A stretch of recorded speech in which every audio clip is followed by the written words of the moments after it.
yaitwapo loniwepo.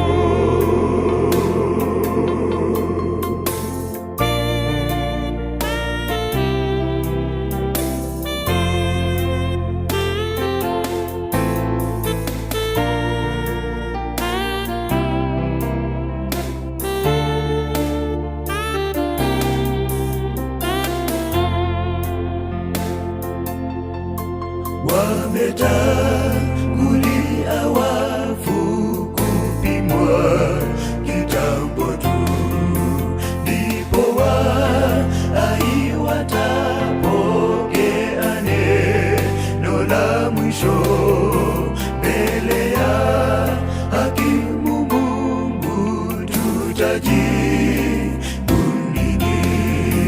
Wametangulia wafu kitambo tu, ndipo wahai watapokea neno la mwisho mbele ya hakimu Mungu. Tutajibu nini? Natamani niwepo kwenye kitabu kile, majina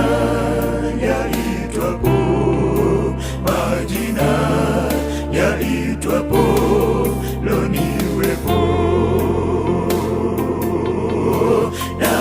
Natamani niwepo kwenye kitabu kile, majina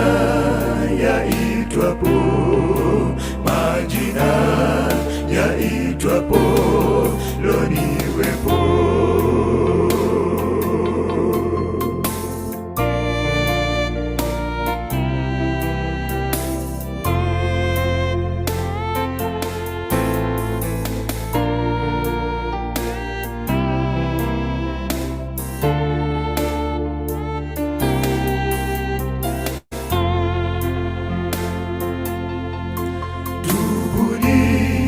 Maovu yenu ndipo mng'ae safi, maana hatujui saa hakimu Mungu arudipo.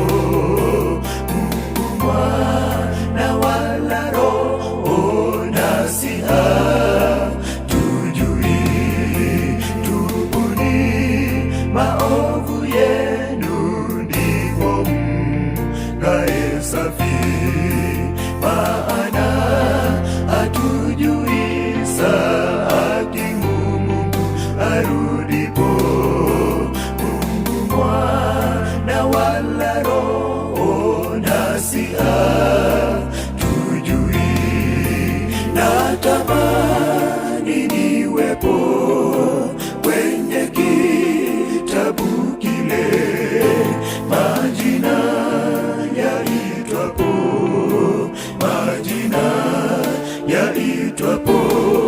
loniwepo.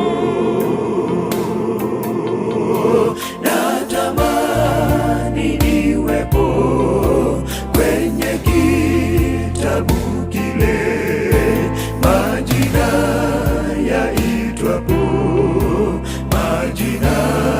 yaitwapo loniwepo.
Mtetezi wangu anaishi. Leo Baba, tunakushukuru, tunasema ni asante. Asubuhi ya leo Jovanisi tumeiona katika mikononi mwako. Jovanisi, tunatakapoanza na tutakapomaliza, Jehova, tungeomba tu baraka kutoka kwako. Siku hii ni siku ya baraka. Siku hii ni siku takatifu pia. Wana Sabato na kusifu na kuabudu. Wacha tukuabudu tukiwa pamoja kupitia kwa runinga yetu ya Otis TV. Jovanisi, kwa haya machache nimeomba na hata kuamini. Amen. Mwachomo ligerelia. Happy Sabbath. Happy Sabbath.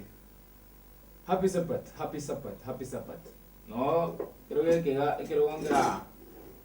Benilita ika. Lakini ngawerte ngo ikale bono ika. Tumanya gostwase tosema ni sato. Kinende kama kawaida mumanyite buna Saturday nilitukuri chanu Saturday nilituko lio gosasema munguru iko asaba na sapato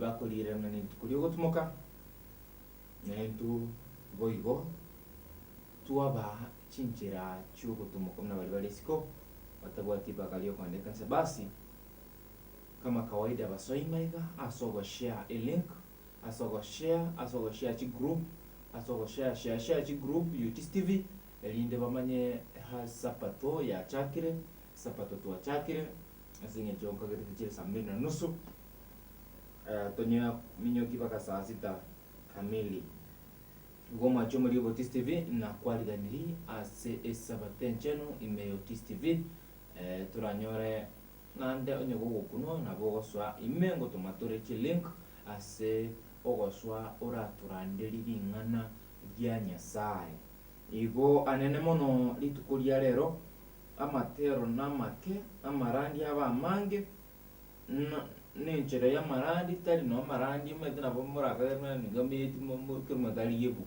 ya amarandi namange enchera yogosemania abogoswa autosemi evas sinchiro chogosemi ototebi amarandi narora kuno turande litukulia lero naro mate lesson litukulia lero rene sapato na abakumanira lesson kigukwanira igona bogosoma iga na nene mano naye onyare gotosomia lesson yelitukulia lero ase abana sapato igo kubatukana gotero ku akora besembeo manye kwirana ime tuzungumze igo round 1 kilangi loud and clear. Amen. Happy Sabbath. Arafu tuibange ase lingana singo jeni mate mukona verses ama sio.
yemweko monene nyasaye onetayo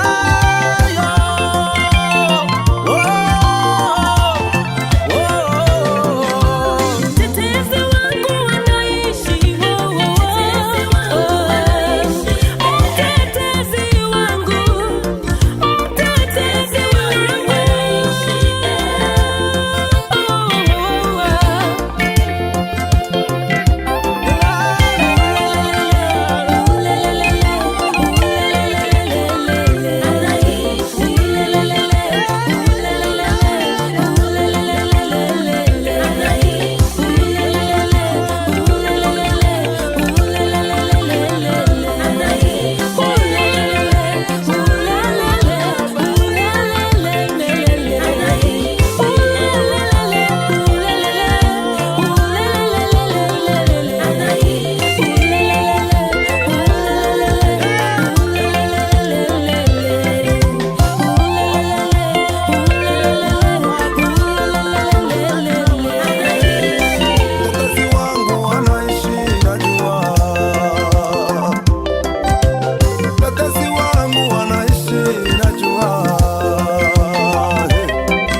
Right. Wachumuligereria Butis TV. Bono tiganda rambalinga bono ba soyi banyarire kuikerana ase sabati tuyeri tukolera rero. Tiganda rambalinga ba soyi by the way. Nande tigante bi happy birthday bali babwate ki birthday tukolera rero. Abasani banembara abange sana babwate birthday rero. Nabatakire birthday yengia. Momente miaka mogote kabisa mogote kabisa tiganda dara swagaiga mbanye mbalenga soirechi zemejiga akorokwa anaitwa Anmora Batebagaiga. Good morning guys. Maureen Bitutu anasema play bustani ya Edeni by what? Okay. Anaitwa Winfred Nguti anasema morning, we thank God, happy Sabbath Vin and all Kenyans. Winfred Nguti morning too. Anaitwa Maureen aliniambia kindly play Ujawai by Bomo SDA Church. Anamusha basi wanasapato wenzao wamuke. Anaitwa wanaanzia kutoka katika Hema Hospital Fraternity, anaenda kwa Jane Ochenge, Edwin Rotemo, Ebeshobesh, Lona Omwesh, Omwana Onka, Edwin Mukaya, Sheila Kimdo, Chantel Kerubo, Faith Kerubo, Chantel Kerubo, kuzo Brian Abuga, kuzo Fred Kibe, the great grandchildren of Oyeyo, Elder Mcuti, Avalvi Wazib Benda Vinono, Kunyakangi Elder Edina Kimuma, Ruth Isabella, Ruth Bonari, Ruth Ogas, Jesse the presenter, Rini Major, Vinelitimbo Benley, Odabit, Brian, Jetex, Nyam, Tidorka, Obaye, Mamangu Aska, Babangu, wote nawatakia Sabate chenu. Good morning Vin and Benley. Good morning Benley anakuja. Yabeshe anasema connect in kama kawa nikiwa Nyangoso Kisi, and my wife Margaret Kerubo hadi tamati mwa kipindi 10. Asante sana. Anasema watching live kurutinza binja Nyangoso ndoche bwakire buya twachakire omoroberio bunna butambe mpaka omoroberio RP mbiamono tobe amo my brother chizabucha YouTube na arora bande babo bange basore mebu igonko nyarandi kuchisoma emo asemo ya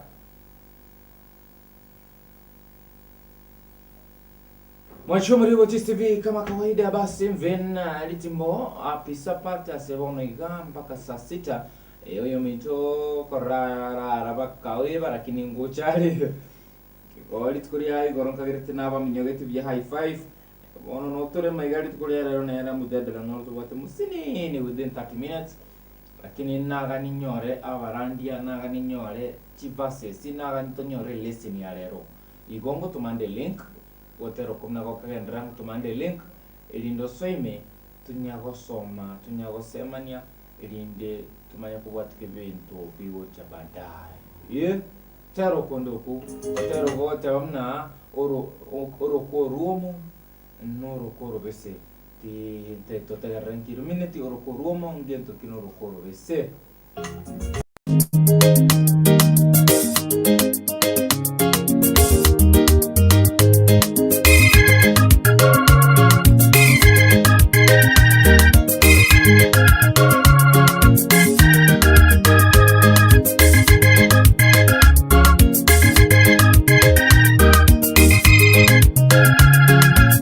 Mighty Records. Tiga Tiga Timbese Tiga Ruserioki Elioke Kememberi Tiga Tiga Timbese Tiga Ruserioki Elioke Kememberi Umwa Bokoro Morebi Echine Chingo Chimbese Kolende koro mwegenwa echone chingo chinyomo omwa bakoro morebi echine chingo chimbese kolende koro mwegenwa echone chingo chinyomo tiga chimbese chingo ruserioki elioke kememberi oge tiga tiga chimbese chingo ruserioki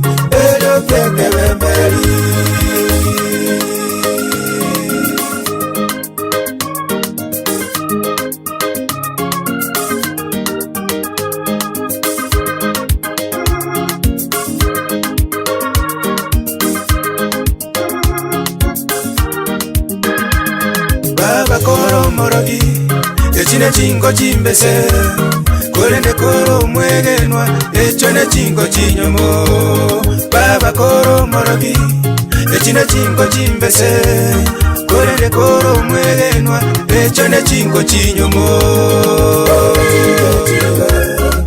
Tiga chimbese Tiga ruserioki elioke kememberi oge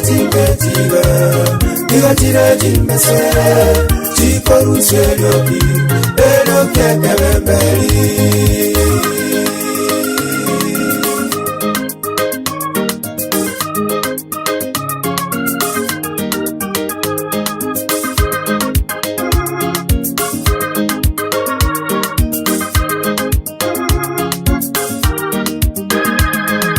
Bokora maya obe chingo chinyomo Erio Yesu kagocha togende amonere umwa bokora maya obe chingo chinyomo Erio Yesu kagocha togende amonere Tiga chimbese chikoruseroki erokekememberi okachingechira igachiechimbese chikoruseroki erokekememberi okachingechira igachiechimbese chikoruseroki erokekememberi okachingechira igachiechimbese chikoruseroki erokekememberi.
chapisapa tinarolire my sister Maureen Bitutu onyara gogosoa tiga tumubeke magana bara tusomereke bungo ne lesson hamna rero singe njono mwana sapato mokomo na ganyura igore kamera yao Maureen, fungua kamera yako.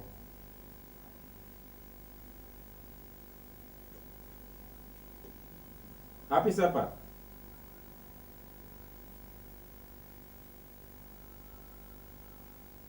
Happy Sabbath. Oh, usirire. Okay. Akurukwa chinsemache mesmes yo ya akurukumo nasi kirubo. Happy Sabbath Vin and Bentley watching live from Manyoro. Akuruk Animura, good morning guys. Crispo Nyabutu, happy Sabbath Vin and Bentley watching from Nai Ngong, Nairobi chinsemache Ngong. Kurukwa Crispo bado anasema okay, anaitwa Chepteleka Vina, happy Sabbath to Sheila Kemuto kutoka Makongeni Jogoo Road watching. Asante sana. Anaitwa Nabon Onyaro. Nabon Onyaro anasema happy Sabbath Vina and Bentley. Anaitwa Josie Suzy anasema morning bro, God is good all the time. God is good all the time. Okay.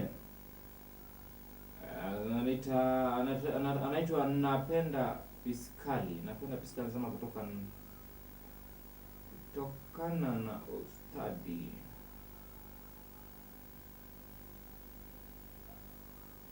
Anasema kutokana na ustadi Ali, mtaalamu wa tiba asilia, anatoa huduma ulimwenguni kote, Tanzania, Kenya, Uganda, Canada na filamu za Kiarabu, South Africa, za Marekani, Nigeria, kokote duniani.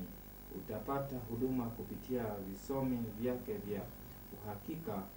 Wasiliana na mtaalamu huyu kwa yeye ufaulu pale wote waliposhindwa, na pia humaliza kazi zilizoshindikana ama zilizoachwa. Na washukuru wale wote wanaopiga simu za shukrani na kutoa shuhuda jinsi tiba zake zinavyofanya kazi. Wilfrida Omuti anasema morning.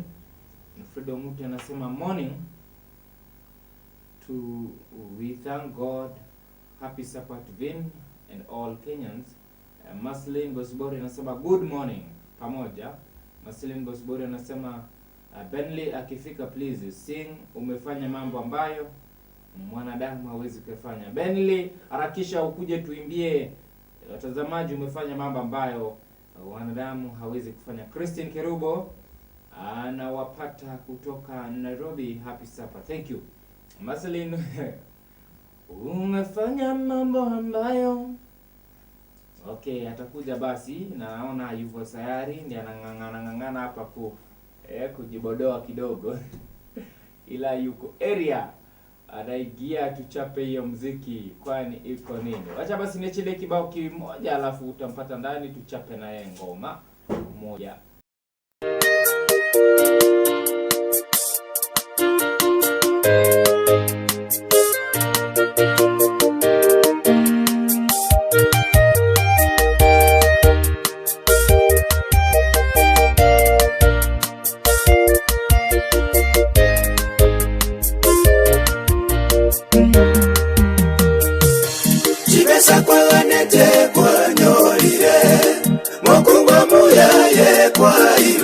Musacha kwa ganete kwa nyorire Nanya na bana mwa nyorire Wana kuirari bagaliao Umuiranire yeso ngambuya Wana kuirari bagaliao Umuiranire yeso ngambuya.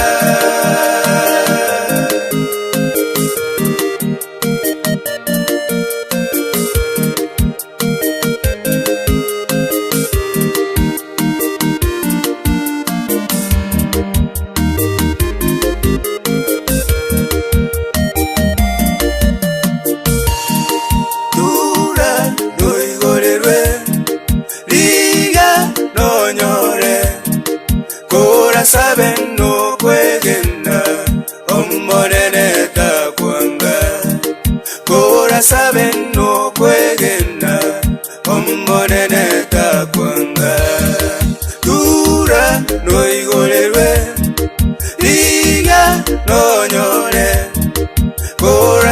beno kwegenda omonene takwanga korasa beno kwegenda omonene takwanga chibesa kwaganete kwanyorire mokungwa muyaye kwaiwe mosacha kwaganete kwanyorire nonya nabana mwanyorire wanakwira libagaliao omwiranire yesonga mbuya wanakwira libagaliao omwiranire yesonga mbuya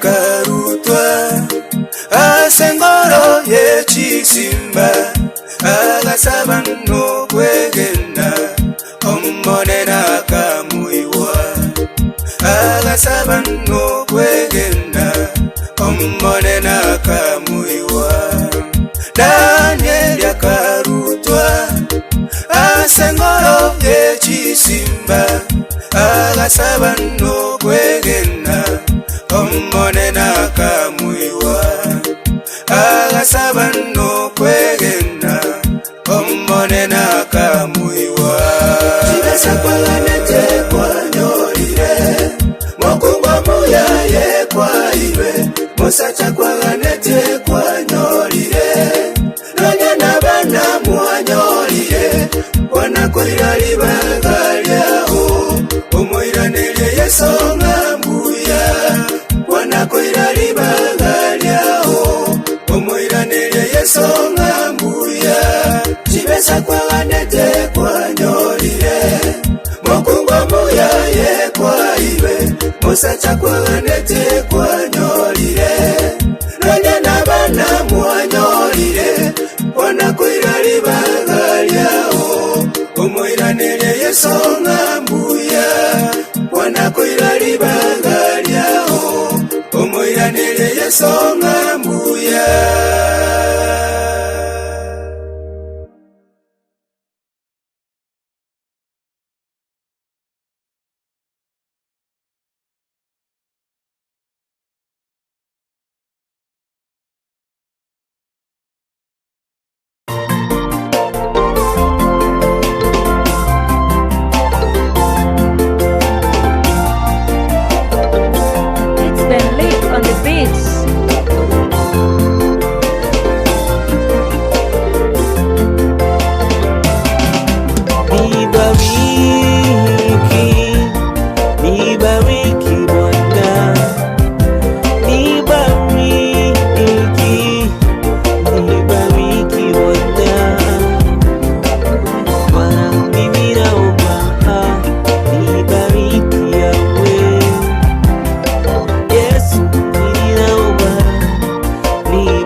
Usiponibariki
Sara,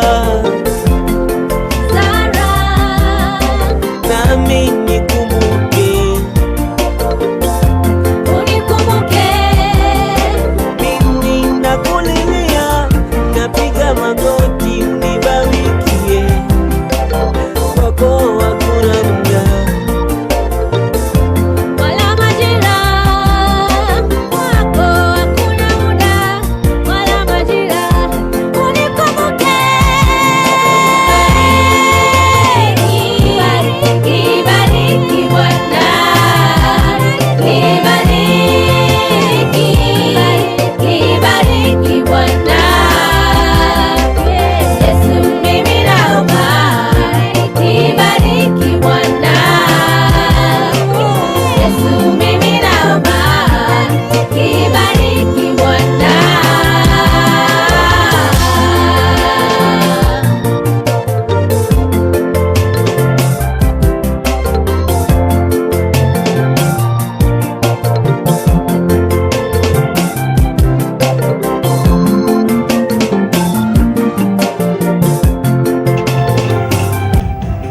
Ladies and gentlemen, today we are going to perform live music. Leo tuna perform, unaweza ona kuna keyboard hapa jameni. Benly amejiandaa, anasema hakuna haja ya kuimba na mdomo sasa peke yake. So watazamaji, siku ya leo tunawachapia ngoma live. Yaani leo tuko kwa Kriptero live. Ona wote tena wimbo fulani tunachapa live hapa na Benly pamoja na wewe. Kwa hivyo ungangane mbio upate link, uingie ndani. Ukisaka wimbo unaingia hapo, basi tunacheza pamoja live show. Leo ni live music, Benly and Vincent. Otis TV, please share to the groups, share the groups. Leo mambo ni polepole, leo mambo ni polepole. Tusema ni sato imebadilika, squeeze hatutaki tutete bana tuwake ngoma ga.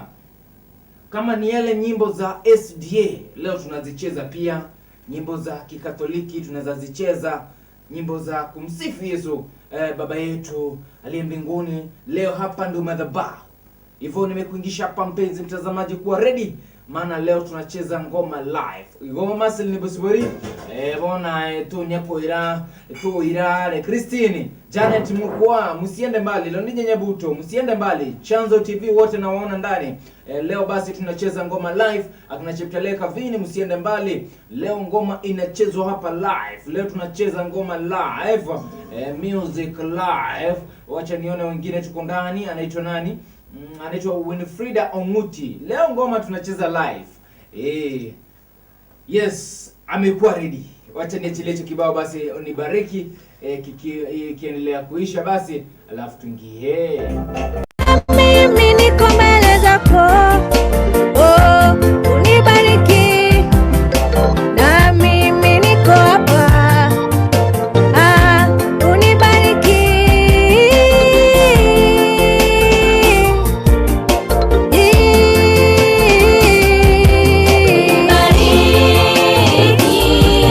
Nibariki Bwana,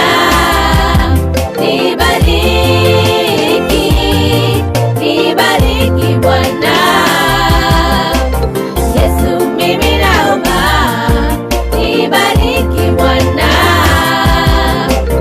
Yesu mimi naomba, nibariki Bwana.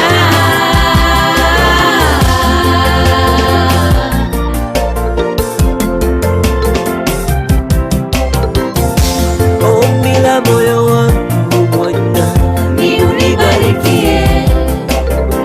tamanio la moyo wangu Ni unibarikie. vile ulimbariki Sara,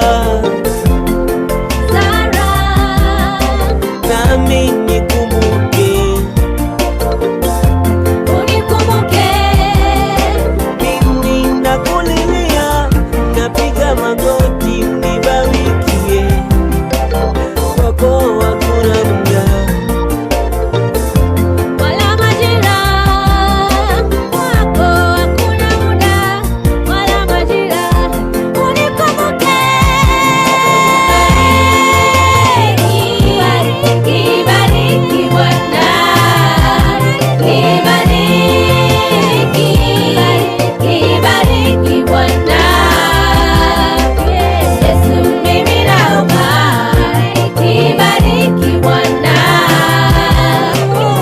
Yesu mimi naomba, kibariki Bwana.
Ee Bwana, kwa kweli wastahili kupokea sifa na utukufu.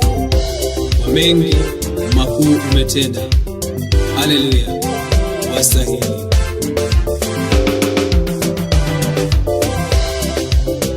Nikitazama dunia hii jinsi inavyopendeza, Mungu wangu, na mimi nasema wewe Baba wastahili.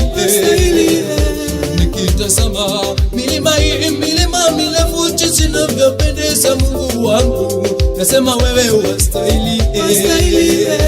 Nikitazama ndege wa angani wanavyopendeza, hata wanyama wa porini, Yesu wangu wapendeza. Wastahili Mungu wangu, wastahili Jehova, wastahili wastahili Mungu wangu leo.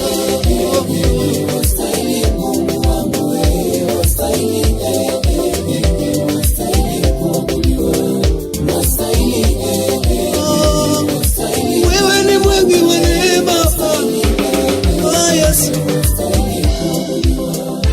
Nikitazama matendo wewe umetenda, Mungu wangu, mimi nasema wewe wajabu. Haleluya, wastahili. Nikitazama walio chini jinsi unavyowainua, Mungu wangu, na kweli nasema wewe Baba pokea sifa. Nikitazama jinsi hivi wote wanatembea duniani, kwa kweli nasema haleluya, pokea sifa. Wastahili Baba, wastahili Jehova, wastahili wastahili Mungu wangu leo. Nakuabudu Baba, kuna kama wewe Yesu, kuna kama wewe Yesu. Wewe ni mwingi wa rehema, umetenda Baba zaidi ya mwanadamu. Kuna kama wewe Yesu, wastahili.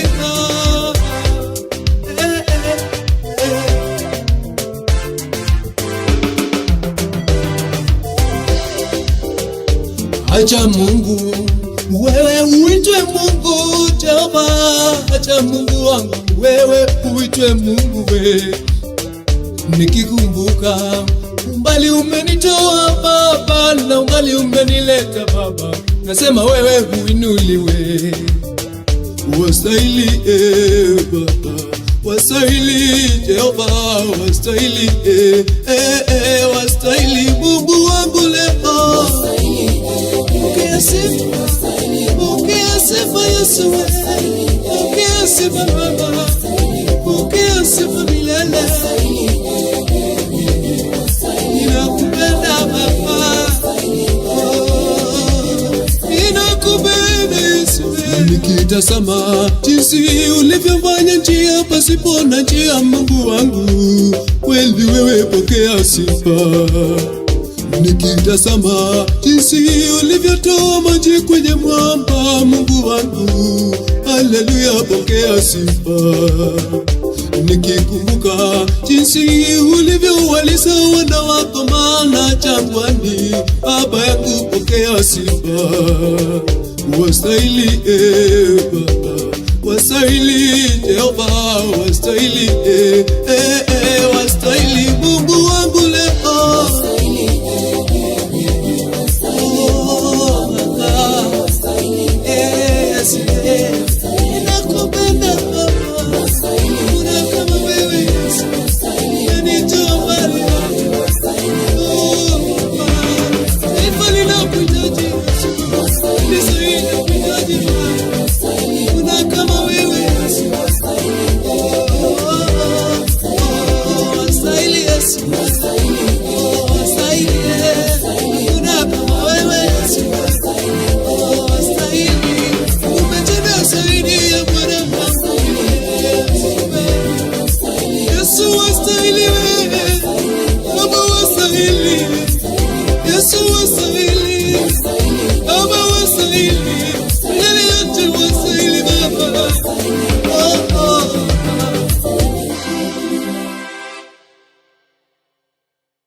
tele. Yesu akiwa upande wetu ni furaha tele. Ni furaha, ni furaha, ni furaha, ni furaha. Yesu akiwa upande wetu ni furaha tele. Yesu akiwa upande wetu ni furaha tele.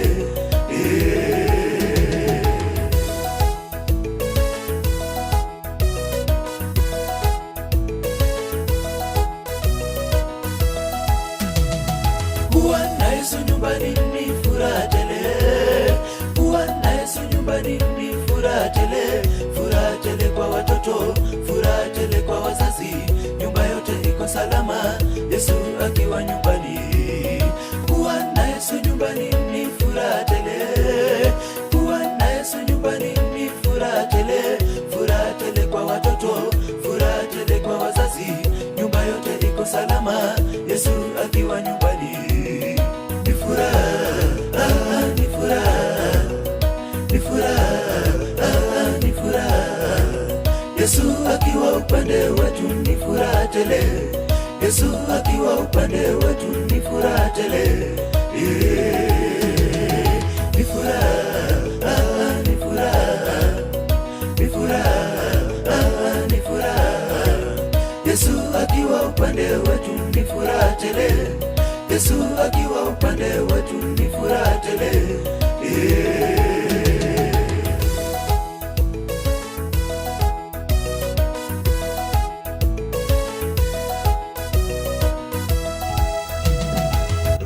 Please don't miss the show because the show is now tunapanga hapa tu vyombo komida tu dakika karibu 5 hivi. Beni nadhani dakika 5 tutakuwa tumemaliza kupanga vyombo.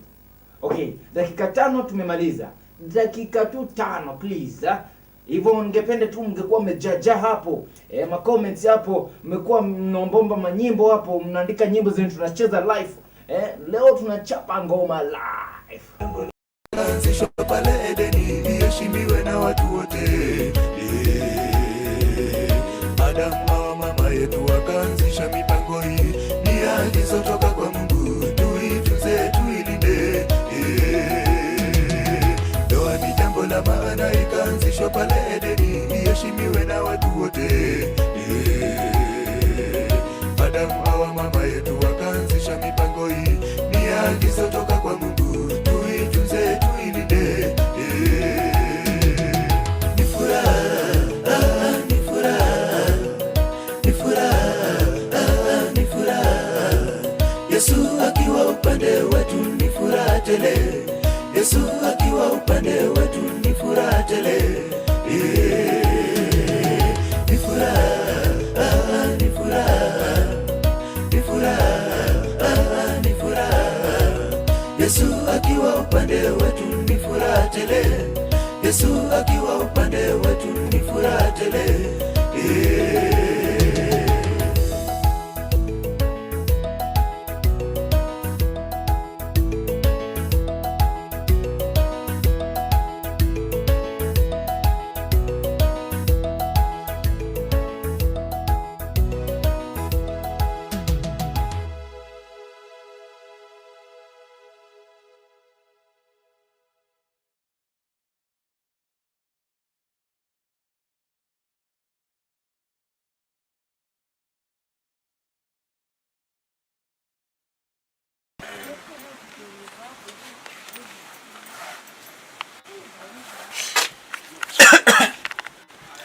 Yan pada kinse kinna nongo arutu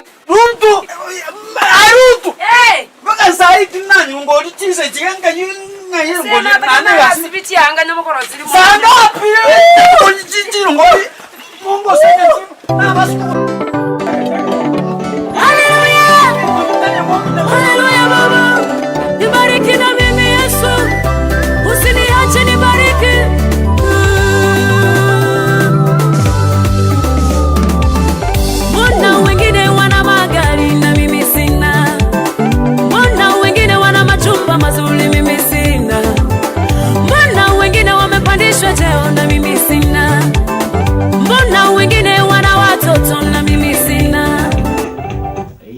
Yes, tukiendelea kupanga vyombo ni Suzi ameingia ndani mpango mzima mzima. Hello.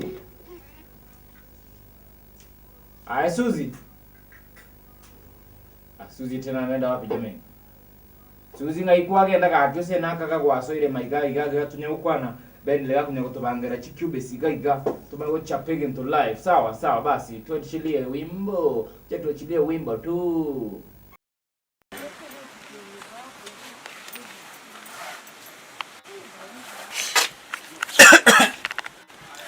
Yan para 15 tina nongo. Arutu. Baka sai tina nongo litise chiganga yunga yero ngo. Ana gasibiti anga n'amukoro ziri mu. Sana api. Onjiji nongo. Mongo sene. Na basu. Hallelujah. Hallelujah baba. Nibariki na mimi Yesu. Usiniache nibariki.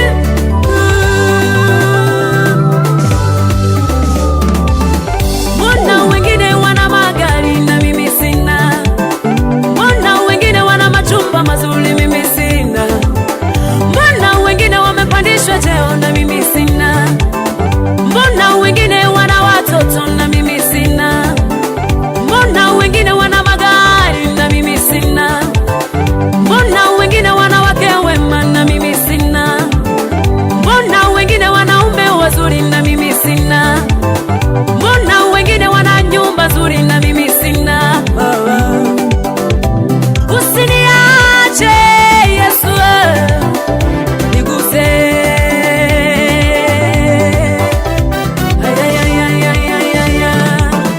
Kwa nini Mungu unakaa mbali? Geuka mara moja, sema nami. Kwa nini Mungu unanionyesha kisogo? Geuka mara moja, sema nami. Najua sijakamilika mbele zako Jehova. Naomba sema nami. Nibariki na mimi Yesu. Nibariki na mimi.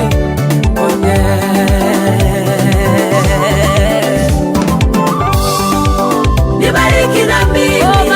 Nibariki na mimi. Nikuze na mimi. Nibariki na mimi. Bila wewe siwezi.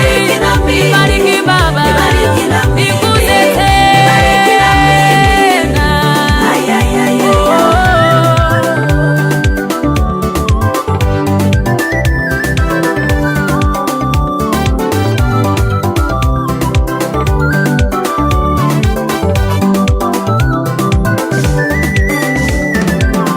Sitaki kusikia kutoka wengine.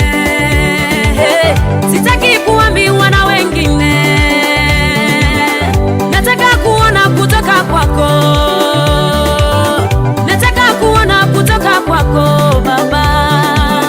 Sitaki kusikia habari za wengine. Eti unafufua, tena unaponya. Vipofu wanaona, visiwi wanasikia.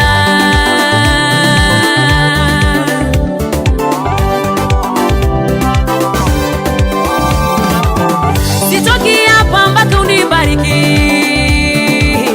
Kama vile Yakobo alisema sitoki mpaka uniguse Baba. Alisema sitoki mpaka umubariki Yesu. Na mimi vile vile sitoki. Sikuachi mpaka unibariki Baba. Sikuachi mpaka uniguse. Ukamuponya Batimayo, ukamugusa Daudi kawa mfalme. Ulibariki Sara mpaka kawa na mtoto. Nina sababu kuwa Jehova ya kusema sitakuacha mpaka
Bwana, kwa kweli wastahili kupokea sifa na utukufu.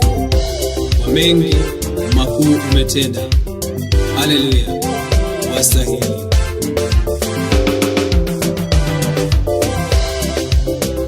Nikitazama dunia hii jinsi inavyopendeza, Mungu wangu, na mimi nasema wewe Baba wastahili. Nikitazama milima hii, milima mirefu jinsi inavyopendeza, Mungu wangu, nasema wewe wastahili. Nikitazama ndege wa angani wanavyopendeza, hata wanyama wa porini, Yesu wangu wapendeza. Wastahili Mungu wangu, wastahili Jehova, wastahili wastahili Mungu wangu leo.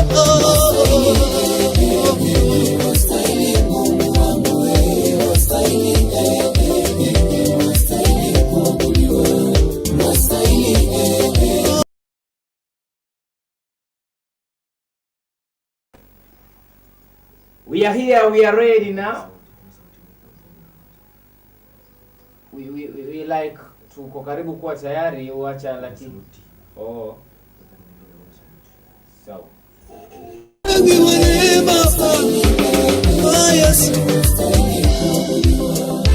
Nikitazama matendo wewe umetenda, Mungu wangu, mimi nasema wewe wajabu. Haleluya, wastahili.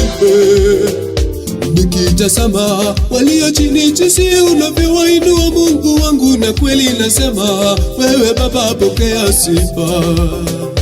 Nikitazama jinsi hivi wote wanatembea duniani, kwa kweli nasema haleluya, pokea sifa.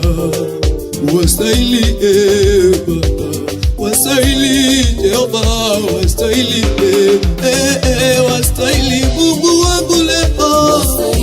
Nakuabudu Baba, kuna kama wewe Yesu, kuna kama wewe Yesu, wewe ni mwingi wa rehema, umetenda Baba zaidi ya mwanadamu, kuna kama wewe Yesu, wastahili.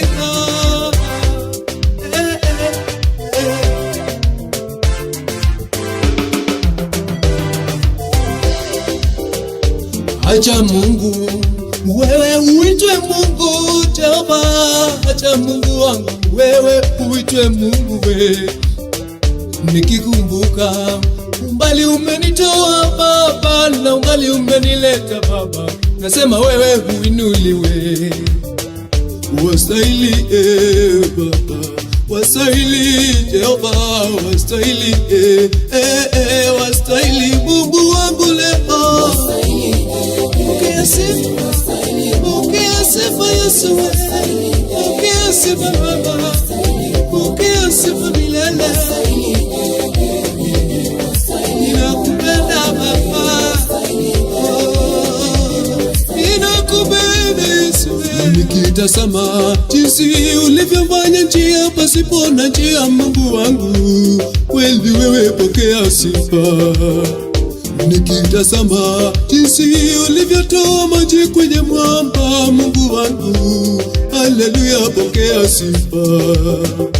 Nikikumbuka jinsi ulivyowalisha wana wako mana jangwani, Baba yangu, pokea sifa. Wastahili Baba, wastahili Jehova, wastahili wastahili Mungu wangu leo.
mwaminifu, mwaminifu, mwaminifu, hakuna kama wewe.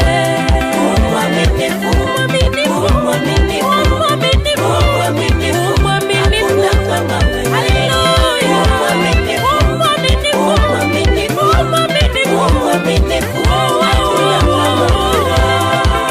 Hakuna, hakuna, hakuna, hakuna kama wewe Yesu. Mwaminifu, mwaminifu, mwaminifu, hakuna kama wewe. Umenipenda katika dhiki na mashaka, umekuwa mwaminifu kwa maisha yangu, umekuwa mwaminifu kwa familia yangu. Wewe haubadiliki, jana, leo na milele. Umenifanya kuwa mwana, wewe ndiwe taa yangu, mwanga wangu. Unafanya njia pasipo na njia, Baba. Niseme nini? Niseme nini? Niseme nini kwa uaminifu wako? Mwaminifu, mwaminifu, hakuna kama wewe. Hakuna kama wewe. Ni Mungu mwaminifu, mwaminifu, mwaminifu, unatenda mambo mengi. Haleluya. Hakuna kama wewe. Mwaminifu Yesu.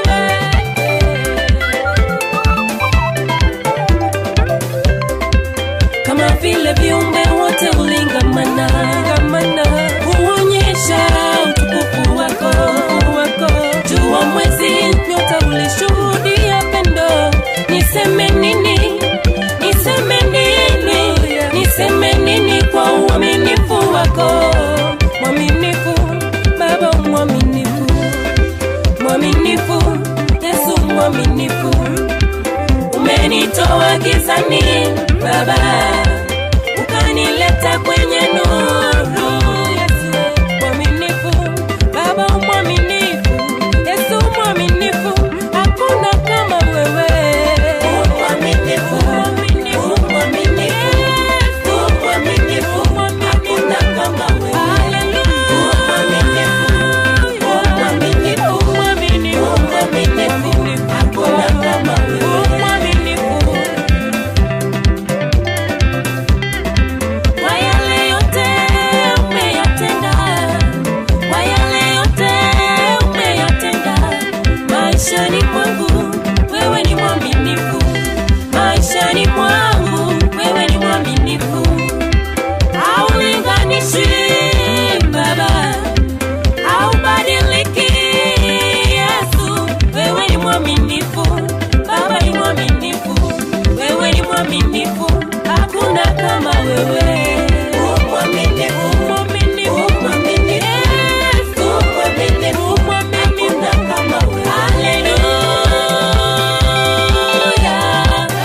Mungu wangu, nimesikia maajabu yako leo hii Baba, nataka nione ukitenda. Hey, hello. Kufika. Sasa ndo tumeingia. Mtu atuambie kama sauti yetu iko sawa. Ndo by the way ya vyombo. Hata si ya vyombo peke yake. Kama anatusikia mwanzo. Okay. Kama anatusikia tuambie unatusikia. Maseleni. Ama kama utupati tuambie kuna shida kidogo pale, alafu tutakuwa tunarekebisha, ndio tujue tunaona vile tunaguza muziki hapa pole pole. Haleluya.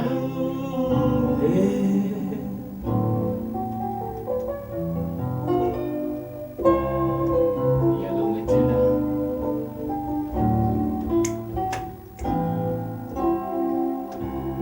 Yale umetenda Bwana, yote ni kweli, maana wewe hata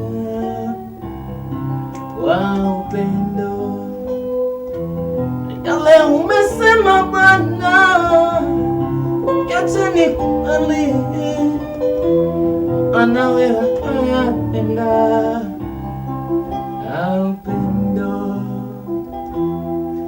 Yale umetenda Bwana, haleluya, yote ni kweli, unawatenda Baba. We need to get get you guys if we are loud and clear. Kama unatupata loud and clear pale. Ndo tuanze by the way, si ndio? Ndio hivyo bana. Live show. Cameraman akuwe tayari maana show sasa imeanza. Show ndo inaanza. Show live. Cameraman asilale. Cameraman penye huko. Cameraman ama camera woman. Anybody who is behind the camera is a camera. Okay. Mauro ni Bitutu anasema in choir, amen. Okay, ako kwa choir, sijui kama ako kwa choir. Nataka kujua kama sauti iko sawa ya vyombo jinsi ambavyo ndugu yangu anajiongelesha wenyewe. Tujue by the way. Mmoja wetu atuambie by the way kama sauti ziko sawa, alafu ndo tuanze. Nataka kujua kama sauti ziko sawa bro. Nataka tu nione mmoja tu atuambie hapo sauti ziko sawa. Okay, bas. Tushaambiwa sauti iko sawa.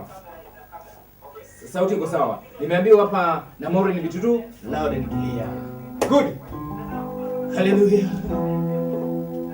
Unafanya mambo ambayo mwanadamu hayafanyi.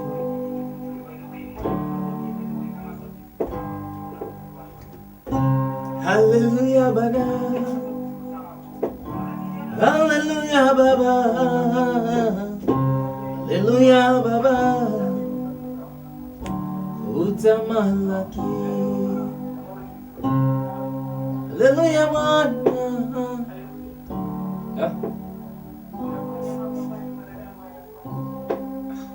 Ongea. Tuelewi.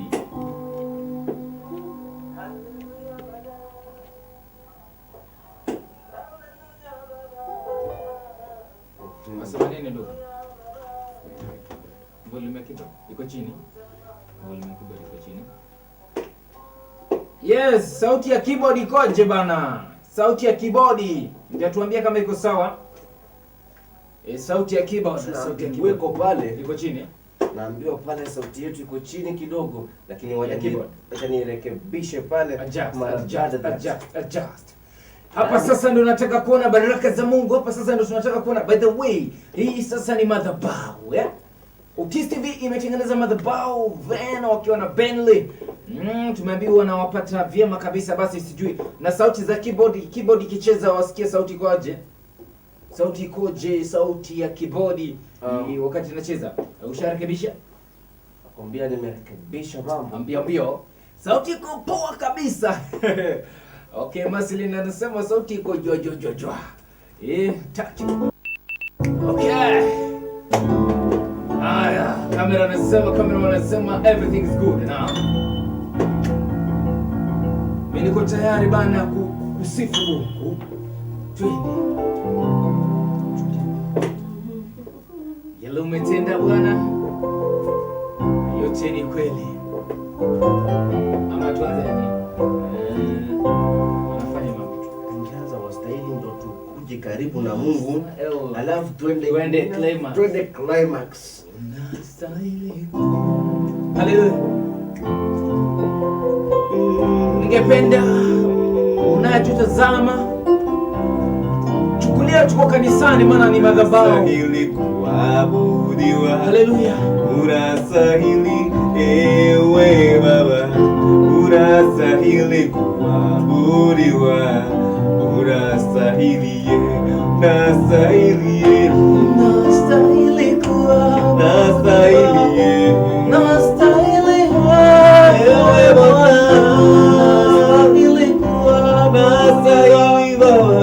unastahili kama wewe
Baba,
nastahili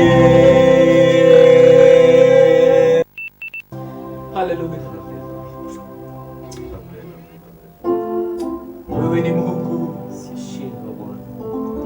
linganishi na yote Baba yangu, wastahili sifa na utukufu Baba yangu.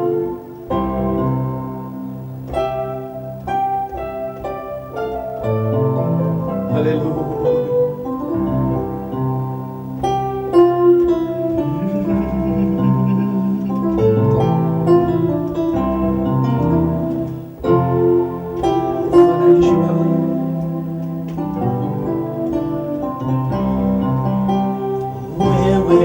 ni Mungu wasua bahari, haufananishwi na kitu kingine, haufananishwi kitu kingine.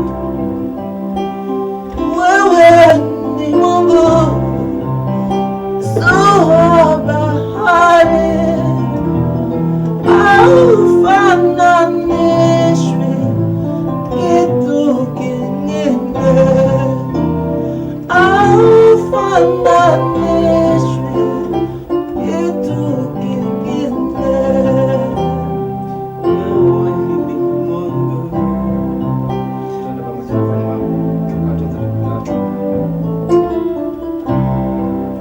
Unafanya mambo ambayo mwanadamu hawezi kufanya, unatoa faraja ambayo mwanadamu hawezi kufanya, haufanani na kitu kingine, haufananishwi na kitu kingine, haufananishwi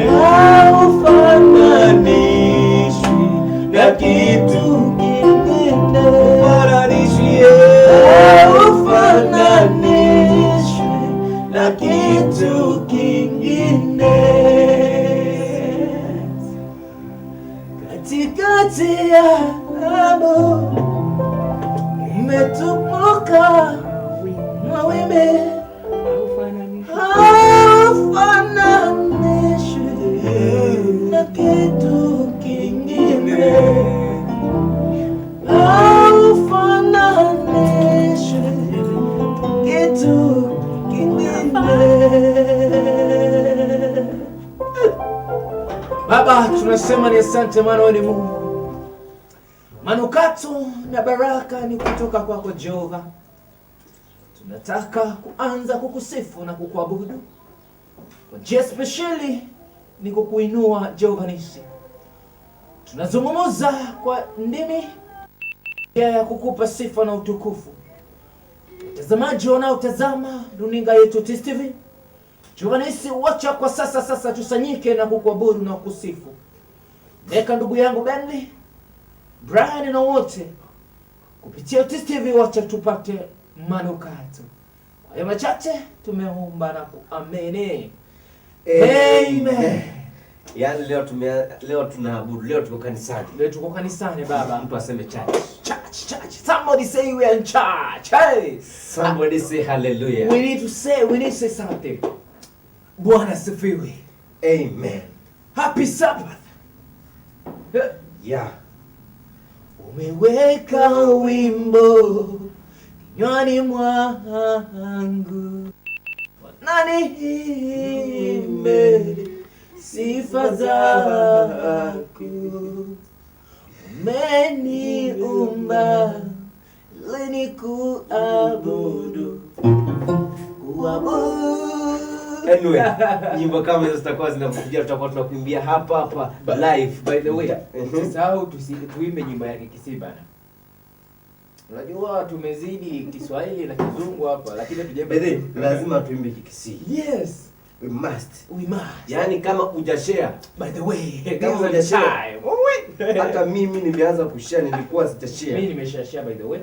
Hasa kama hujashare, chukua simu yako, share hivi pole, unaendelea kushare kama mimi mwenyewe venye na share hivi, alafu itakuwa safi bin safi. Hivyo kama hujashare, ingia pale share bana, na mwingine apate kujua Otis TV tuko live. Tunataka kupiga mambo. Alafu pia usahau si worship peke yake. Tutakuwa tunapiga sebene. Yani tunachapa hata Lingala kama iko. Hiyo rumba zote tutakuwa tunazipiga hapa ndani ya Otis TV. Ikiwa na live show. By the way utakuja kunifunza kitu. Unajua hiyo pia ni neema. Ni neema. Ama unataka nikupe sadaka ndio utanifunza. By the way, sadaka. Unajua wanasemanga sadaka na hata Biblia inasemanga hivi. Fungu la 10. Fungu la 10 lazima. Bado unafanya kazi by the way, lazima tutoe fungu la 10. Lazima fungu la 10. Kwa wiki umefanya nini? By the way, mimi nikifanya kila mwezi huwa natoanga fungu la 10. That's why I want to say last week nilipokuwa church by the way sikutoa fungu la 10. Maana sikuwa nayo. Na tunangoja muda wa mwezi. Na ikifika mwezi unapata vitu vinarejesha hapo, unasahau mambo yanakuja. Right, mwachomori wa Otis TV, leo tuko live show na my brother hapa, tunachapa leo live. Leo nataka ushare mpaka Getembe TV na tu watch. Nimeambia brother by the way anapatikana Getembe fan. Getembe anasema leo mpaka mimi nimetoka Getembe na kuja Otis TV ku watch. Hapo ni sasa tunakaribisha pale, ingia ndani pale, ingia. Kama uja follow, yani jameni, click ile link ya follow, alafu itakuwa bora zaidi. Hebu weka advert kidogo ndio watu wajue mambo, wajue tuko wapi. Wajue tuko wapi. Nataka kuonyesha watu tuko wapi na waweze kujua hapa ni wapi. Wacha tena zungumza. Wacha tena ongea kidogo. Yawa joturwa jodarawa Victor Tugul mi yani tasama Otis TV peke yake. Otis TV kende pensi kifunyalo moyo. Yawa era makende era ber Friday gibrayo we utavunjika moyo. Utafurahia, utacheka na kuambia mafunzo tele hapa ndani ya Otis TV. Akoni kikilima bora kanyo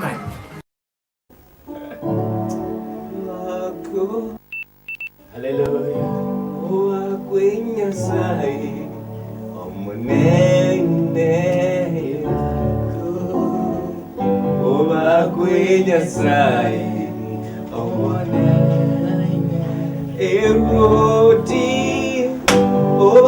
kwenye sai omunene eroti kwenye sai omunene kwenye sai omunene kwenye sai oba kwenye sai monene roti oba kwenye sai omonene roti oba kwenye sai omonene roti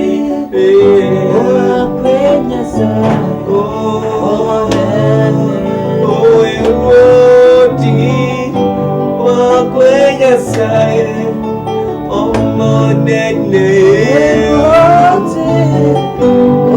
kwenye sai omonene kwenye sai omonene eroti oba kwenye sai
omonene eroti oba kwenye sai omonene eroti oba kwenye sai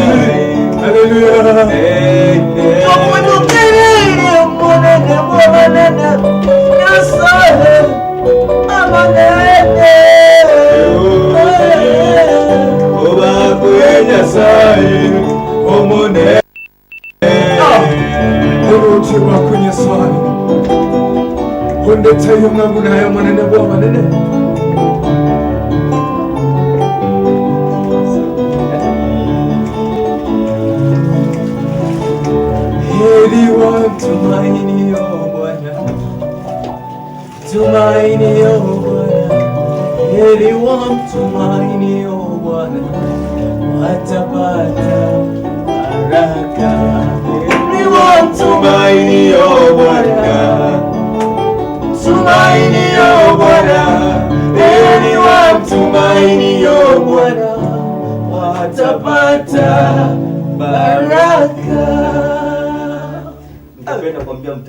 Hallelujah. Amen. Nasikia tu ni manukato. Hallelujah. Amen. Amen.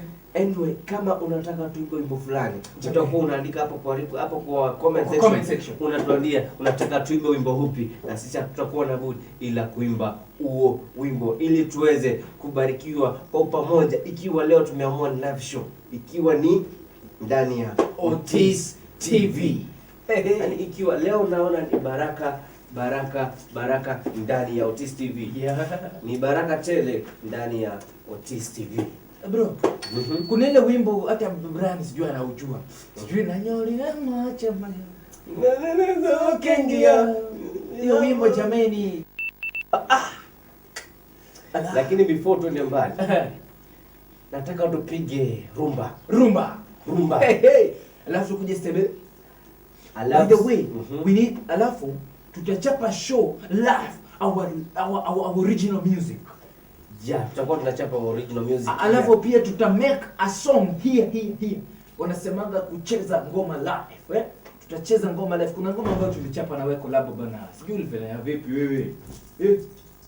Tutacheza pia live. Tutacheza live. Nataka tu nione comment hapo kwa comment section. Ungependa uchezewe ngoma gani ambayo unaipenda? Bora tunaijua. Si bora tunaijua. Naamini tunajua nyimbo nyingi. By the way, we know. We know Allah. Wanaamini hivyo. Wanaamini pia mimi, ila tu tucheze ngani? Seberi. Anasema tunacheza seberi. Nataka ama tucheze rumba. rumba. Hey. Amini obakwe, amina obakwe Yesu. Uyako maslina ameguzwa. Maslina ameguzwa. Amen. By the way we are singing, pia ningependa tumali ulipo, tungependa uombe wagonjwa. Uombe walio masafarini, walio wanaosafiri kupitia kwenye kuna hizi wanaitaje bana, hizi boats. Ni boats ama ni ferry? Wewe ulikuwa Mombasa jameni, wanaitaje? Kuna ferry, kuna boats pale. Hizo zile zinatembea majini bana. Unajua ni venye sijaitumia ndo maana, lakini nilipandanga ferry. Baadaye nilikuwa nimepanda nikiwa nimesimama tu navuka kwenda Likoni kule. So tuombee wote walio masafarini, wanaotumia vyombo vyovyote vya usafiri.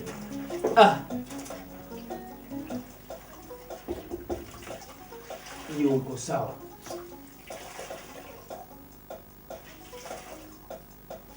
Hey. Leo bendi lianatumaliza jameni.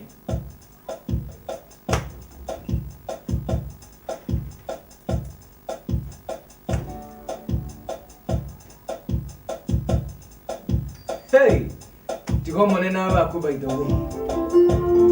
Ha! Hallelujah baba.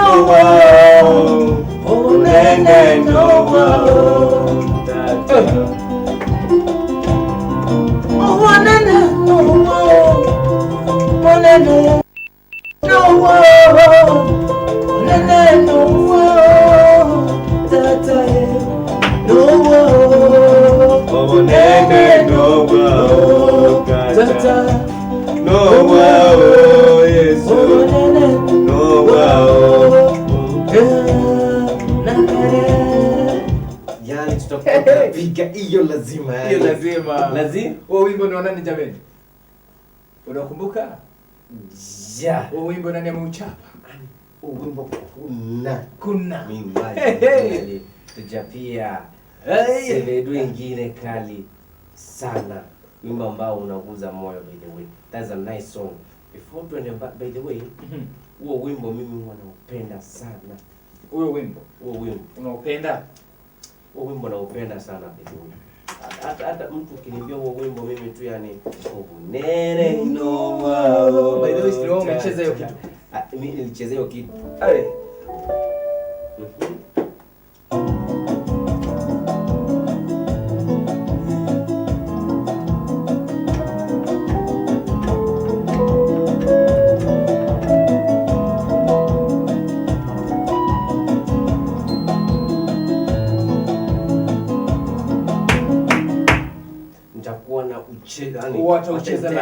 Okay. Naona anaitwa Linda Kemunto Samuel anasema amen. Maslini Busibori anasema amen. Obakwe Yesu. Jose Suzy anakula mziki anasema amen. Cheptele Kavin hallelujah. Thank God. Asante sana. Naambiwa hapa na Cheptele hii show please murudie usiku tena. Is like leo uko busy. Okay. Tutarudia tukipata muda. Unajua kila kitu ina program, lakini ningependa bro. Tungekuwa tunacheza hii kitu every Friday usiku kabisa mwendo wa saa 4 kupitia ile runinga ya Ensoko UTV. Every Friday. A request. This is a boss for that. There's a request. So mimi msiniulize, mkiona tujacheza uliza Ben.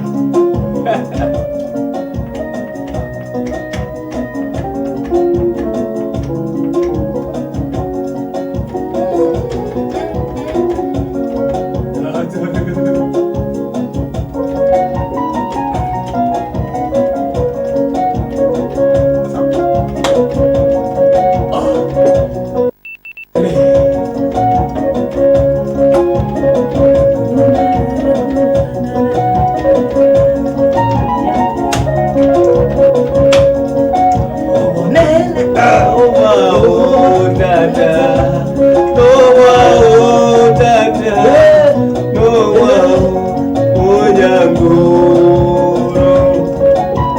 Nene Noa tata, Noa tata, Noa Onyanguru.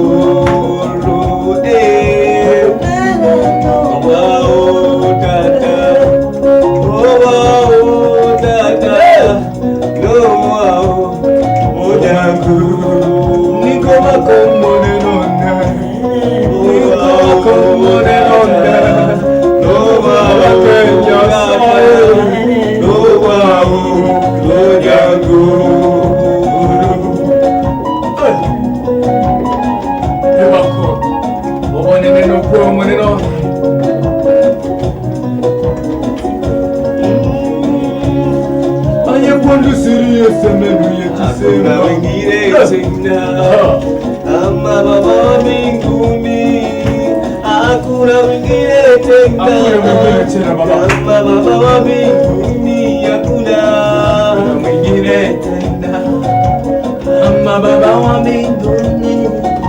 Hakuna wengine tena, ama Baba wa mbinguni. Oh, hakuna Baba, hakuna wengine tena, ama Baba wa mbinguni. Hakuna wengine tena kama Baba. Oh, hakuna yeye, hakuna Baba wa mbinguni. Hakuna wengine tena kama Baba wa mbinguni. Hakuna yeye, wengine tena. Oh, hakuna Baba wa mbinguni.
Wakuabudiwa ni wewe, haleluya. Wakuabudiwa ni wewe,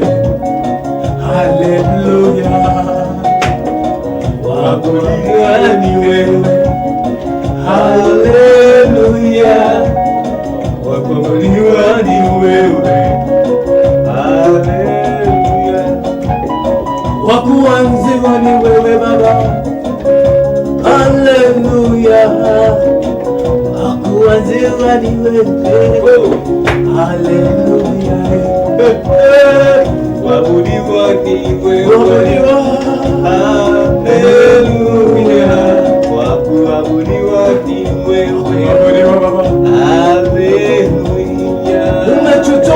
shimoni yawe ulikututoa ni mbali,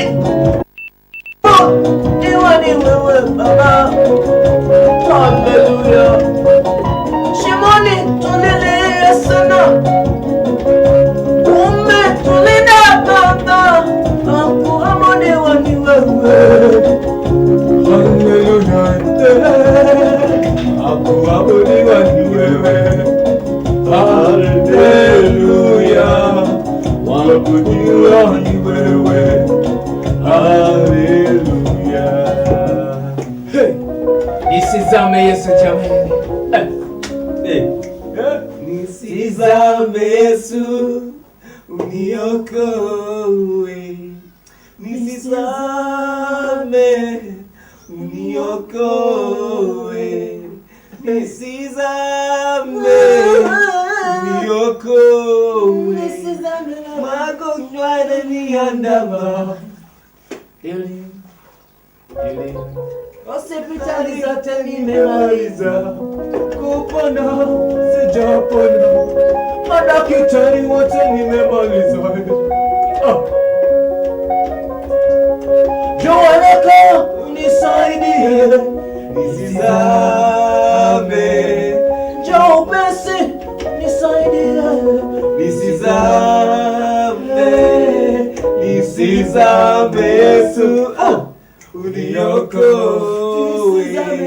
Nisizame Yesu uniokoe. Twende na hiyo.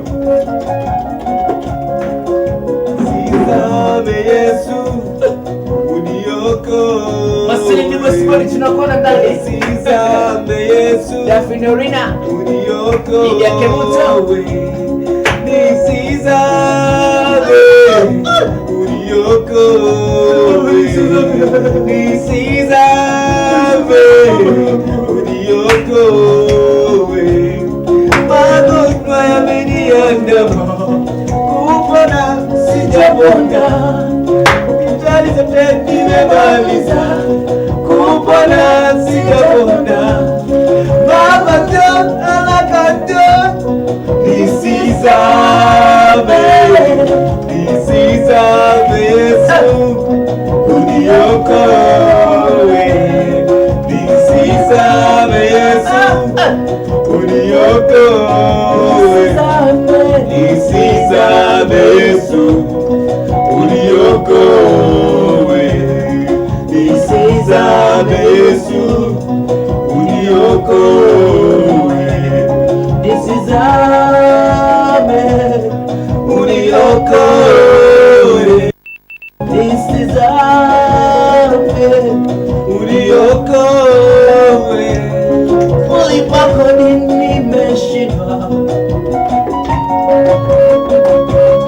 maadui wamenipimia jeneza Baba. Same kazi ofisini nimenyimwa, mashida zimenikumba. Yoanaka unisaidie. Nisizame, nisizame Yesu, nisizame Baba uniokoe. Nisizame, nisizame Yesu, nisizame uniokoe. Nisizame uniokoe. Nisizame uniokoe. Ayo monene toko ganyete. Oh boy, no monene. Eme chana ichoirese, amaro ye achire. Corona yaitire nene bako monene.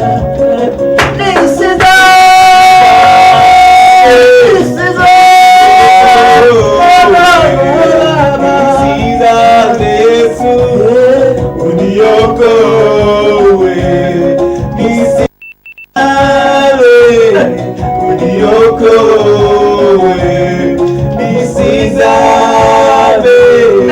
uniokoe.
Umeinuliwa Baba. Umeinuliwa juu sana, umeinuliwa, umeinuliwa, umeinuliwa juu, umeinuliwa Baba. Umeinuliwa, Umeinuliwa juu, umeinuliwa, umeinuliwa. umeinuliwa Baba. Umeinuliwa Yahweh. Umeinuliwa juu Sana umeinuliwa, umeinuliwa Baba. umeinuliwa juu Umeinuliwa Yahweh. umeinuliwa juu Baba. umeinuliwa Baba. umeinuliwa juu umeinuliwa juu umeinuliwa juu. Maslin anasema I vote for the D. Ukue unatuchezea every Friday usiku. Okay. The boss is ready. Okay. Geoffrey Oinda anasema Geoffrey Oinda na Agnes Arange kwa kio vegi vono toleka game watching live. Watch it bro. Anaitwa Draven Orena anasema tune in. Lady Kemuto Samuel anasema oh hallelujah. Hakuna kabisa. Master in the story anasema you people fit in worship kabisa. Keep the fire burning. Lydia Kemuto Samuel Onsombi anasema hallelujah. Nisi Zame yes. Niokoe by the way. Yani that song is a cool song. That song is touch. Ina touch. Nitumie link pale. Nitume link. Tuma link pale. Mtu aingie pale atuambie anataka tuimbe wimbo gani. Okay, sasa tunataka tujue wimbo gani. Evangelist Wesley. Anasema nini? Sita namuona pale anasema amen. Wacha baba ashukuriwe, wacha baba ainuliwe. Masle, wacha baba atukuzwe. Kuna link hapo hivyo tunatuma. Mimi na join hiyo link. Tuma pale hiyo link. Watu wapate kujoin pale, watuambie wanatupata wakiwa wapi. Wanatupata lauda na kile. Alafu pia watuambie wangependa tucheze wimbo upi hapa tuabudu kwa upamoja. Unangoja nini mpenzi mtazamaji? Link nishatuma mara hiyo hiyo, tukiwa mimi Verna and kiwa nami Benny Onani. Hilo jina ndo nataka mjue vizuri. Onani. Hey! Wa milele Mungu wa baraka ni nani? Ni Yesu. Wa milele Mungu wa baraka ni nani? Ni Yesu. Anashughulikia maisha yangu. Ndio maana unameremeta ndugu. Anashughulikia maisha yangu. Ndio maana anatunza familia yako. Anashughulikia maisha. Wangoja nini mpenzi mtazamaji? Basi nimeshatuma link jinsi my boss. Today this is my boss. Takwambia mbona namuita boss. Maana najua kucheza keyboard. Unishinda.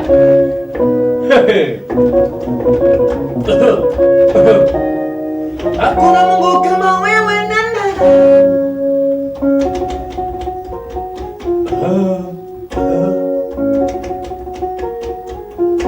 Unaweza?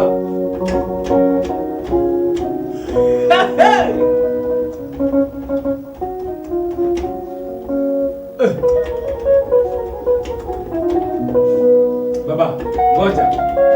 Hizo ni vidole zako.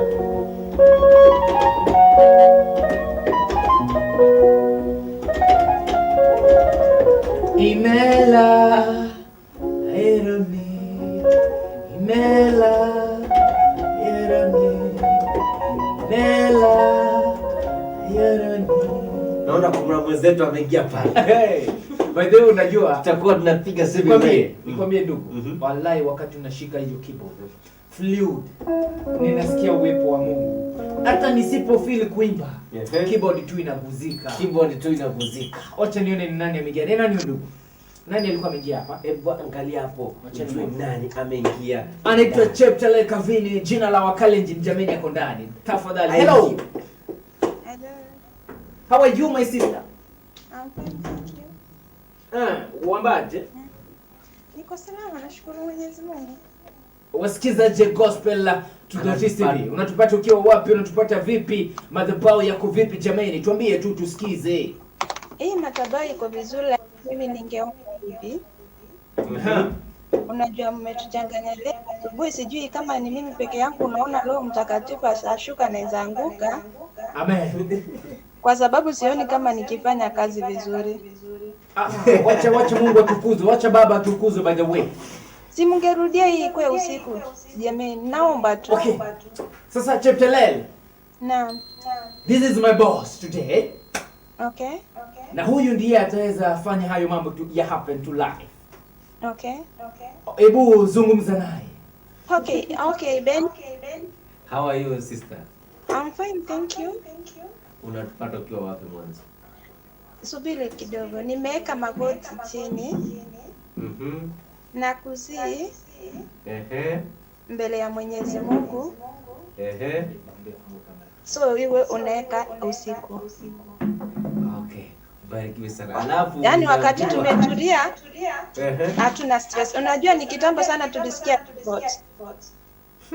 Wacha Mungu ainuliwe bana. My sister, alafu kuna mtu ako behind the camera. Alikuwa anasema mbona aone Jeptela kwa screen. Okay. Cheptelel, fungua camera. By the way, we have a new cameraman. So it's good acha akujue by the way. Ni vizuri kujua. Yeye anaitwaje kwanza? Ni mgeni. Hata ndio tunataka kuja kumwita. Tunataka kujua mgeni tuone venye mali tutamweka. No. Tutamintroduce kesho live hapa live. Ni venye is an only cameraman. Yaani yeye tu atakuwa anashughulikia na mambo ya kamera. Utakuwa unasikia Vini behind the camera, Brian behind the camera, Bentley behind. No. Sasa is our cameraman. Kwa hivyo ama si mbali. Kamera inasema hai penye huko. Wasema tu wasikize. Hi Jeptela. Umesasikia? Huyu anaweza kuwa Brayo. Himela, aerami, Himela, aerami. Nataka useme hiyo jina tu. Himela, aerami. Twende. Himela, aerami, Himela, aerami, Himela, aerami. Amen. Okay, Cheptela. Na. Wacha Mungu aite Mungu. Sasa. Yes. Iko hivi tutakuwa tunapiga hii show kila Friday, unasema kila Friday. Usiku saa 4, muda wa saa 4 tuchape tu mpaka saa 6 kwani iko nini bana? Hata asubuhi. Alafu pia. Lakini kila siku ingepata wakati wenye hamna kazi mobu, mnaweza fika tu masaa yoyote, haina shida. Tuombe. That's a request umesema hivyo. That's a request. Alafu sisi pia tutakuwa na ila kufanya hivyo. By the way, kuanzia Monday. Ile show ya Enso kwa Otis TV ilikuwa inachapa live. Tutakuwa tunapiga show moja ya kawaida, show nyingine tunapiga live. Hivyo kama Monday tutapiga live show, hiyo ingine tutapiga hiyo kawaida. Hiyo kawaida ya vijana. Normal vijana. Normal. Mungu amekusikiza. Mungu ameguza ndugu yetu leo Bentley. Bentley, naona leo umeguzwa. Leo unaweza ninunulia chai ama leo umesota? Yaani si hata kusota. Mati mimi ndio nitakuwa nanunua. Mati mimi ndio nitakuwa na wafea. Amesema lunch atakuwa anatupea. Utakuwa unatupea ama anatupea? Wewe ndio leo Mati mimi. Haina shida, Mati mimi ndio nitatoa, haina shida. Wapenzi watazamaji wa Mungu, leo Cheptelel ameamua kutubariki na lunch. Inshallah. Cameraman ameoperate kwa kazi. Cameraman atakula lunch kama iko. Okay, ikipatikana by the way tunashukuru sana. So inshallah ametoa lunch. Cheptelel jina la Wakalenjin, namuita jina la Wakalenjin, ametoa lunch. Kwanza nataka atupe request yake. Tupe request hapo tucheze. Wewe ukiniwakale ndio mamangu atanikana sasa hivi. Okay. Yaani nataka tucheze tu, maana hilo jina by the way another friend of mine. Asema tu ngoma zenye nataka tucheze live, yani ngoma zenye yani akisikia ukichezea anasikia kama yani, moyo unabondeka mbele za Bwana. Na pia yani wakati ulikuwa kanisani, unajua hapa yuko kanisani. Wakati ulikuwa unakuja kanisani, kuna wimbo ambao ulikuwa unachezewa na praise and worship. Sasa ungependa tu tukuchezea hapa live, una feel moyo wako uko sawa. Mimi napenda damu ya Yesu iliyomwagika. Damu ya Yesu iliyomwagika. Ama ni nani kama wewe Bwana? Hebu tulia hapo. Sasa ningependa tuanzie ni nani aliye kama wewe. Wapenzi watazamaji, unachelewa nini? Boss wangu wa leo ameniambia nitume link uingie ndani uombe request hawa. Na mkumbuke cameraman wangu masaa kidogo tu hivi pia atakuja tuchezee worship live. Unajua by the way huwa kanisa ya gospel Gucha inaitwa GPC Gucha Pentecostal Church mahali tulifanya launch. Kanisa hiyo is a choir and a praise and worship team ambaye ni Brian Mpole. Kwa hivyo leo ningependa tu tusikie sauti yake kwenye meza yetu. Baada ya muda sio mrefu atakuwa live. Tungependa basi wapenzi watazamaji tuchezee dada yetu ni nani aliye kama wewe, akiwa hapo. Hata kama mali ulipo umepiga magoti na muomba Mungu, wakati basi wacha tuchukue wakwimba ni nani aliye kama wewe. Haleluya. Kama wewe hakuna mwingine kama wewe Bwana, hakuna ni nani kama wewe Bwana, hakuna mwingine kama wewe Bwana, hakuna mwenye uwezo kama wewe Bwana, hakuna mwingine kama wewe Bwana, hakuna mwenye uwezo kama wewe Bwana, hakuna mwingine kama wewe Bwana, hakuna ni nani kama wewe Bwana, hakuna mwingine kama wewe Bwana, hakuna kimbilio kama wewe, jemedari kama wewe, msaada wangu Bwana, hakuna mwingine kama wewe. Ni nani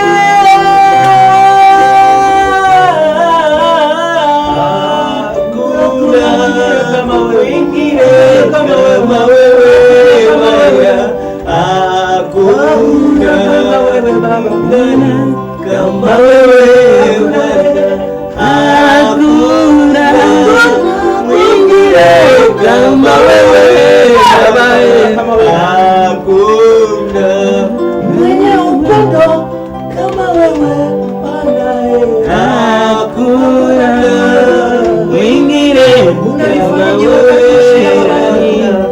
hakuna nikiwa mbali na nyumbani wewe, hakuna mwingine wakunifariji wewe, mwingine kama wewe Bwana,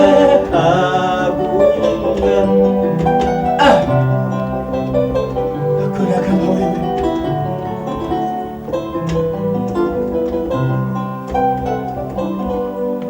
Haleluya. Wangoja nini? Wangoja nini? By the way nahisi nilie ndugu. Utanikubalia nilie hata kama tuko live. Haleluya. Cheptelel. Wacha Mungu wetu Mungu by the way. Inshallah, nimeshukuru sana. Okay. Tutakwambia. Ameingia kwenye private. Hata si mbali. Kuna ama angalia Benly kule. Kama Benly unaweza angalia ndugu yangu Benly. Angalia Benly kule. Unajua penye Benly anapatikana? Okay. Okay. Utakuwa unapata nini pale? Utaipata. Napatikana wapi? Si anapatikana kwa TV live. Okay, hapana sasa. Okay, hapa. Kwa Ben. Kwani unaingianga kwa simu sasa zingine? Wacha kutumaliza. Okay, inshallah. Nacheza kama mimi. Ndio hiyo umeandikiwa hapo. Ndio hiyo unaandikiwa.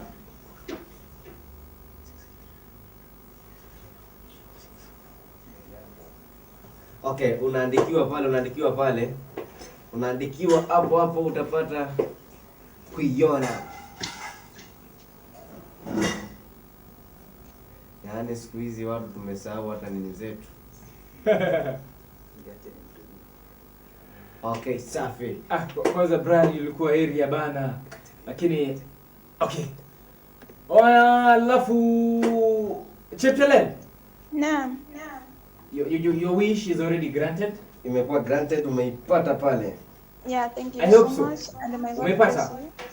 Inshallah nimepata. Okay, sasa tutakuwa kwa sababu wewe ndio umesema tutakuwa tunacheza kama ni Monday. Nimekwambia itakuwa tunacheza kama ni Monday. Kama ni Monday leo kama for example Monday tutacheza live show by the way. Tuesday tuchape track kawaida. Itakuwa siku moja live, ingine ni mjadala. Tusemani tuseme soko ya Otis TV. Okay. Itakuwa moja ni live show ya worship on the praise hour. Ingine tutakuwa tuna okay. Sasa tunashukuru Cheptalel, zidi kutufuata, maana tunatamba kutamba hapa. Okay. Acha Mwenyezi Mungu awe nani. Fanya kazi ukiwa live wasibuki. Unaweza sawa by the way waulize kazi. La, mafi mashkila ana umesikia hiyo lugha? Hebu rudia. Mafi mashkila ana fi shughuli kisa? Mbona ufanye kazi umekaa hivyo? La ana nabi enda. Inshallah ya binti. Mungu akubariki. You too. Ubarikiwe sana pale dada yetu, ubarikiwe. Kuna wimbo mmoja alikuwa amesema itabidi kuna wimbo alikuwa amesema. Nani? Yeye. Ama tuendelee na request. Mwenye ame request pale. Acha nione mwenye ame request. Maslin bana ame support Cheptalel, nasema hiyo vote iko sawa. Hiyo request iko sawa. Kwa hivyo boss, usituangushe. Nina sababu ya kukuabudu. Nina sababu ya kukusifu. Ukuu wako na uaminifu wako, na sababu ya kukuabudu. Ningependa turudie wimbo vizuri. Ningependa tu ucheze hiyo kitu tundu tuki. Hallelujah. Madhabahu. Let's go. Nina sababu ya kukuabudu. Nina sababu ya kukusifu. Ukuu wako na uaminifu wako, ni sababu ya kukuabudu.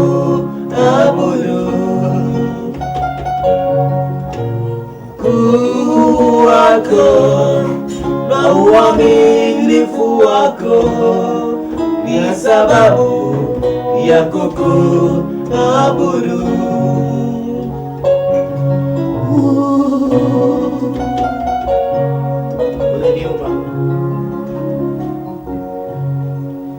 Uliniumba ili nikuabudu. Uliniumba ili nikuabudu. Kwa mfano wako, mfano wako uliniumba, ni sababu ya kukuabudu. Let's go. Mfano wako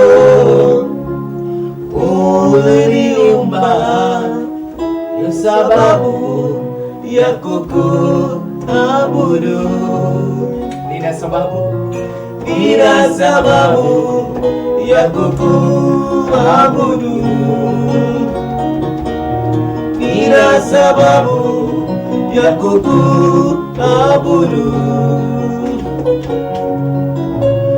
Kwa Mungu wako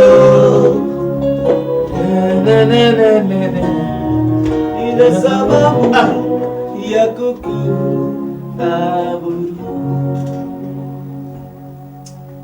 Asante Yesu.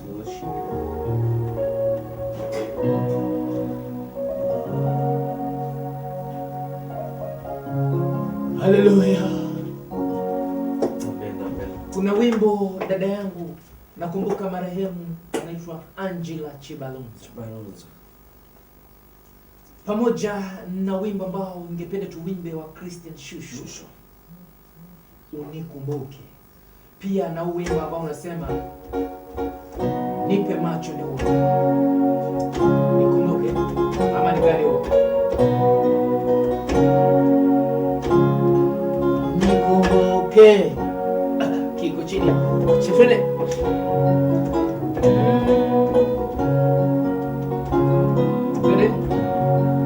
Mimi nataka kufanana nawe. Ewe Roho, mimi nataka kufanana na wewe. Mimi nataka kufanana na wewe. Ewe Roho, mimi nataka kufanana na wewe.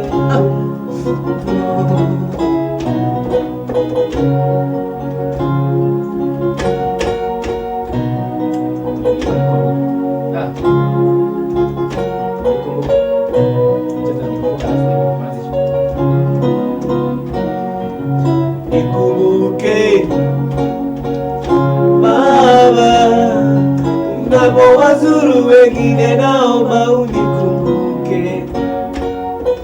Nipite Baba, unapowazuru wengine, naomba usinipite.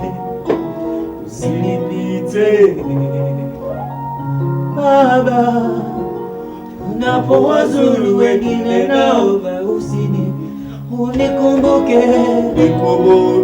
Unikumbuke Baba, unapowazuru wengine, naomba usinipite. Unikumbuke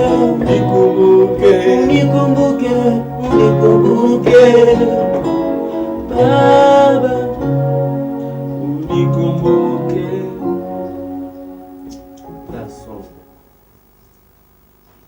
Wimbo ambao umeimbwa na Angela Chibalonza ambao jiwe sijui kuna huo wimbo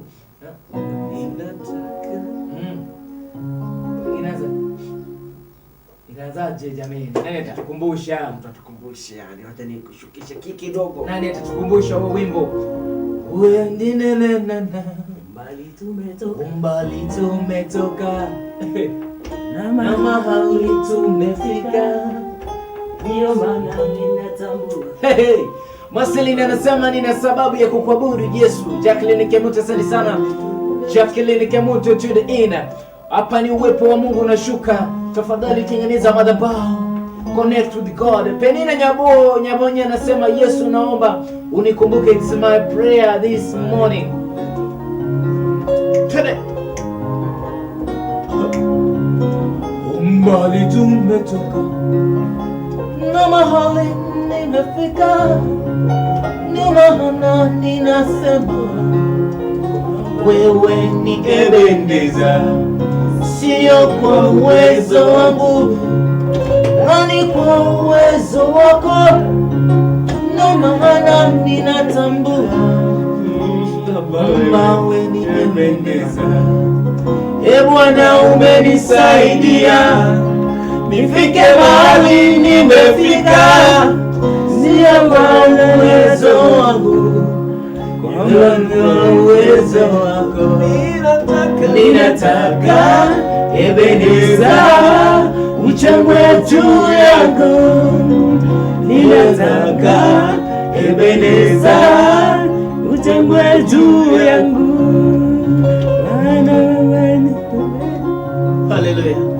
hapa ukumbuke tunaicheza live, kwa hivyo tunaicheza kwa njia yote.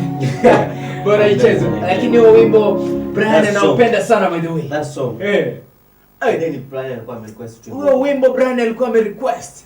Ningependa tu urudie. Tunaurudia. Tuimbe vizuri. Once more. Huo wimbo pia ningependa, nani angependa tuimbe? Penina anasema Yesu naomba unikumbuke. Yani manukato. Ai haleluya. Ai huo wimbo. By the way, kuna situation unafika umepata mambo yamekuendea sikimne, yani according when ulikuwa unatarajia mambo yawe, unapata mambo hayako hivyo. Yani imefanya nikumbuke maisha ambao tumeishi sisi kama familia yetu. Maisha ya kuuza chang'aa. Maisha ya upwekwe bana, ya kuchekwa katika kijiji. Wimbo ninapowimba, by the way tukiwimba na feel kizunguzungu. Bro, unajua umaidharauliwa katika boma, umaidharauliwa. You have your ndugu za baba, ndugu za mama, majirani. Alafu by the way hiyo familia yote wanaenda kanisani, wengine hawaendi. Lakini Vin kwa boma ya Onkendi inauza chang'aa na Vin anaenda kanisani. Unajua cha ajabu? Kanisa iko jirani na sisi tuko hapa. Pombe inapikwa kupikwa. Amen.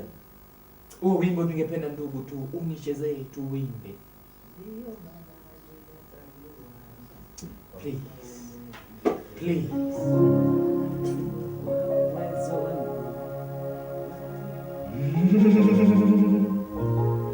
Unaanzaje? Okay.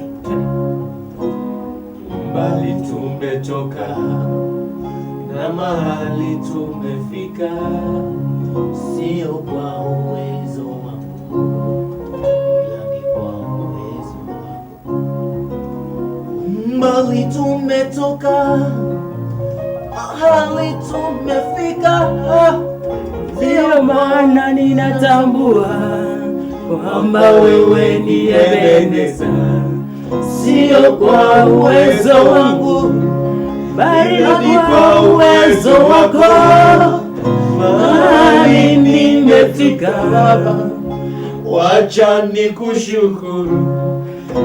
Bwana umenisaidia, nifike mahali nimefika.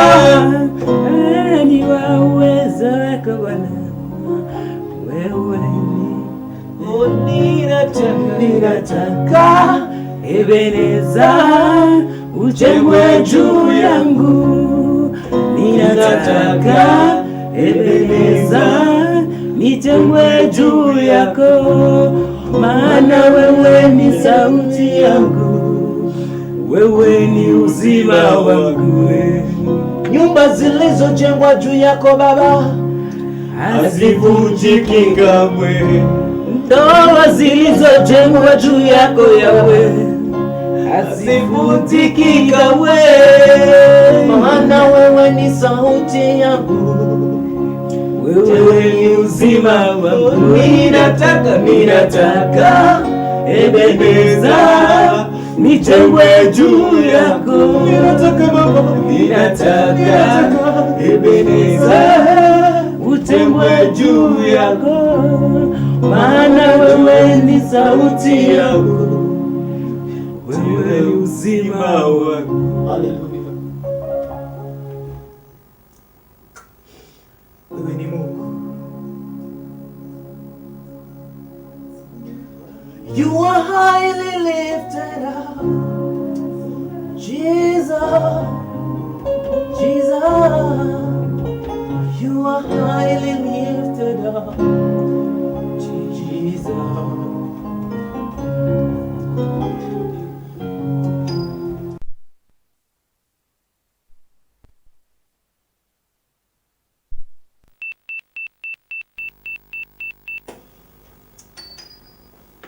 Wewe je, wakati wa wimbo wa Angela Chabalenza marehemu,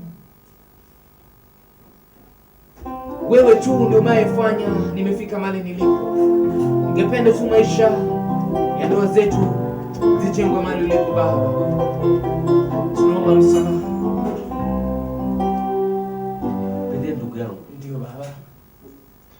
Kuna vitu ulikuwa umesukumzia. Unajua Mungu ametoa watu mbali sana. Indeed God has brought people from far. Kuna watu walikuwa wahitajiki hata jamii. Ulikuwa unasikia una familia hapa mjini unapata ndo example yani watu wanatoa example na familia. Unaambiwa kataa kusoma ukuje kuwa kama familia ya fulani. Yaani familia yenye mhitaji hata imagine hata kuna sherehe mahali lakini kando ya jirani yako, lakini hata kujua unakuja kujua baadaye kulikuwa na sherehe, kwa maana huwa uonekani wa dhamani. My friend, hata kuna ile kitu tunasema kukula kwenu hata chapati buda inakuwa ni ndoto. Lakini Mungu anabadilisha historia. That is it. Mungu anabadilisha historia. Yeah. Amen. Amen. Hata leo mmoja anatazama leo hivi. Amebadilisha maisha. Mungu anaenda kubadilisha historia yako. Na anabadilisha leo. Si kesho. Leo. Anaenda kuibadilisha leo. By the way, our God is the God ataki appointment. Waambie wasize. Mungu hana appointment. Haitaji appointment. Na anasema leo hii, please, as we are speaking. Mpenzi mtazamaji, chukua tu nafasi. Wacha ikuwe tu nafasi yako. Na hii itakuwa mwisho wa hicho kitu cha ama mwisho wa hizo disappointment. Let it be done today. Yaani ndio mwisho wake. Nakumbuka this story of Israelites. Yeah. Waliambiwa wale wa Egypt mnaowaona leo hamtawaona kamwe. Na leo hii mnayetutazama kuna mambo umekuwa ukiyapitia. Kweli. Kuna mambo ambayo umekuwa ukiyapitia yanakufunja moyo. Nakwambia leo hautayaona tena. Chenye tu unaangalia mtazame Mungu aliye msalabani. Aliye msalabani. Just imagine, unajua kitu inanifurahisha. You speak direct to God. To God. Yaani hakuna ile unaambia, unajua kuna hii kitu unaambiwa eti nikuje uniombee ndo Mungu asikie. Unaenda direct kwa Mungu. Kwa sasa wacha anasema yeye ndo njia. Achana na pastor, achana na bishop, achana na reverend, achana na father. Sasa hivi ni wewe. Unajua pastor ni mtumishi wa Mungu. Ametumika kama chombo kukunenea. Akisha kunenea basi badilika. Sasa wewe mwenyewe hebu jizungumze maisha ambayo unayopitia. Si unene by the way. Unajua hata mchungaji wako yes, anaweza kuwa akujui vizuri. Yeah. Kwa maana unasema hii roho imeficha mambo mengi. Hapa ndani. Venye nimevaa by the way hii t-shirt ya white. Uwezi jua. Unaweza jua madoa ziko kwa mwili wangu. You can know. Wewe ndio unajua penye umekosea. Unajua alama yako. Unajua penye umemkosea Mungu. Enda mbele za Bwana. Mwambie Mungu, nimekuwa nikifanya hivi na hivi. Naomba unisamehe. Alafu na Mungu atabadilisha historia yako. Unajua kuna watu hata Biblia walipitia mengi, lakini after that waliona the glory of the Lord. Mpenzi mtazamaji, leo wakati alipigwa mawe, aliona mbingu zimefunguka. Yeye hakuwa na feel ati hiyo pain. Hata ule uchungu, aliona mbingu zimefunguka. Na nikukumbushe mtazamaji wa TIS TV, kama haupigwi mawe, kama hausemwi, hakuna kitu. Kama usungumuziwi chochote, hakuna kitu. Ipo wewe ufanye lolote. Hakuna kitu. Kwa maana Biblia inasema mti wenye matunda unapigwa mawe. Warushwe sana. Warushwe sana. Hivyo ukiona unapigwa vita, ukiona unapigwa hivi, jua wewe ni mti wenye uko na matunda. Kwa maana mtu, hebu nikuulize, unaweza enda kwa mtu anapenda mango avocado. Hakuna avocado kabisa hata moja. Wewe uanze kurusha mawe pu. Uanze kurusha mawe. It's true. Unaweza kweli? Si utaonekana wazimu, lakini mti wenye uko na matunda lazima urushwe mawe. Sasa ndugu, kuna wimbo ambao wanadada wetu wameimba. Jinsi umesema, ndivyo nataka huo wimbo tuicheze. Tufungue moyo zetu. Sasa ningependa tuombe ufunguo, tufungue mioyo zetu. Baba nipe funguo. Baba nipe funguo. Ningependa basi upate ufunguo. Eric Oyondi is watching, my brother from home. Na pia ningependa nakumbuka sana siku moja 2 3 hivi tutakuja nyumbani kucheza live. By the way wanakusi tutakuja kwenda home kucheza live.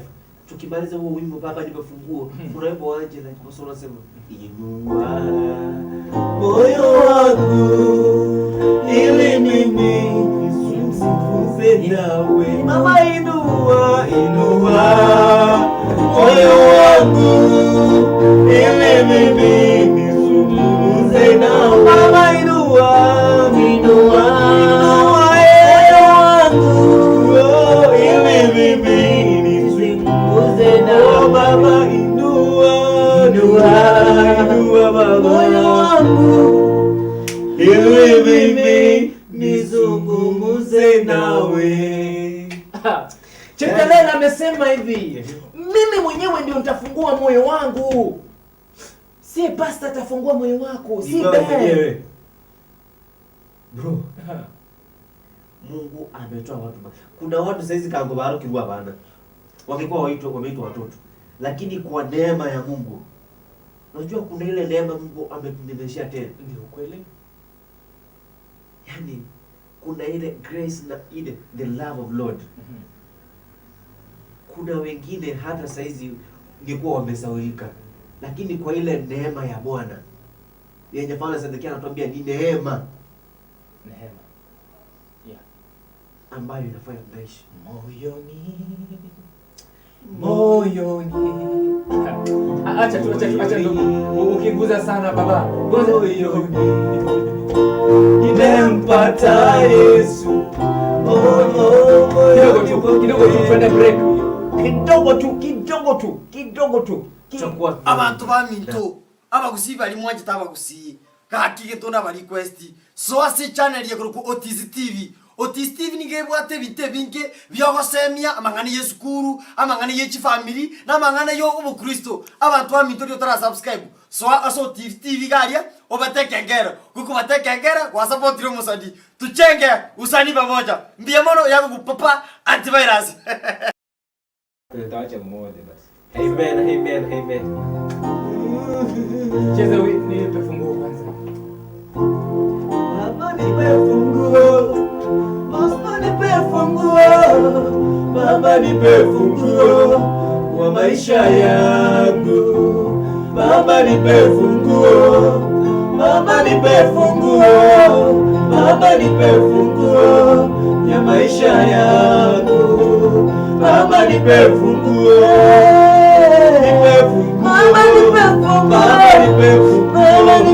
Ya maisha yangu. Nimechekwa sana Baba, nimenyanyaswa sana Baba, leo nipe funguo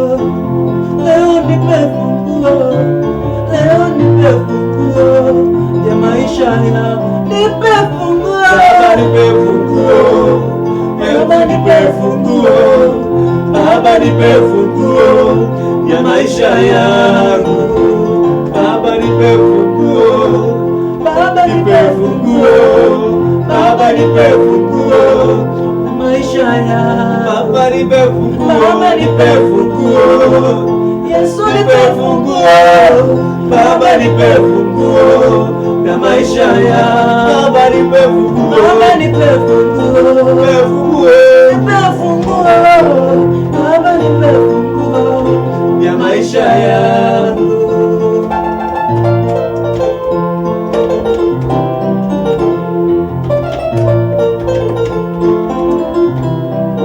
Yaani Mungu akupe ufunguo ya maisha yangu. The key to my abantu baminto abagusiba ali mwanje tabagusi kakige tona ba request so ase channel ye ku Otis TV. Otis TV nigebwate bite binge byogosemia amangani yesukuru amangani yechi family na amangani yo ubukristo abantu baminto ryo tara subscribe so aso TV galia obatekengera kuko batekengera kwa support ro musadi tuchenge usani pamoja mbia mono yako kupapa antivirus. Ndugu, ningependa tu unipe dakika 10. Nishughulikie kitu fulani hapo alafu nirudi. Ambapo nikikuacha na wimbo ambao umesema unawimba.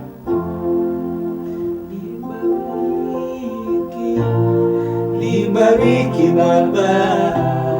Nibariki nibariki Bwana. Yesu mimi naomba unibariki Bwana. Yesu mimi naomba unibariki Bwana. Nibariki, nibariki Bwana, nibariki, nibariki.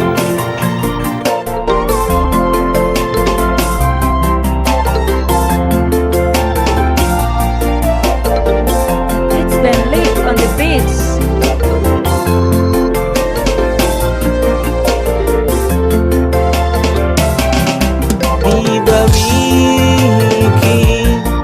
Nibariki Bwana,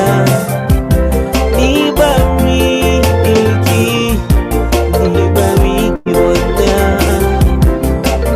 Bwana mimi naomba nibariki Yahweh.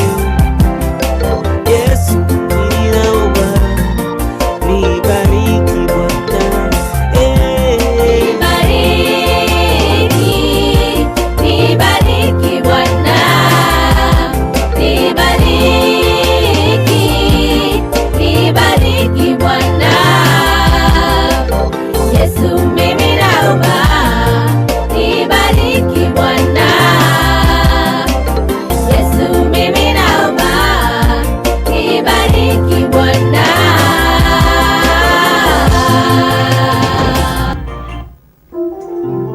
Yani nimo nasema nibariki, nibariki Bwana. Ombi lako asubuhi ya leo, ambia Mungu nibariki, nibariki. Ashapofungua asa mwambie nibariki,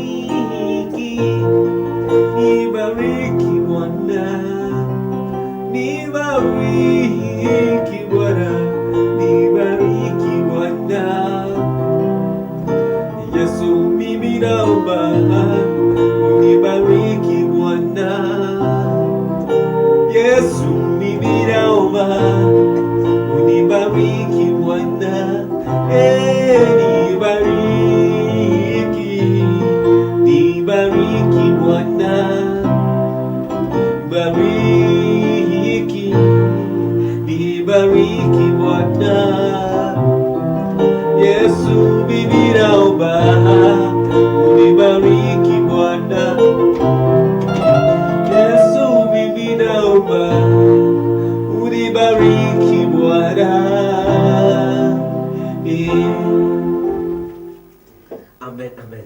Mtazamaji wa Otis TV, kama hujashare pale, ingia pale share, ndo watu wengine wapate kujua pia tuko live ndani ya live show. Yani leo tumeamua tutakuwa tunaabudu na kusifu live. Hivyo share pale, alafu itakuwa bomba zaidi. Naona Eric Oyoni anasema watching. Cheptela Kavin anasema hakuna mtu kama Mungu amenitoa mbali. Ninapokumbuka Mungu ninashukuru sana. Najua naelekea mbali tena. Dada yangu Cheptela, God is taking you far. Kwa maana anasema hata Biblia inasema sisi hatutakuwa mikia bali tutakuwa vichwa. Hivyo kumaanisha kila kitu tutakuwa mbele. Kwa maana that's our portion. Tunaenda kubarikiwa. Emily Kemi anasema niko ndani kabisa kutoka Narok, na wapata kabisa na marafiki zangu hapa, na wapenda sana. Na wamewasalimia, wamesema mmewabariki sana. Mbarikiwe. Jose Susi, naingia pale, nitakuwa napingisha pale sasa hivi ili uweze kutuambia unatupata live kutoka wapi, na unipe request yako ungependa nikuchezee wimbo upi tukiwa hapa live ndani ya studio. Ama unaenda YouTube unatuona kila wakati, na Bwana Yesu akubariki sana. Kwani abantu babere kwani ndato minto kutoka litale imata bwana wali begete simia ya akuwatch Otis TV. Bwana gara tanga aju mwana noyo bwana. Wali amamu ndio mama kwa Taiwan wali ke Otis TV. Bonsi. Asante. Alafu no sasa dia na wale ambayo unaniangalia, nimekuja leo kukwambia support Otis TV. Kama moja subscribe mazee, unangoja nini? Unatulet down kama wasanii wa Kisii. So ingia kwa hiyo YouTube channel ya Otis, subscribe, share, like, Comment hapo chini ukimaliza kuwatch, alafu baada ya hiyo si utangoja ingine yenye inakuja na utawatch. Alafu unajua Otis TV inaleta vitu kila siku kila saa. So usingoje kuhata. Alafu hapo kando kuna hiyo kengele. Press that button and wait to see the next. Bye. Hello. Hello.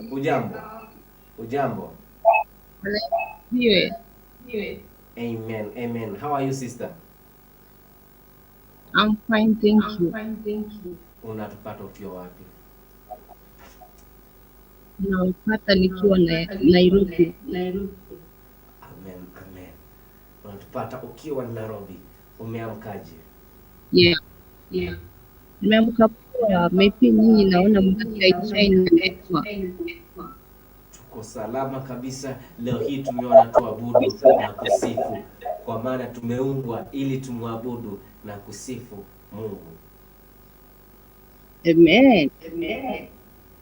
Nipe request yako.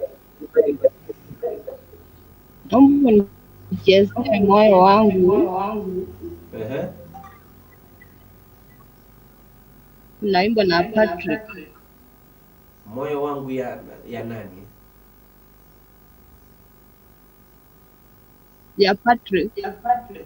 Okay, moyo wangu kana. Yes. Sawa. Yeah, amen. Ungependa kusalimia wangapi? Ngisha wawili watatu ndani ya show.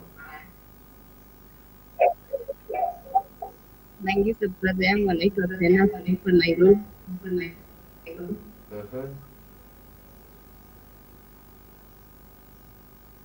Huyu anaitwa Ruzi na familia yake yote.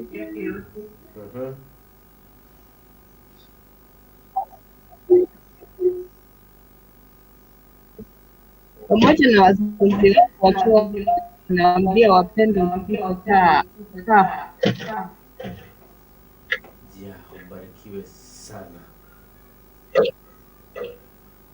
Barikiwe sana dada. Mungu akubariki. Nitakuwa nacheza hiyo request yako sasa hivi, muda usio kuwa mrefu. Nitakuwa naanza kupiga tena live. Nitakuwa naungana na kuna wengi pia sisi tunataka kuungana. Iwapo uko mahali na Saturdays tutakuwa tunachapa live kama muda kama huu. Tutakuwa tunaungana pamoja. Tutakuwa tunapingisha hapa hivi kama unapatikana. Tutakuwa tunapingisha hapa live ili tuweze kuabudu kwa pamoja.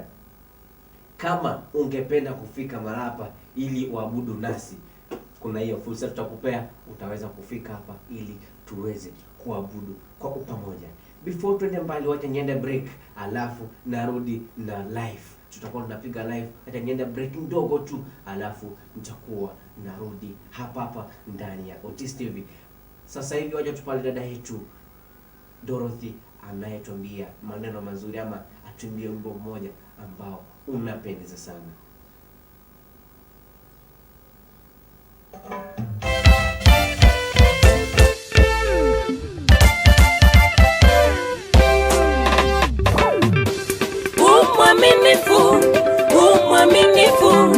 Umwaminifu, hakuna kama wewe. Umwaminifu, hakuna kama wewe. Umwaminifu, hakuna kama wewe.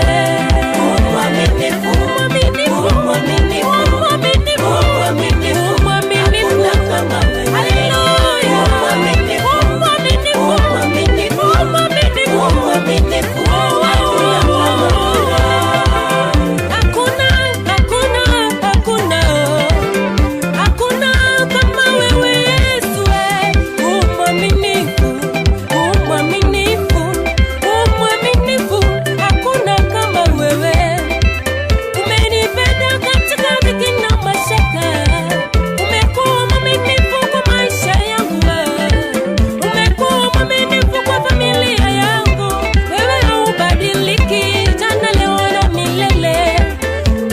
fanya kuwa mwana.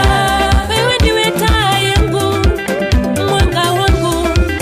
Unafanya njia pasipo na njia Baba. Niseme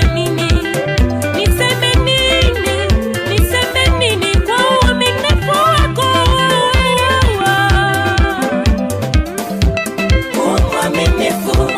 Umwaminifu,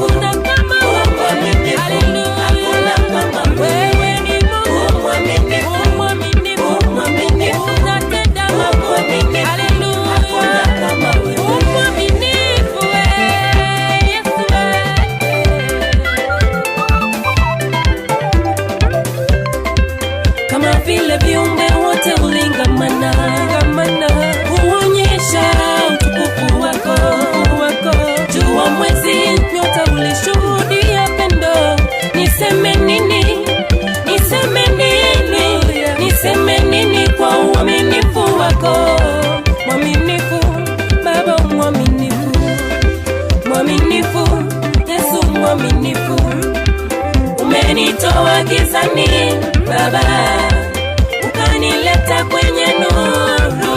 Yesu mwaminifu, Baba mwaminifu, Yesu mwaminifu, hakuna kama wewe. Mwaminifu, mwaminifu, mwaminifu, mwaminifu, hakuna kama wewe. Mwaminifu, mwaminifu, mwaminifu, mwaminifu, hakuna kama wewe.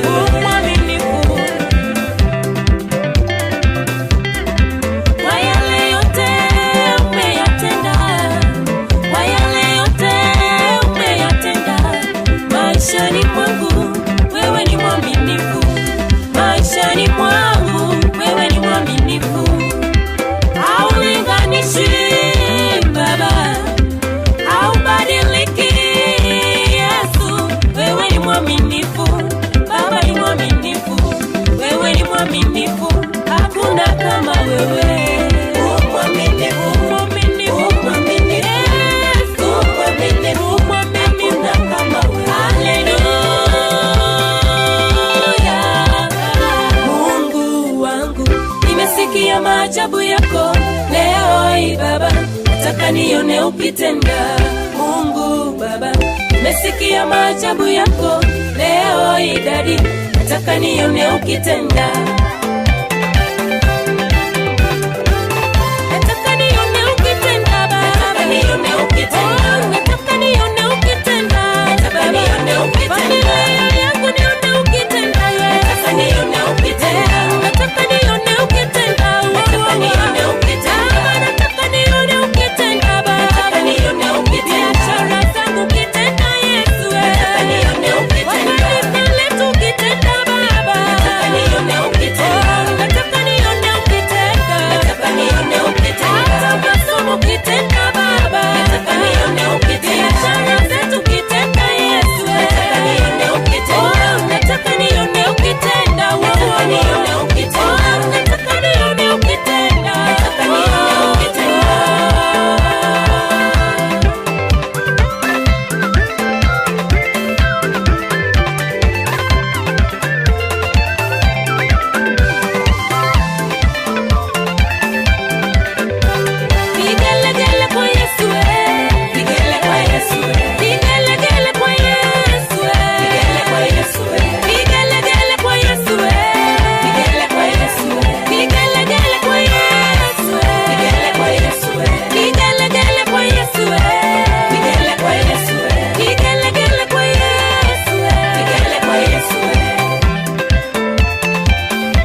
ama unaenda YouTube unatuona kila wakati, na Bwana Yesu akubariki sana. Kwani abantu babere kwani ndato minto kutoka litale imata bano wali begete simia ya akwachiti Otis TV bora gara tanga aju mwana noyo bwana wali kama ndo mama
Mfalme wa wafalme, mwenye enzi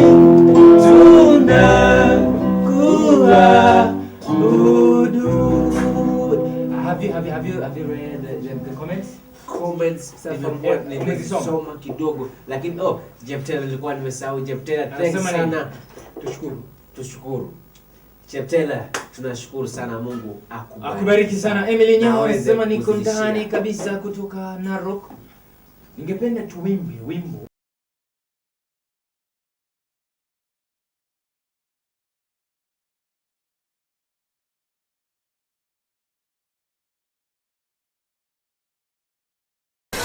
Karibu sana tena mtazamaji wetu wa Otis TV. Ni rafiki yangu hapa ambaye ni mfanyabiashara Mchugembo. Unaitwaje brother? Kwa majina naitwa. Karibu sana tena.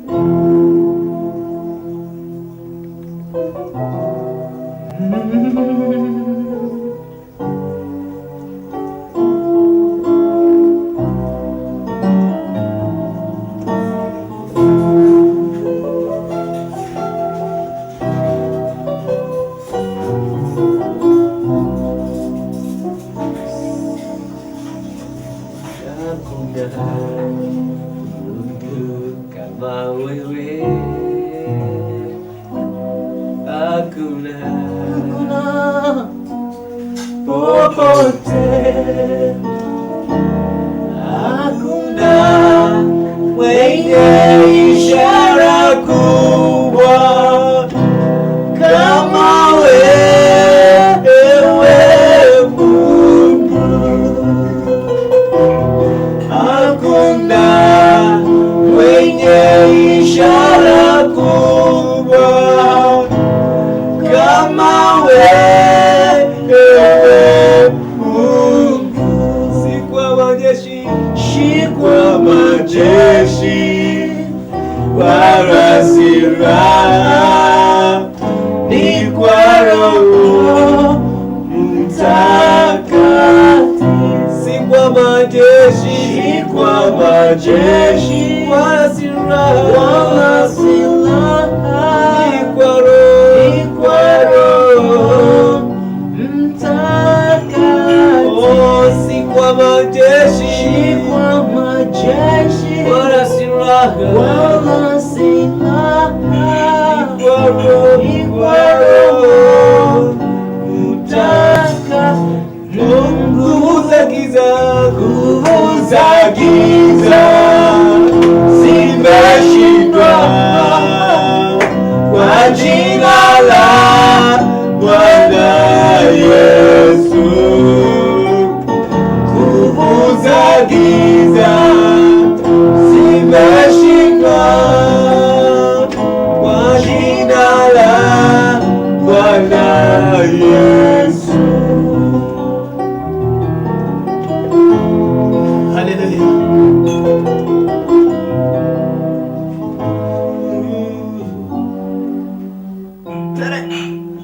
Viumbe vyote vinakuabudu ewe Mesia, viumbe vyote vinakuabudu wewe Mesia, viumbe vyote vinakuabudu wewe Mesia, viumbe vyote vinakutukuza wewe Mesia, viumbe vyote vinakutukuza Baba wewe Mesia, viumbe vyote vinakutukuza wewe Mesia, viumbe vyote vinakutukuza wewe Mesia, viumbe vyote vinakutukuza wewe Mesia. Inainama, inainuka mbele zako Bwana, viumbe vyote vinakutukuza wewe Mesia. Inainuka mbele zako Bwana, viumbe vyote vinakutukuza wewe Mesia. There is a song I need now to sing, somehow with the praise, but inachapa tu pole pole. Sifa pia na maabudu na ibada inaleta mbele zako Bwana.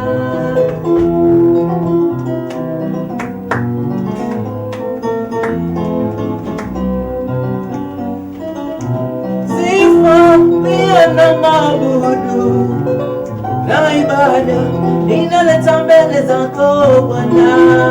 Sifa pia na maabudu na ibada inaleta mbele zako Bwana. Sifa pia na maabudu na ibada inaleta mbele zako Bwana. Sifa pia na maabudu na ibada inaleta mbele zako Bwana. Taka nikupambe maua na sifa zako ninaleta mbele zako Bwana. Sifa pia na maabudu na ibada ninaleta mbele zako Bwana. Na maabudu na ibada ninaleta mbele zako Bwana. Sifa pia na maabudu na ibada inaleta mbele zako Bwana. So we must praise him, praise him. So we must praise him, praise him in African way. So we must praise him, praise him in African way. Come on. Yes, moyare, yes, moyare, moyare, yes, moyare, moyare, yes, moyare, yes, mwana nyasaye moy. Get up, the keke baba.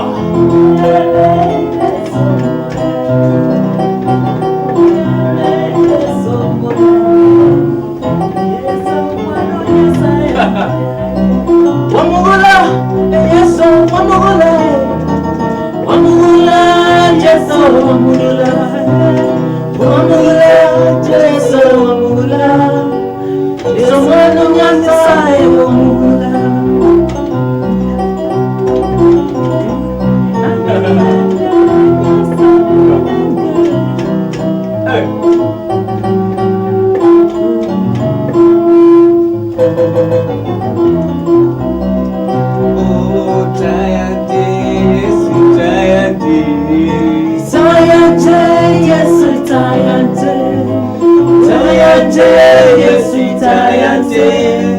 Yesu mwana wa Nyasaye tayanje, tayanje, tayanje.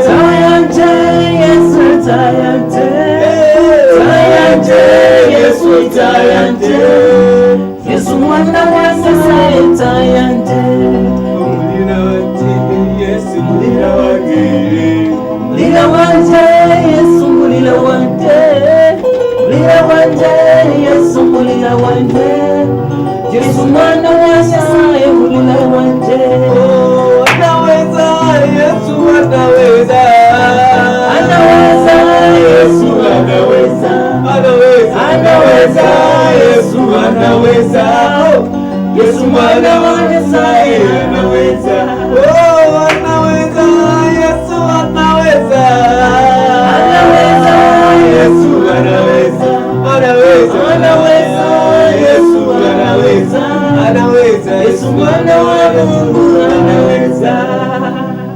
Amen. Amen. That song, the right. My friend, do you remember? Badilika, Yesu hawezi badilika. Nimempata asiyebadilika, Yesu hawezi badilika. Oh, nimempata asiyebadilika, Yesu hawezi badilika. Nimempata asiyebadilika, Yesu asiyebadilika. Oh, nimempata asiyebadilika. Yesu hawezi badilika. Nimempata asiyebadilika. Yesu asiyebadilika. By the way, do you remember the old songs? The praising songs, the old songs. Tunacheza hapa hapa. Unajua kuna kitu hapo umesema ndio kupata asiyebadilika. Do you know people change? People change. Things change. Things change. Time passes. Always. Everything goes. Sometimes what translator things pass. Things pass. But the word of Lord. But the lingana lya Nyasaye don't change. Haiwezi kamwe kusi. Hata Mungu mwenyewe hawezi badilika. Onye Nyasaye weka tawo chichi. Na Mungu anafurahia wakati nasikia akisema ndio. Koigwa buya kerengo tegwa. Usikirengo igwa. Keraho tena. Ndio yani akisema ndio. Kera tebire. Lakini no maana ndio moroge giata. Huwezi kataa. Hata ukwe mchawi giata. Huwezi kataa. You know. Yes. Saizi Mungu akisema, okay. Najua Mungu amesema wewe ni mbarikiwa, sema amen. Amen. Hakuna mwenye anaweza pinga sema wewe si mbarikiwa. Nobody. Yes. Nikuulize. Yeah. Uliwahi siku moja unaweza simama hata mbele za watu kuongea? My friend, not even. Hata kwetu kwa familia. I can't. I never knew. But Mungu amebadilisha. Nasimama kwa madhabahu. Unanena. Kwa umati wa watu. Mwamba, unajua kuna hiyo kitu. Mwamba, Yesu ndiye mwamba. Before that, can you say something? Before that. Tutaimba mpaka saa 7. Mpaka hata saa 8. Tuko na wewe ni Vina and Bentley. Brayo nyuma ya kamera ni mgeni wetu. Baada anakuja. Iko hivi. Unajua kuna vitu Mungu anatendanga. Unajua kuna mtu alikuwa anasema sijui baraka huo sijabarikiwa. Kuna vitu lazima ufanye ndio ubarikiwe. Kweli? Nitaziweka kama ni. Kuna vitu lazima ufanye ndio ubarikiwe. Huwezi kuja hapa uanze nataka kubarikiwa. Hivyo hivyo tu. Kuna vitu lazima ama kuna vigezo vya kubarikiwa. Twende kazi. Kia kwanza before tufika hapo. Ndio nataka kuona step by step. Okay, nipeleka mbio hapo. Umenipeleka mbio. Kubarikiwa kuna terms 3. Okay. Alafu hata ukiomba baraka, Mungu always ana majibu matatu. Kuna yes. Okay. Kuna wait. Na kuna no. Ndio. Subiri. Hapana. Unaelewa hiyo kitu? Kabisa. Kuna yes. 3. Yes, no, wait. Kitu cha pili. Kubarikiwa kuna terms and the regulations za kubarikiwa. Unaweza kuwa unajua moja ta moja kubarikiwa, nyingine lazima. Yes. Inabidi good relative, yani unaweka relationship nzuri kwanza. Saizi vili ukitaka hata mimi nikupe 10 bob, lazima uwe na good relationship. Maneno matamu takwambia. Si hata maneno matamu, yani kuwa na uhusiano mzuri wa haraka na wa karibu. Kitu cha kwanza lazima uwe na uhusiano mzuri na wa ukweli pia. Yes, ukweli. Usifika ati baba nataka kubariki. Unajua kuna watu wengine hawaombi. Yeah. Unajua this thing unapata mtu Yesu malele. Hayo kuna maombi mengine nasemanga yafiki hata hapa. Because you are not praying, you are complaining. Na Biblia inatuambia tushukuru kwa kila jambo. Amen. Hivyo unajua kuna mtu hata unaweza pata mtu unaona ni kama anaomba, lakini si eti ama analia anaomba. Si eti analia kwa sababu anaomba. Mwingine analia kwa sababu amekumbuka shida za. Na Mungu analeta leteni mizigo yenu nami nitazipumzisha. Salaba wa Yesu, salaba umeniokoa dhambi. Haleluya. Leo hii popote penye mtazamaji yuko, mwambie ndugu, leo hii make a good relationship with God. Make a good relationship with God. Make a good relationship with God.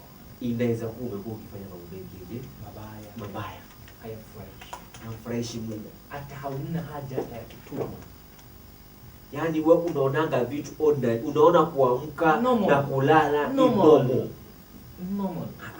It is not normal. Bro, unaweza wapi shuhuda?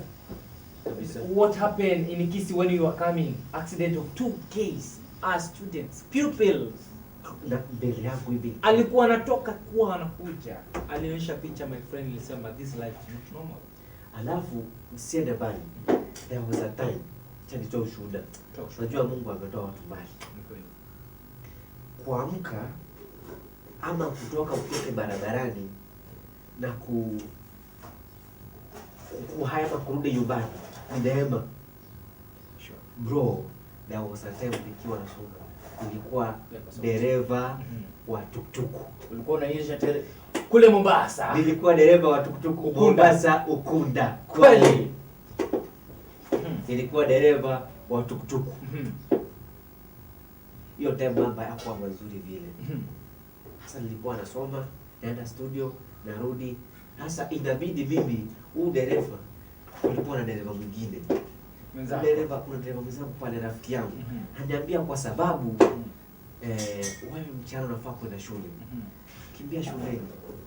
Kimbia studio. By saa 8 ya mchana uwe umerudi. Mimi nitakuwa na kupa tukutuku yangu unafanya mpaka usiku. Hiyo ni squad. Napewa squad ya saa 8 hadi usiku. Ama sometimes napewa 5 jioni, naambiwa nenda chapa mpaka nifike.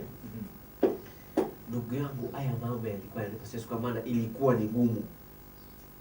Life was too hard at a point. I remember wakati hiyo time nilikuwa nimeajiriwa kidogo kanisa fulani. I can't mention the church. No. Ni kweli. Can't mention the church. The church is a big church by the Ukunda. Yeah. Some people know it. Hata nimekosa kusema Ukunda. Ni church. Unaweza kuwa kuna mtazamaji mwenye it was a big church. Yeah. Big church. Ikafika mahali nikasimamishwa. Alafu imagine ulikuwa kwa umati wa watu baba, ulikuwa unajisimamia school fee nini? Usimamishwe kazi. Ulisimamishwa kazi?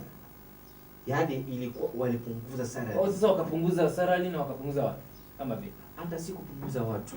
Ukawa unapia kazi ya Mungu kutolea. Alafu sasa wakati ulikuwa pale ulikuwa unajua mimi mwisho wa mwezi nitapata kama hizo 5,000 zangu niende kufanya kitu. Alafu ushukisho ulete mpaka 1,000 toto. Hama hasa ulipo utalipa vipi nini? Things started kuwa hard na school fees unajua zinahitajika shuleni. Hujamaliza. Ukawa unapiga mahesabu. Nikawa mpaka nimekuwa na stress mbaya. Hata mpaka nimejaribu ikawa nime hasa kule kunifanya hivyo ikawa nina stress nyingi. Nikaacha kabisa, nikaquit. Studio yenye nilikuwa naenda kufanya party time, nikawa hata nimekorogeka. Hasa nimebia sawaje nione venye nasoma. Kaanza kuconcentrate shule sasa. Nikaacha mambo yangu, nikabaki ni shule na mimi. Unajua hapo life imebadilika. Imekuwa tena matatizo sasa. Sasa yameongezeka juu ya juu. Unajua life ya Ukunda. Unaelewa ndugu. Baada nimekaa Msambweni kidogo. Tofauti kabisa. Naelewa tofauti kabisa. Si kama Likoni unaweza. Unajua kuna kwingine life ni chini. Hasa nikawa sasa nimerudi kuwa dereva wa full sasa. Full time. Dereva wa tuktuk Ukunda ni 1,000 kwa siku unalipa mwenyewe. Unalipa mwenyewe 1,000. Na wewe ndio utalipa parking. Hivyo ni 1,000. 1,000 parking ulikuwa unalipa ngapi? Parking ni 50 ama 100 kwa siku. Na unajua uwezi lazima upaka. No, of course, jua uwezi pata customer kila wakati. Sasa inafika mahali unafaa ukimbia, unajua siwe peke yako kwa barabarani. Remember, mnakimbishana. Unafaa kwenda shule, urudi, uende barabarani. Na uende barabarani. Wenyewe wanahitaji 1,000. Na wewe unahitaji pesa yako hata nini ya kanjini nataka 50 bob parking. Kwanza tuktuk ile nilikuwa naendesha hii kuwa na sticker ya Kanjo. Hivyo ukiona Kanjo ni teke. Ngoja ndugu brother mpenzi mtazamaji, hiyo shuhuda mrefu sana. Tutakuwa na ubarizi. Unajua huo by the way sasa kuna siku ambayo tutakuwa tunautenga. Atatuelezea historia ya kuwa producer. Atatuelezea kila kitu, pia mimi, pia Brian. Unajua kila mtu ana ushuhuda wake. Nakwambia Mungu amenitoa mbali. Umetoka mbali ndugu. Hiyo siku nilikuja, ulikuwa saa 8 ya usiku. Umetoka mbali. Nilikuja kugongana, nilifanya kitu kingine mbaya sana. Saa 8 ya usiku. Because of ule kuchoka. Si kuchoka peke yake. Nilikuwa na stress. Mimi nilijipata nimeingia gari nyuma. Na niligonga gari ngapi? Na tuktuk. Lakini si tuktuk ndio iliumia, si gari. Gonga gari nyuma uone kama itaumia, bro.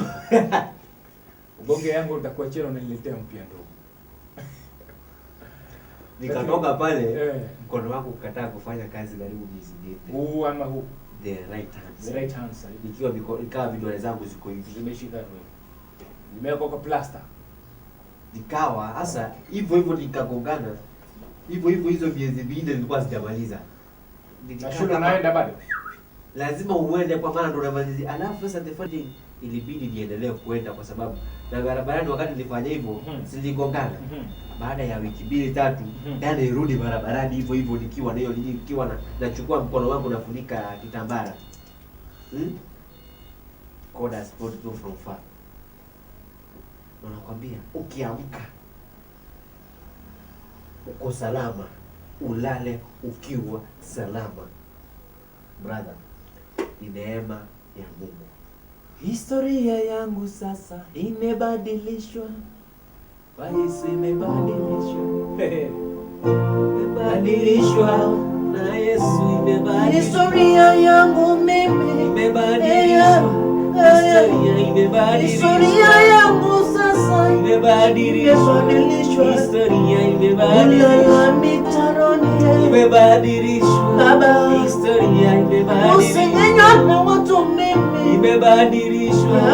Historia imebadilishwa. Historia yako imebadilishwa. Imebadilishwa mpenzi. Historia imebadilishwa. Historia imebadilishwa.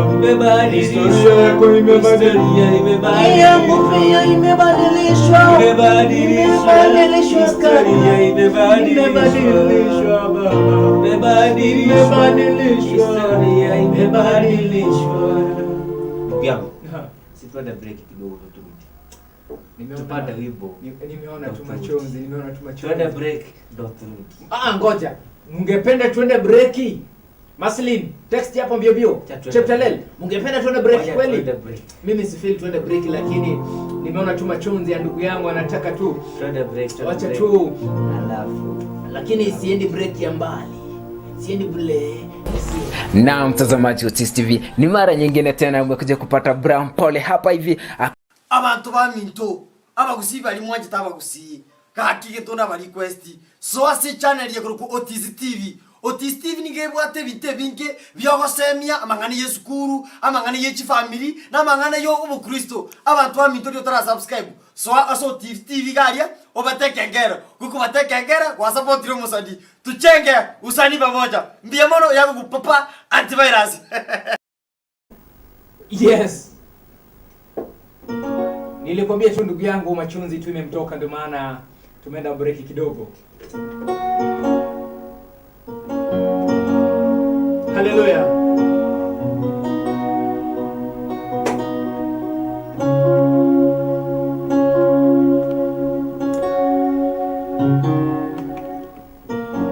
Ni wewe umanilio, ni wewe. Hey, ningejua kucheza Mighty God. Alright, naona anaitwa Emily anasema niko ndani. Maslina Bosibori anasema please imba, ingekuwa jambo ndogo kila mwanadamu analoliweza hasingekuja Yesu kutukomboa. Okay, wimbo ambao unasema lingekuwa jambo ndogo kila mwanadamu analoliweza hasingekuja Yesu kutukomboa. Chipeleka vile anasema song ya Anthony Musembi, niumbie moyo safi, moyo wa kunyenyekea na kubondeka mbele zako. Basi, asante sana. Wimbo utaupata my sister. Maslini Bosibori anasema shushu anasema mimi ni muujiza. Maisha yangu ni muujiza. Nikilala nikiamka ni muujiza. Bwana. Wa mabwana mimi ni muujiza. Ingia ndani ndugu. Asante sana. I'm in. Niumbie moyo safi, moyo wa kunyenyekea na kubondeka mbele zako. Usisonge mbali maana leo Brian atatuletea neno tu kidogo.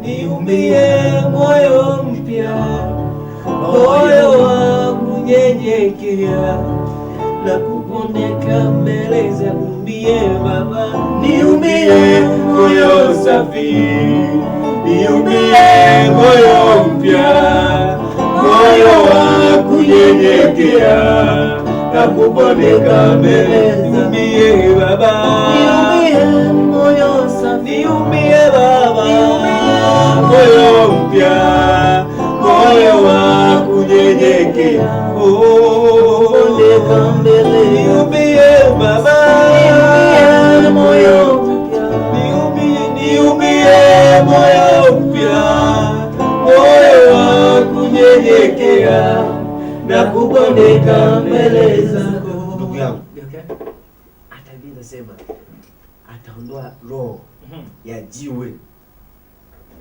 aweke roho ya mwangaza, ya dhabahu, ya nyama. Atatoa ile nini ngumu hiyo, roho ngumu. Ile roho ya kupinga kufinywa kila wakati katika kona. By the way, unajua kuna kitu ambacho nimekumbuka kwa maisha yako ambayo uliniambia ndugu. Do you remember kuna siku tumeenda nyumbani kwetu? Kabisa. Maisha Mungu anabadilisha ndugu. Kabisa. Endelea. Mpenzi mtazamaji, si kujichocha ama si kumsifu. Nilienda kuna Jumapili ambayo tumeenda kwao nyumbani pale. Na natumai hiyo wiki pia tunaenda. Kabisa. Si wiki? Leo. Katika maisha ya ndugu yangu kifamilia, si kama maisha ya kwetu. Si kama maisha ya kina Brian. Jinsi ndugu yangu wanaishi kwao, wanaishi kama watoto. Yaani baba yake, yaani au uende tu kwao uweze jua huyu ndio baba, huyu ndio mama. Yaani they are the same. Benili wakati aliingia ndio unajua wakati babaka aliingia niliona nyaje poa. By the way babake ni pastor. Lakini mwili tu ni mdogo tu kama wake. na mamake tu ni mdogo, mami ni mdogo. Sasa mimi nilishangaa this life. Enyewe Mungu badilisha maisha. Wacha. Si kama kwetu. Mimi sasa ni by the way. Sijai kuona ile ya kwenda kuambia buda mambo. By the way, babangu ni mgonjwa anakatukwa. Takupeleka. Next Sunday tunaenda kwetu. I promise. Next Sunday tunaenda kwetu. Yeah, babangu ana shida ya mguu. Atoki tu yani anatembelea zile yeah. So but I'm happy with them. Unajua nikienda nyumbani tu akisikia sauti venye ile round tulienda kwenu ben mwana ito tulichinjiwa kuku, nakwambia tulikula kuku. By the way, huwa tuna amani na upendo katika familia ni kitu muhimu. Amani. Wakati wengine majirani wanawazusha, nyinyi mko tu pamoja. Ni kitu muhimu.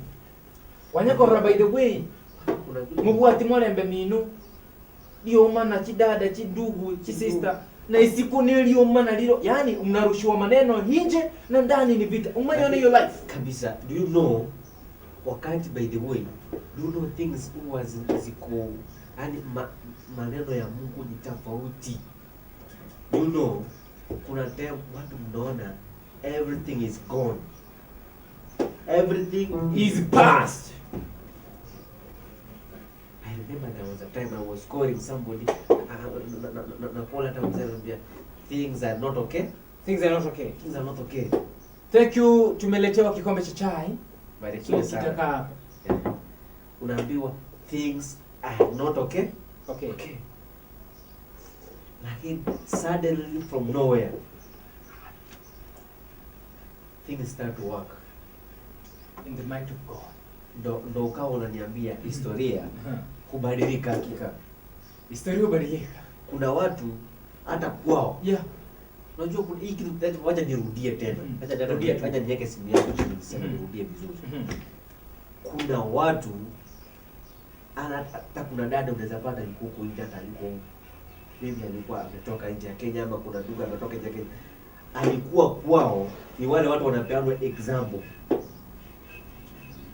Ndio there was a time nakumbuka unaambiwa ule mji, by the way, unaambiwa ule mji au watu ni kama Achia hapo. Ningependa kuna wimbo ambao umefanya ni uniingie. Maneno yananikosa juu ya kusema uzuri wako. Maneno yananikosa juu ya kusema uzuri wako. Yani maneno yanakukosa vyangu. Unashindwa tu unamwambia nini Mungu nini? Unashindwa. Unajua you can't explain the love of God. By the way, it is totally amazing. The love of God is totally amazing. Kwa Mungu Baba, unajua kunifurahisha. Baba. Okay. Anaitwa Newton. Newton is like a new member to me. Newton anasema so locked maze, so locked. Asante sana Newton, ingia ndani. Hapa ni Bomb Live Show, kubarikiwa tu na nyimbo za Injili. Maslin Bosburi anasema very glory has a story. Glory has a story. Story ambayo umetoka. Every glory.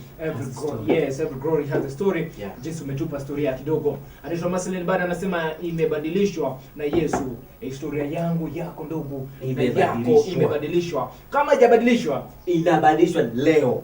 We believe. Si inabadilishwa, it has been changed. Kwanza imebadilishwa leo. Utatupa ujumbe kesho. Historia imebadilika. Leo mambo yatakuwa tofauti. Leo walio kudharau watakusalimia kwa heshima. Watapiga mpaka simu. Walio kudharau siku moja watakusalimia kwa heshima. Walio kudharau siku moja watakusalimia kwa heshima. Leo wanakuchama sema, kesho watakusifu. Walio kudharau siku moja na wanakunenea mabaya, sasa watanena baraka tu. Alafu najua kuna kitabu kinasema nitawafunga vinywa vyao. Umefanya nikumbuke wimbo wa Rosemary wasema wanyamazishe. Kabisa. Wanyamazishwe. Yaani Mungu anachukua msumari, agongele ule ulimi wao. By the way, washindwa hata kuongea. By the way, unajua ni kitu mbaya sana wakati tunaongea hivyo. Why you not changing your life? Why usengenye tu wenzako? Why? So jiangalie tu life yako. Mbona mtu awe na chuki zenye hazina maana? By the way, unajiumiza tu, ukiachilia wale wenye umeweka ndani yako ndio utabarikiwa. Ukiwaachilia ndio utaona the glory of the Lord. Unajua hata nani kuna huyu Solomon mkubwa alikuwa anasema nimewaachilia wote. Nimewaachilia wote. Yeah, walio nimewaachilia wote kutoka moyoni mwangu. Yaani ukiwaachilia utakuwa na furaha. Utakuwa na furaha na amani. Yaani utakuwa umeacha ile space ulikuwa umeweka shida inakuwa na furaha. Na furaha. Baraka, maendeleo. Na ushaijua ukiwa umebeba wenzako kwa njia mbaya. Kwa njia mbaya. Umewabeba kwa njia mbaya yenye sivyo. Ama ukiwa unafanyia watu wengine vibaya. By the way, kuna kilio kingine kibaya. Why? Usifanye mtu aliye juu yako. Kwa maana machozi ya kimani, machozi bana. Kuna kilio kingine mtu akilia, ndugu yangu, mamaka akikulilia kilio kibaya, ndugu yako akulilia kilio kibaya, hata mimi ndugu yangu nilie kilio kibaya juu yako. Ndugu yangu, I can't move. You can't move. I can't. Bro, Gentex Team anasema show iko sawa. Kuna ile worship inasema ni neema ya Bwana, please nichezee hiyo. Ni neema ya Bwana. Tutakuchezea. Neema ya mkombozi. Nikituma link ni vibaya? Tuma link hiki. Unajua ungeingia, unajua alafu kuna zile unazitangaje? Kuna design tunaweza iimba. Na kuna design anaimba. Tofauti. Wanaitangaje hiyo nini? Ni design. So nimetuma link. Ninatuma link, uingie ndani, utuambie my sister wa wimbo. Unajua kuna venye tunaweza imba sisi na kuna venye ungependa tuimbe, tubarikiwe pamoja. Yaani ni neema ya, unajua ni neema ya Bwana inafanya saizi unare hivi. Ni neema. Nikwambie siri. Sema. By the way, nguo mzuri nilivaa mara ya kwanza. Nguo at least najivunia nimeng'ara kidogo. By the way, let me thank God. Hii shirt imeandikwa boss. Nilipewa kama zawadi. By the way, things change. Acha tuniache. Mara yangu ya kwanza, acha niache. Nikwambie. Ulivaa suti ukiwa lini? Suti nimevaa ukiwa umemaliza shule. Wacha hiyo shule. Suti nimevaa nikiwa kwenye Otis TV. Ndio umekuja kuvaa Nimeanza kung'ara nikiwa kwenye nikiwa nimeconnect. Yaani by the way, life imechange tu hivi karibuni bro. Pia hata mimi ningependa tu. Napenda tu yani wacha tu kuna kitu kiko ndani yangu ningependa kukifanya na hiyo siku itafika. Nitakifanya. Kuna kitu tunasemanga hapa hivi. Penye Mungu ametoa wengine. Ndio maana by the way, let us talk the reality. Ndio maana sometimes hata ukija studio penye niko uniambie Benly nataka kuimba wimbo. Alafu niko hivi na hivi na hivi. Wallahi, hakuna nimeambia siwezi kurekodi hata kama hana pesa. It's true. I thank God, Major Pole. We are using Major Evangelist Douglas Utiso. Pia ni mtu wa Mungu. By the way, when they are together, wanafanya mambo mazuri. Wacha kusema tuna pesa ya kurekodi. Hapana. Yenye iko shukrani nyunayo. Njoo ongea na yeye. Hata unajua sometimes nilikuwa naambia mtu. Hata mimi kuja kuimba kuna mtu aligaramika juu yangu. Somebody alipay ile gharama. Nikwambie kitu. Hizi nyimbo ambazo nimefanya volume 1 ambazo sijafanya video. Tuongee tu kweli. Ulinilipisha pesa? Tuongea tu kweli. Cha kuchoma. Aliye juu halali. Ningependa tu ningishe Gentex Game atuambie huo wimbo jinsi ambavyo angependa tucheze kisha Yeah. tumcheze live, kisha kwanza anaweza kuwa pia na ushuhuda. Leo kila mtu anatoa ushuhuda. Hata wewe unatoa ushuhuda, Tatoa. nitarudi nitoa ushuhuda pia. Haujatoa ushuhuda. Tutatoa ushuhuda. Tuna muda. Muda upo. Hata ikuwe ni saa 10 tunachapa Hata show saa mpaka mbili saa ya usiku 10. My tutapita sister. mpaka saa mbili. My sister Cheptalel, Masi, tunaweza chapa leo show mpaka hata saa 10. Maana yani na maneno baba ameandaa mbele zako. Kuna maneno baba ameandaa juu yako. Unajua Mungu anaandaa vitu. Ushaona Mungu anakuandalia hata meza. Brian ajaiba. Leo nakwambia leo neema yatosha. Tuweke dada yetu. Alafu Evangelist Michael Otieno ameingia kwenye nyumba. TV. Atakuwa anatuletea mambo masafi. Safi. Shalom alaikum.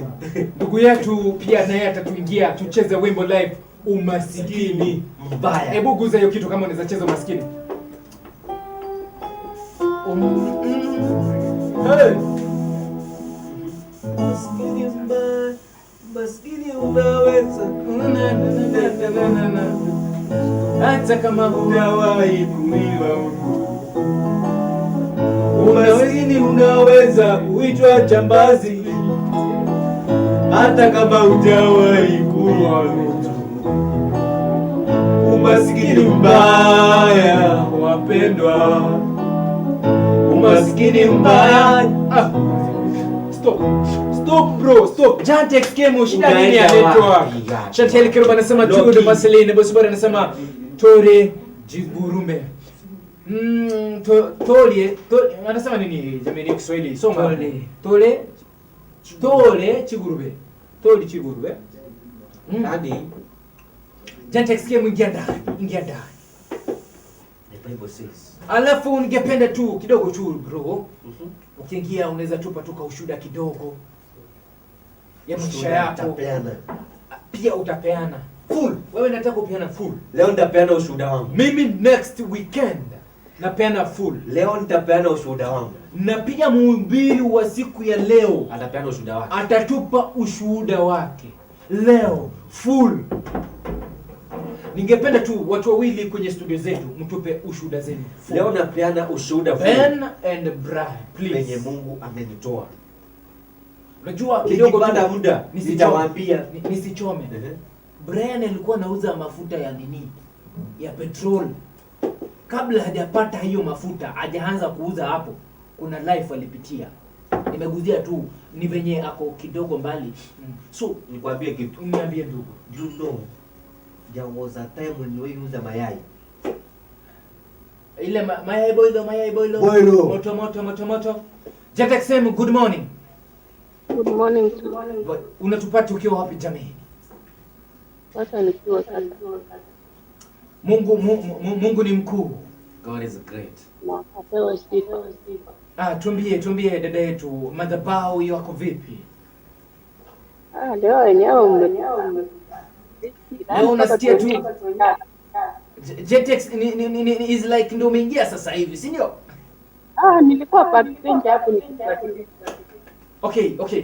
Siko baya. Huo wimbo neema ya Mwenyezi Mungu ungependa tuimbe vipi? Jinsi ambayo unaujua. Unazo style mingi but hivyo tuimbe kiritele yetu. Ni neema ya Bwana. Ungetupendelea ama ungetukubalia tuimbe kill style yetu? Una shida. Haya, alafu ungependa tu baada ya wimbo utupe ushuhuda kidogo tu kuhusu maisha yako. Ushuhuda ni mwingi. Utatupa tu moja tu kidogo tu, maana Mungu penye Mungu amekutoa. Penye Mungu tu amekutoa. Just by the way, pia unajua kila mtu akona ushuhuda. Unajua kusema pia umepanda ndege. My sister, ulipanda ndege kwenda hapo ng'ambo. Huo ni ushuhuda. Ni ushuhuda. Ndugu yangu kuwa na leo nimekunywa hii chai. Hata kunywa hii chai ni ushuhuda, na appetite ya kunywa chai ni ushuhuda. Maana by the way, kuna watu wameagawa manini wana jinsi maisha ulikuwa nayo hapa Kenya is true. Na ukapanda ndege ni ushuhuda. Unajua unaweza panda ndege wakati umepanda mpaka ufike kule ndani ujiangalie, ni mimi huyu? I wish ni mimi. By the way, unajua niko na hiyo ndoto. mpaka unajiuliza ni mimi huyu. Itaenda Ninaota. Unalala chini kidogo. Jantex ulilalanga ama ulijiconfirm? Ulikuwa una confirm? Uliconfirm kama umepanda ama uliingia? hata usingizi haikuwa, mtu unashangaa tu, mimi ndio nimeingia huku ndani, nitafika. Hata si kufika. Unajua, you know the first time hata kupanda gari ya long distance uwezi lala. Mara ya kwanza kwenda Mombasa sikulala. Mimi nilikuwa macho, nilikuwa naangalia kwa dirisha hivi, yani nataka kuona kila kitu. Alafu unajua nini? Unafurahi ukiona hata yani okay, hiyo wiki nilikuwa naambiwa naenda Mombasa.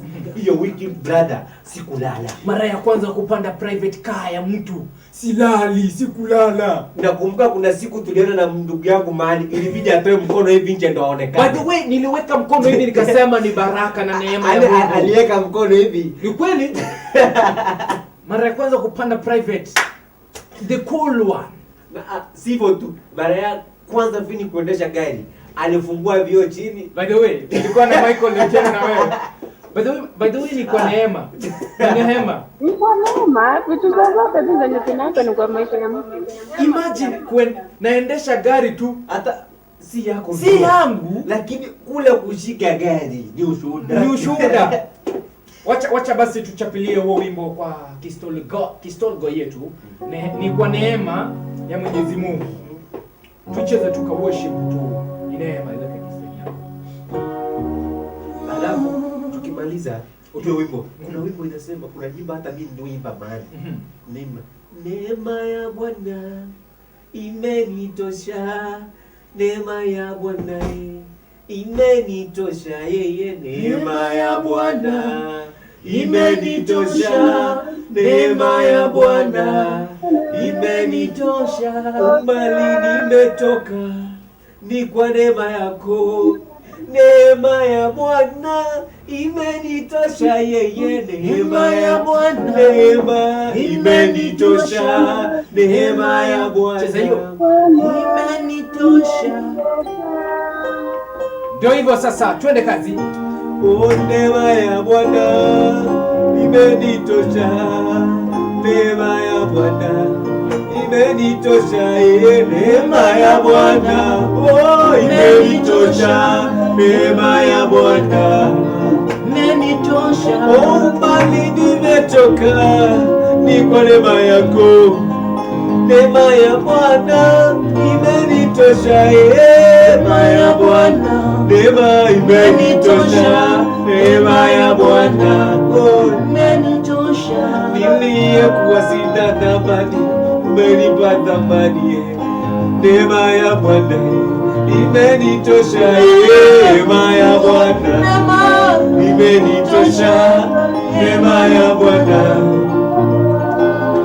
Niliyekuwa ninachekwa mimi sana baba, leo hii ikumeleza neema ya Bwana, neema imenitosha, neema ya Bwana imenitosha. Niliyekuwa mimi sifai, leo umenivalisha, neema ya Bwana imenitosha, yeye neema ya Bwana imenitosha, neema ya Bwana imenitosha, neema ya Bwana imenitosha, neema ya Bwana imenitosha jamani, neema ya Bwana imenitosha, neema ya Bwana imenitosha. Nikiwa kijijini walikuwa wananidharau, sasa nimeenda ng'ambo kwa neema yako Bwana, neema ya Bwana imenitosha, neema ya Bwana imenitosha. Sikufaa chochote Baba, neema tu yako imefanya nimefaa, unanitosha neema ya Bwana imenitosha, neema ya Bwana imenitosha, neema ya Bwana imenitosha, neema ya Bwana imenitosha, neema. My brother, That was my album volume 1. Ikiwa naimba neema ya Bwana. Imekuguza.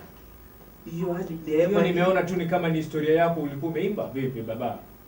Ni historia afu nikawa nasema Gosemelia, Gosemelia, Gosemelia kwande asoli, Gosemelia, Gosemelia kwande, Gosemelia kwande, badakora asoli. Okay. Wacha tu, usibuze. Naona mimi nisha My sister Jacket avocado kufulia nguo. Mnenaji ni kama nakaka tayari. Jacket. Jacket network Jamina nataka tupe ka ushuhuda tu kidogo. Okay, anaitwa nani? Ametoa ushuhuda hapo. Masimoli anasema mimi nishauzamiwa avocado kuvulia watu nguo, kubebea watu maji na kuwa chokora. In a foreign country, nowhere to eat, stay, no sleep. Bro, my sister angependa tu ingia. My sister master in Muslim. Ingia. Please. Ingia ndani. Unajua ingia tu link ndio ndani. Link tuma link. Bro kisemanga? Hadi. Umekumbusha hivi kuuza avocado. I remember there was a time tulikuwa tunauza avocado na babangu Nairobi Huruma. Nikiwa nasoma kule Madare. Ndugu yangu. Alafu kitu cha pili, amenikumbusha. Ndugu yangu, there was a time hapo Likoni mwanzo. Nilikosa kitu cha kufanya.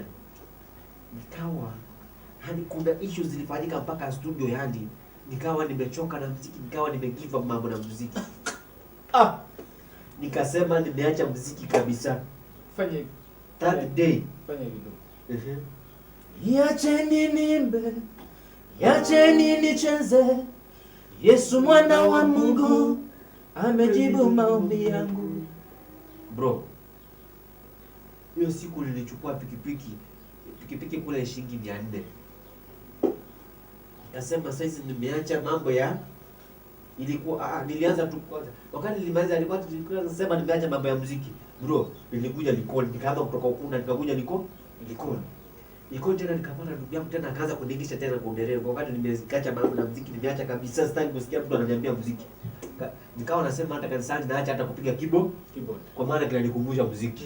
Sikuwa nataka chochote kinakumbusha muziki. Nilikuwa nasema sitaki muziki, lakini wito ni wito. Alafu acha nikuchekesha. Siku moja nikawa nimeenda kubeba tukutuku ya maji. Ile kusupply maji. Ndugu yangu kuingia ndani kutoka tu. Nikakamatwa. Nikatoroka. Nikaenda jini ya wenyewe barabarani kwa maana nilikuwa nikaendea. Kesho yake nikasema siendashi tena tukutuku, nikaendea pikipiki. Ndugu yangu nikaenda mahali tena nikakamatwa. Oh my God. Tucheze huo wimbo niache niimbe. Tucheze.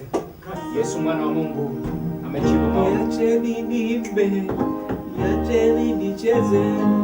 Yesu mwana wa Mungu amejibu maombi yangu. Niacheni niimbe. Niacheni nicheze.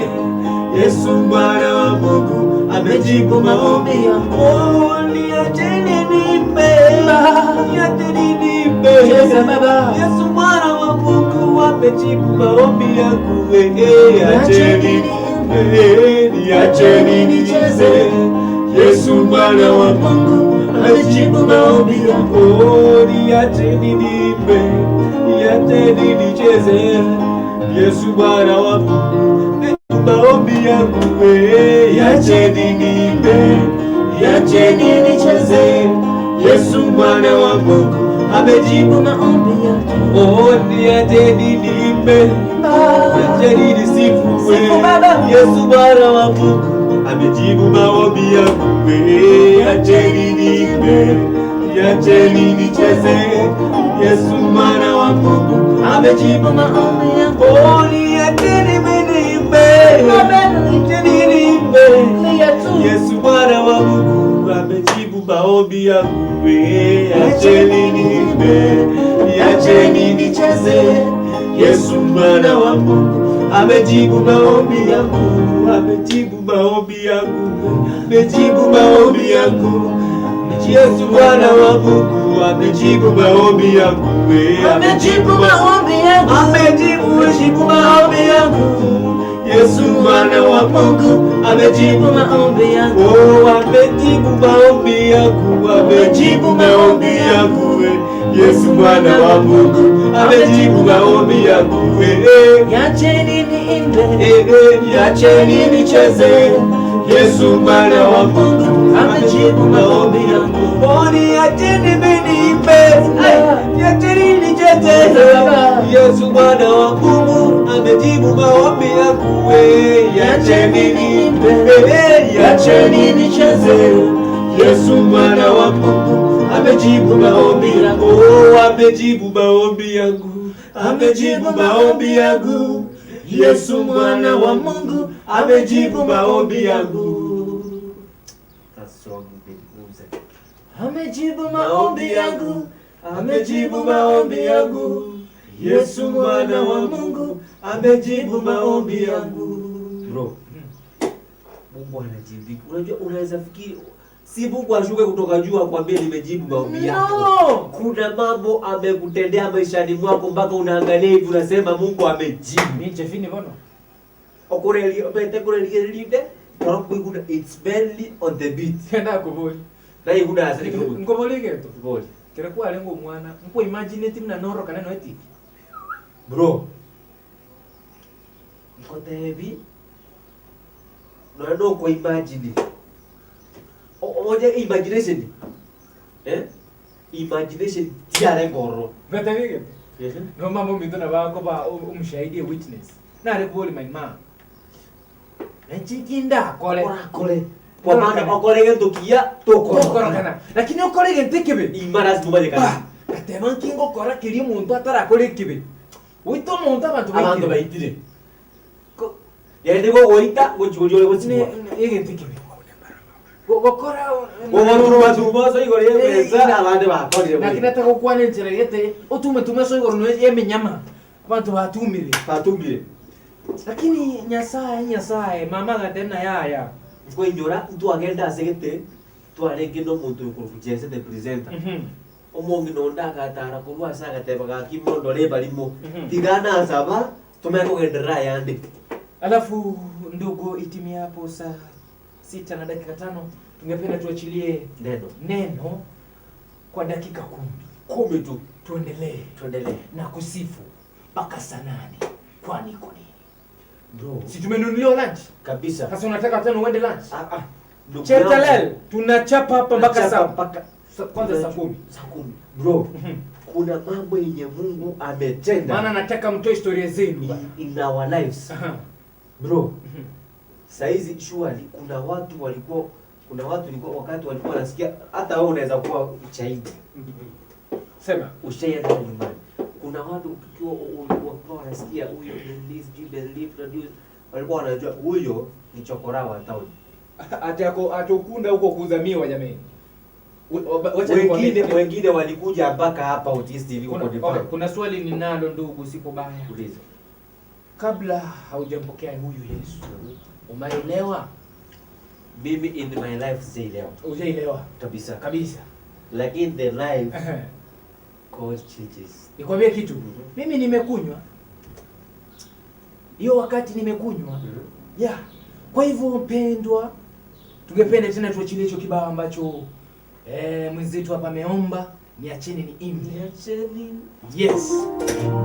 Niacheni niimbe, niacheni nicheze. Yesu mwana wa Mungu amejibu maombi yangu. Niacheni niimbe, niacheni nicheze. Yesu mwana wa Mungu amejibu maombi yangu. Niacheni niimbe, niacheni nicheze.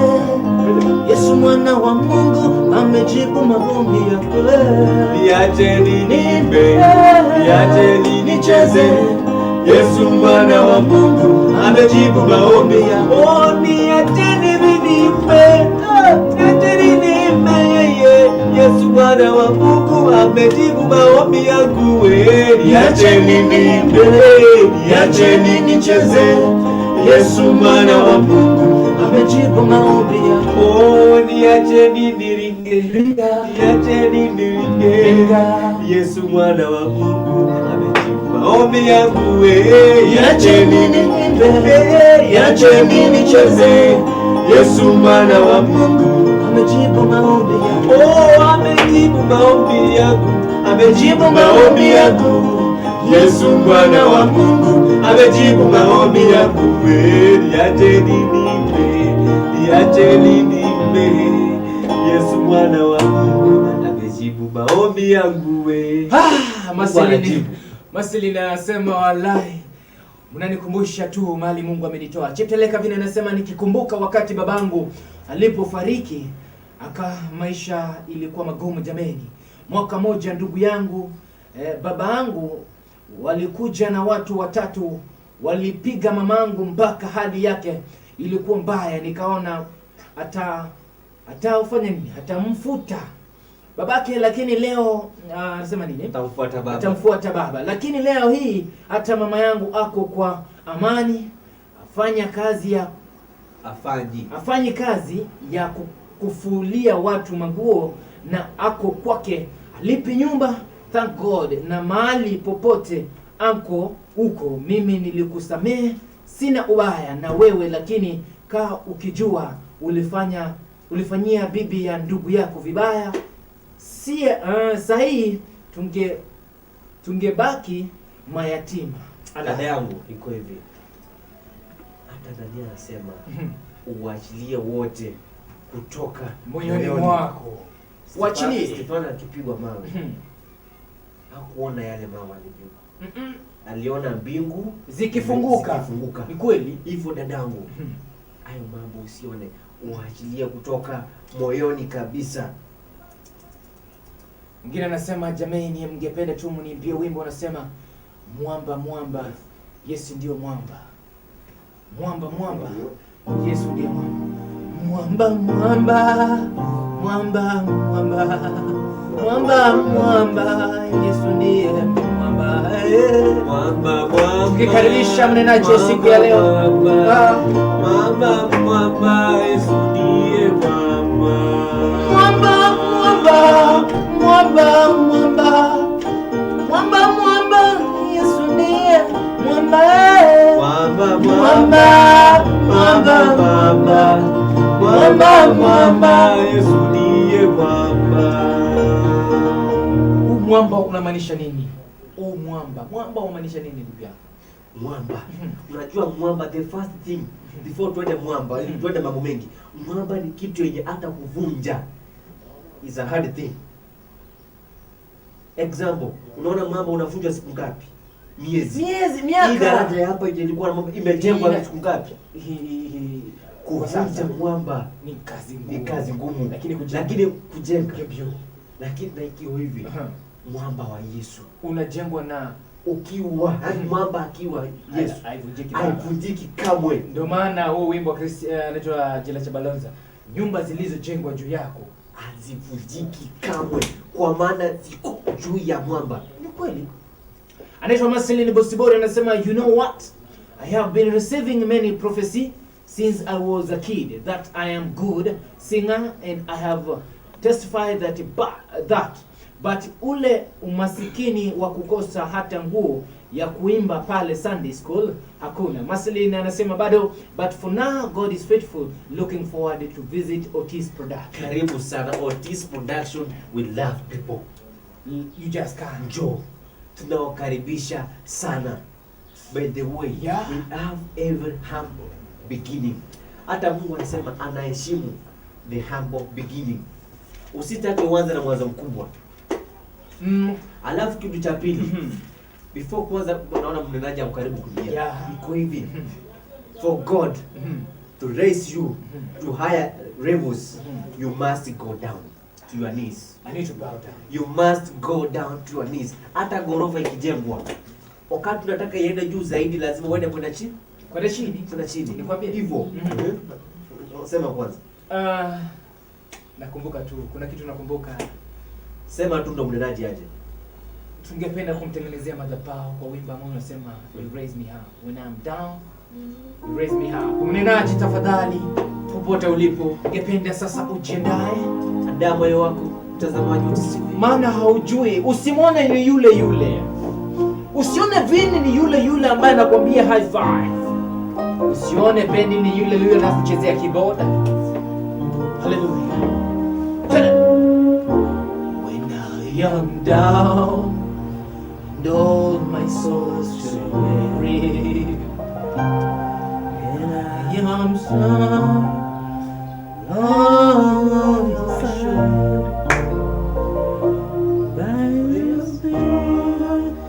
when I am on your shoulder, you raise me up more than I can be. Let's begin the song. You raise me up when I am on We need to begin the song. Let's begin. Let's start the song. Let's go. Two. Mnenaji alikuwa amefika. Mnenaji yuko jameni. Kiti chake tu kiandaliwe hapa, tumweke katikati.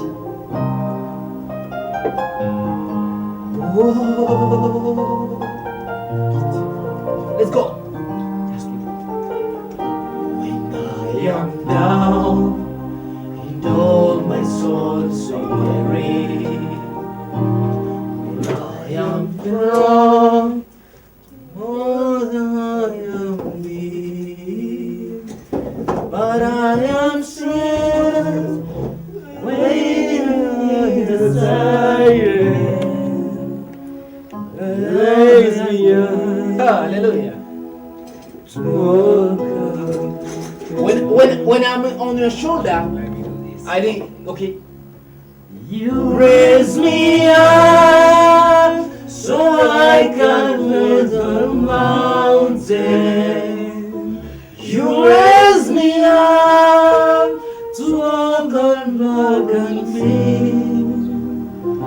When I am strong, I wish could have. When I am on your shoulder, you raise me up to more than I can be.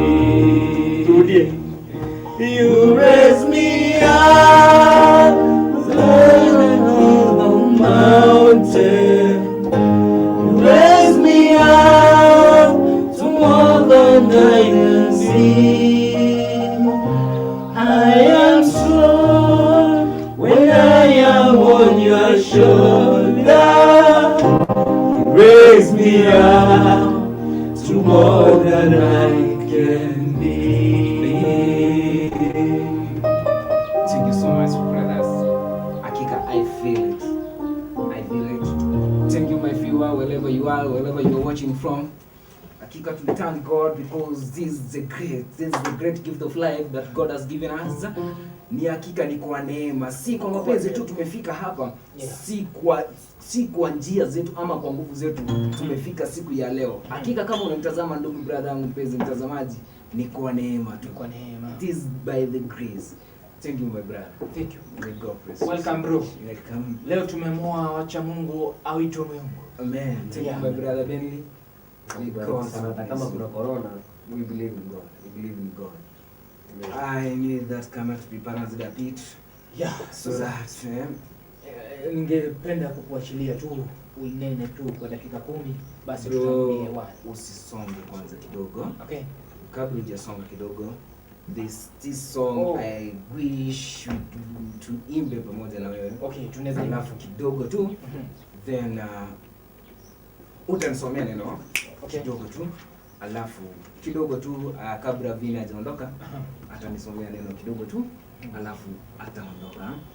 Kuna wimbo hapa ningependa tuimbe kidogo na Vini. Now what I like about my brother is a singer, as a good singer. Bro, be present, that's a gift of God. I thank God. Si benda kuja cheze keyboard. Leo wacha tucheze. Leo cheza. Guess. Wewe guess. Sauti, weka sauti hapo. We can. Sauti okay. Atujui gani? Bro Benley. Na sio wewe ningekuwa wapi? Asante sana. Okay. Yes.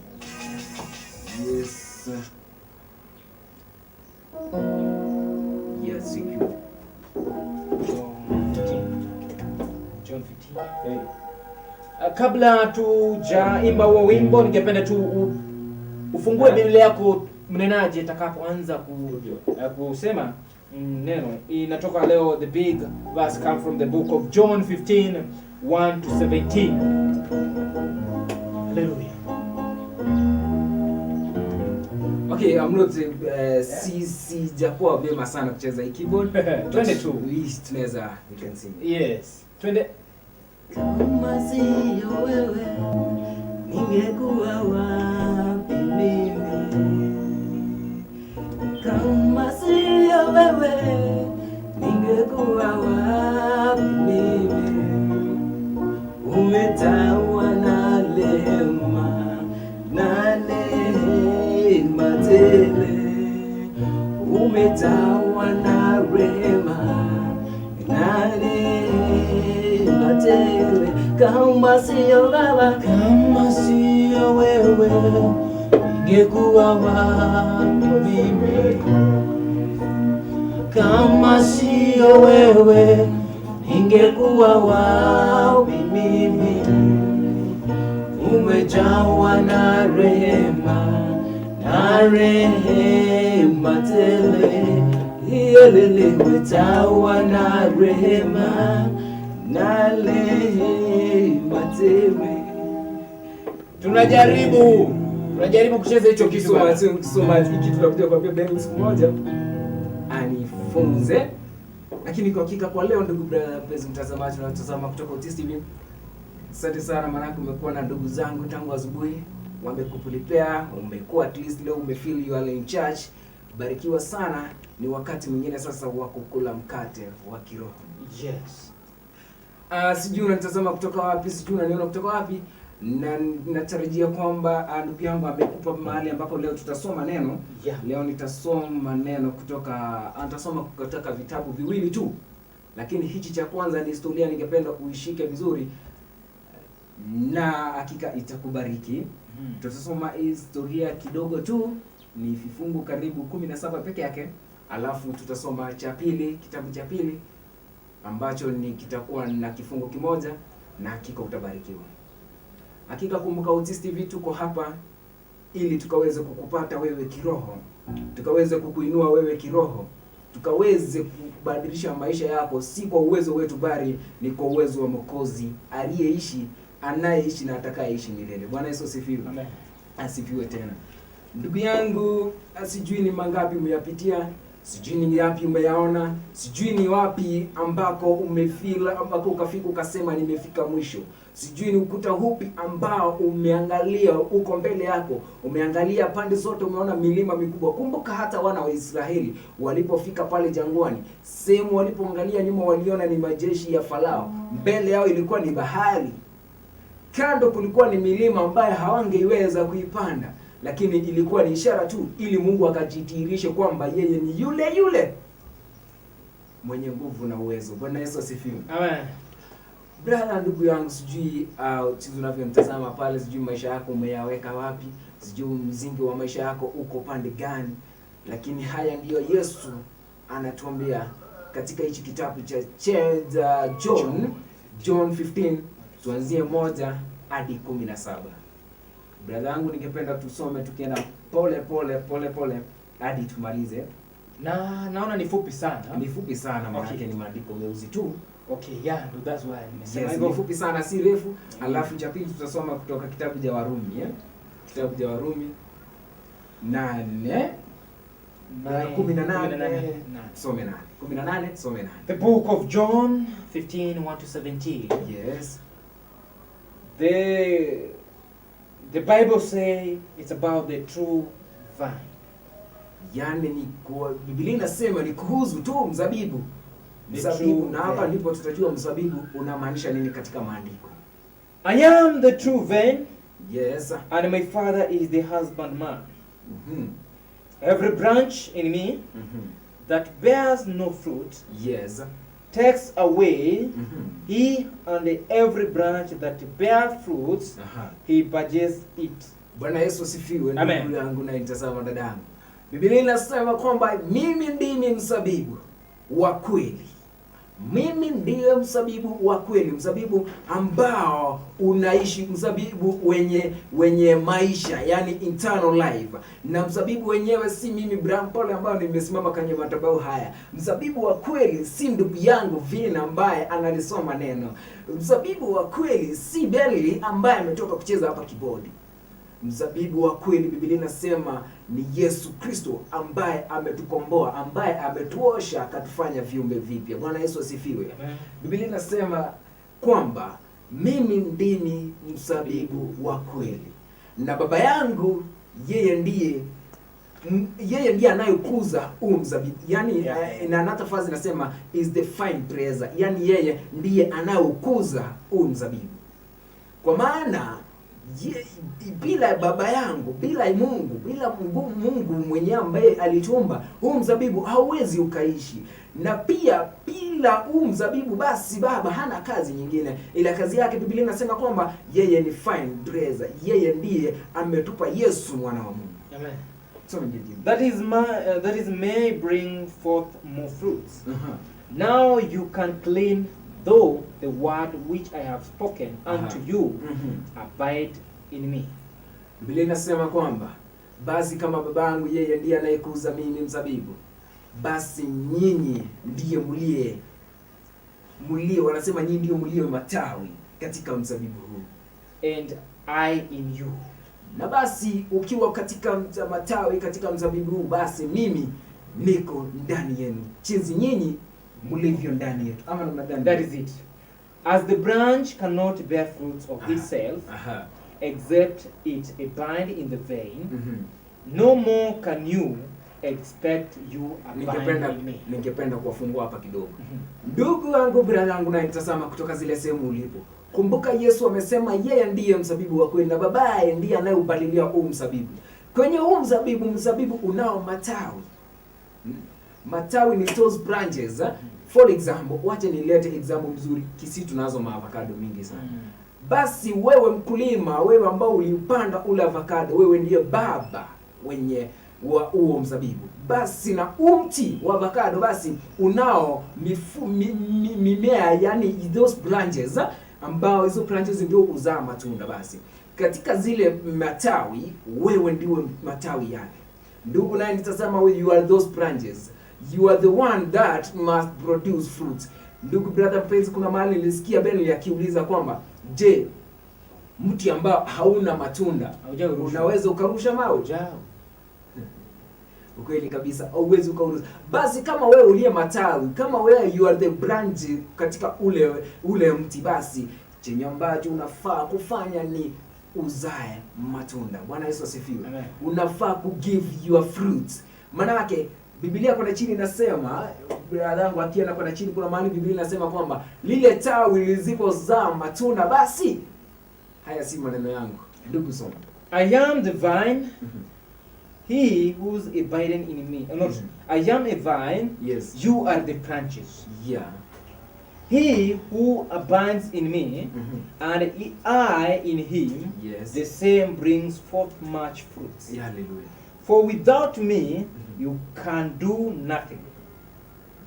Yani, ndugu ningependa kukuuliza kwamba je, ungekuwa wewe ni tawi kwale kwamba ainege sabo kelikio mote uko peke yako au jashikilia ule mti, unaweza ukazalisha ndugu yangu? Unaweza ukasimama? Basi bila ni kama sasa wewe uishi maisha yako bila Yesu. Ukiishi maisha dunia hii bila Yesu, Biblia kuna mahali nasema all is vanity. Yani hiyo ni mambo bure. Hiyo yote ni kazi bure. Uwezi ukasimama peke yako ndugu dada yangu na nitazama popote ulipo. You cannot survive alone. Wewe ni chungo tu ambacho hakina kazi, Wewe ni kile ambacho upepo tu ukipita unapita na wewe. Neno lolote likipita wewe ndilo linawinda.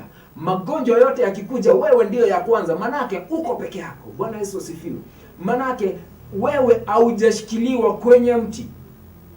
Na Biblia inasema if a man abideth not in me, he is cast for a branch. Hallelujah. And he is with what? And the men gathered them and they cast them into the fire and they are burned. Ndugu yangu, ndio haya machungu sasa. Kama wewe haujamshikilia Yesu, kama wewe hauko ndani ya Yesu, kama wewe uko peke yako, basi Mungu anafanya nini? Ni kulishika lile tawi, ile maisha yako, analikata, analiondoa kutoka kwa mti. Yes, he removes. Na ajabu ni kuwa si hata kuliondoa tu. Biblia inasema kwa chini kwamba analishika, analiegeza motoni na linateketea na linaisha. Ndugu, usingoje Mungu eti Mungu akuchome ndipo uone eti nimetolewa kwa ule mti ambao nilikuwa nimeshikilia. Rahasha. Majabu ya kupitia kwenye moto, yani kumaanisha utakatwa na utachomwa, ni yale majaribu yatakayo kuandama wewe, ni zile shida ambazo zitakuandama. Wakati unajiuliza eti magonjwa yamegonga familia yetu, wakati unaangalia eti ni machungu ambayo ninayapitia, wakati unaangalia eti ni kama Mungu alikuacha. Hapana, wewe ndio ulikataa kuzalisha. Basi kama matawi hayazalishi, kazi yake ni kung'olewa katika ule mti na linachomwa. And if you abide in me, and my words abide in you, you shall ask what you will, and it shall be done unto you. Hallelujah, hallelujah, hallelujah. Basi na kuna hope katika hili neno. There is hope katika hili neno. Yeah. Kwamba wewe utakayeamua kuzalisha, manake umepaliliwa, uko fema, umenyunyuziwa maji, umeongezwa mbolea, utakapozalisha vyema, basi Biblia inasema kwamba tawi hilo litatunzwa, tawi hilo litapewa mbolea vyema, tawi hilo litabaliliwa vyema ili likaweze kuendelea kupea out fruits. Wewe wakati magonjwa yatakayokuwa yanakuinda, yanakuja napata yanawinda ukuta, unapita katikati na hata kuona. Wakati mashida zinatoka kwenu zinakuinda wewe, zinakupata wewe uko imara, zinakuacha na zinaenda. Bwana Yesu asifiwe. Wakati unaona, wakati watu wanaangalia wanaona eti wewe uko kwa shida, ndani yako ukisimama na imani, you feel you have that power. Una feel wewe ndiwe simba ambaye amesimama jangwani. Bwana Yesu asifiwe. Yeah. You feel that inner power inakuja ndani, ikijitokeza nje. Watu wanashindwa, huyu ni yule Vina ambaye tuliona katika hiji kichichi akiomba. Huyu ni yule Vina ambaye alikuwa anavaa short yenye minaruka piki yake kwenda shule. Huyu ni yule Benny ambaye maisha yao ilikuwa it's nothing, it's useless. Umebadiliwa na umefanywa kiumbe kipya. Bwana Yesu asifiwe. Amen. Herein my Father glorify that you bear much fruits. Hallelujah. So shall you be made my disciple. Asante sana. Maana yake Biblia inasema kwamba sasa utakuwa mfuasi wa Mungu. Wewe hautakuwa kama wale ambao hawana mbele wala nyuma, wale ambao wametupwa duniani. Wewe utakuwa mwana wa Mungu. Kuna mahali ningependa usome ndugu yangu. As the Father has loved me, okay, so have I loved you. I loved you. As the Father has loved me, so have I loved you. Thank you so much. Biblia inasema kwamba kama Mungu amenipenda mimi Yesu, kama Mungu ameupenda huu mti ambao ameupalilia, basi nami ninawapenda. Basi nami sitaona mkiachuta niwaache. Basi mimi pia ninawapenda. If you keep my commandments, you shall abide in my love, even as I have kept my Father's commandments, and abide in his love. Mtu aliniuliza kwamba ningefanya aje ili nikaweze kuunganika katika the fine, katika maisha ya Yesu. Ningefanya aje ili nami nisikauntiwe nje, nikuje kukatwa nitupwe kwenye moto. Ndugu yangu, brother yangu ambaye unanisasama, ni juu Biblia imesema tu ni one way tu, kufuata amri za Mungu. Kufuata amri tu, na amri za Mungu si ngumu, ni rahisi, ni nyepesi tu. Kufuata amri za Mungu, basi you are in him. Hallelujah. Amen. You are in him officially. Yeye amekupenda, yeye amekuenzi, yeye amekufanya mwana wake, na hakika amekubadilisha ukawa kiumbe kipya. Amen. Anasema these things have I spoken unto you, that may joy might remain in you. Hallelujah, hallelujah. And that your joy might be full. This is my commandment that you love one another. Hallelujah. Yeah. Kwamba jinsi nilivyo Yesu alivyotupenda. Yesu jinsi alivyoipenda kanisa. Basi vile penda ndugu yako jinsi unavyojipenda wewe. Amen. Basi kuwa na amani utakapopenda familia ya wenzio jinsi unavyoipenda familia yako. Biblia hii ndugu yangu, brother yangu, manake ni utakapoanza kuisoma kuanzia verse 1, ni chapter 15 of John, uanzie 1 pale uteremke mpaka 17. Hakika utaona mali Yesu amefanya wana wake wale watu ambao walikuwa wamepotea wakawa disciples, yani wakawa ni wake sasa, wana ambao wametolewa katika giza na wakatiwa kwenye nuru.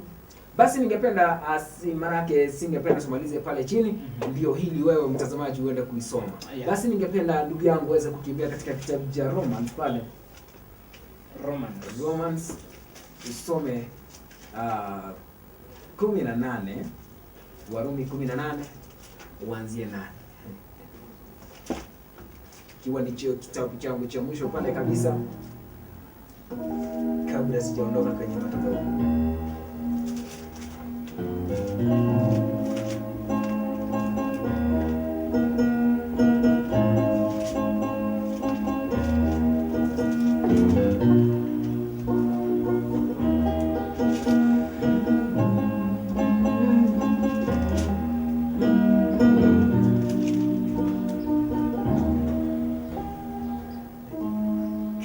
Okay. Ninaweza kusidia ili kusoma kutoka kitabu cha Warumi.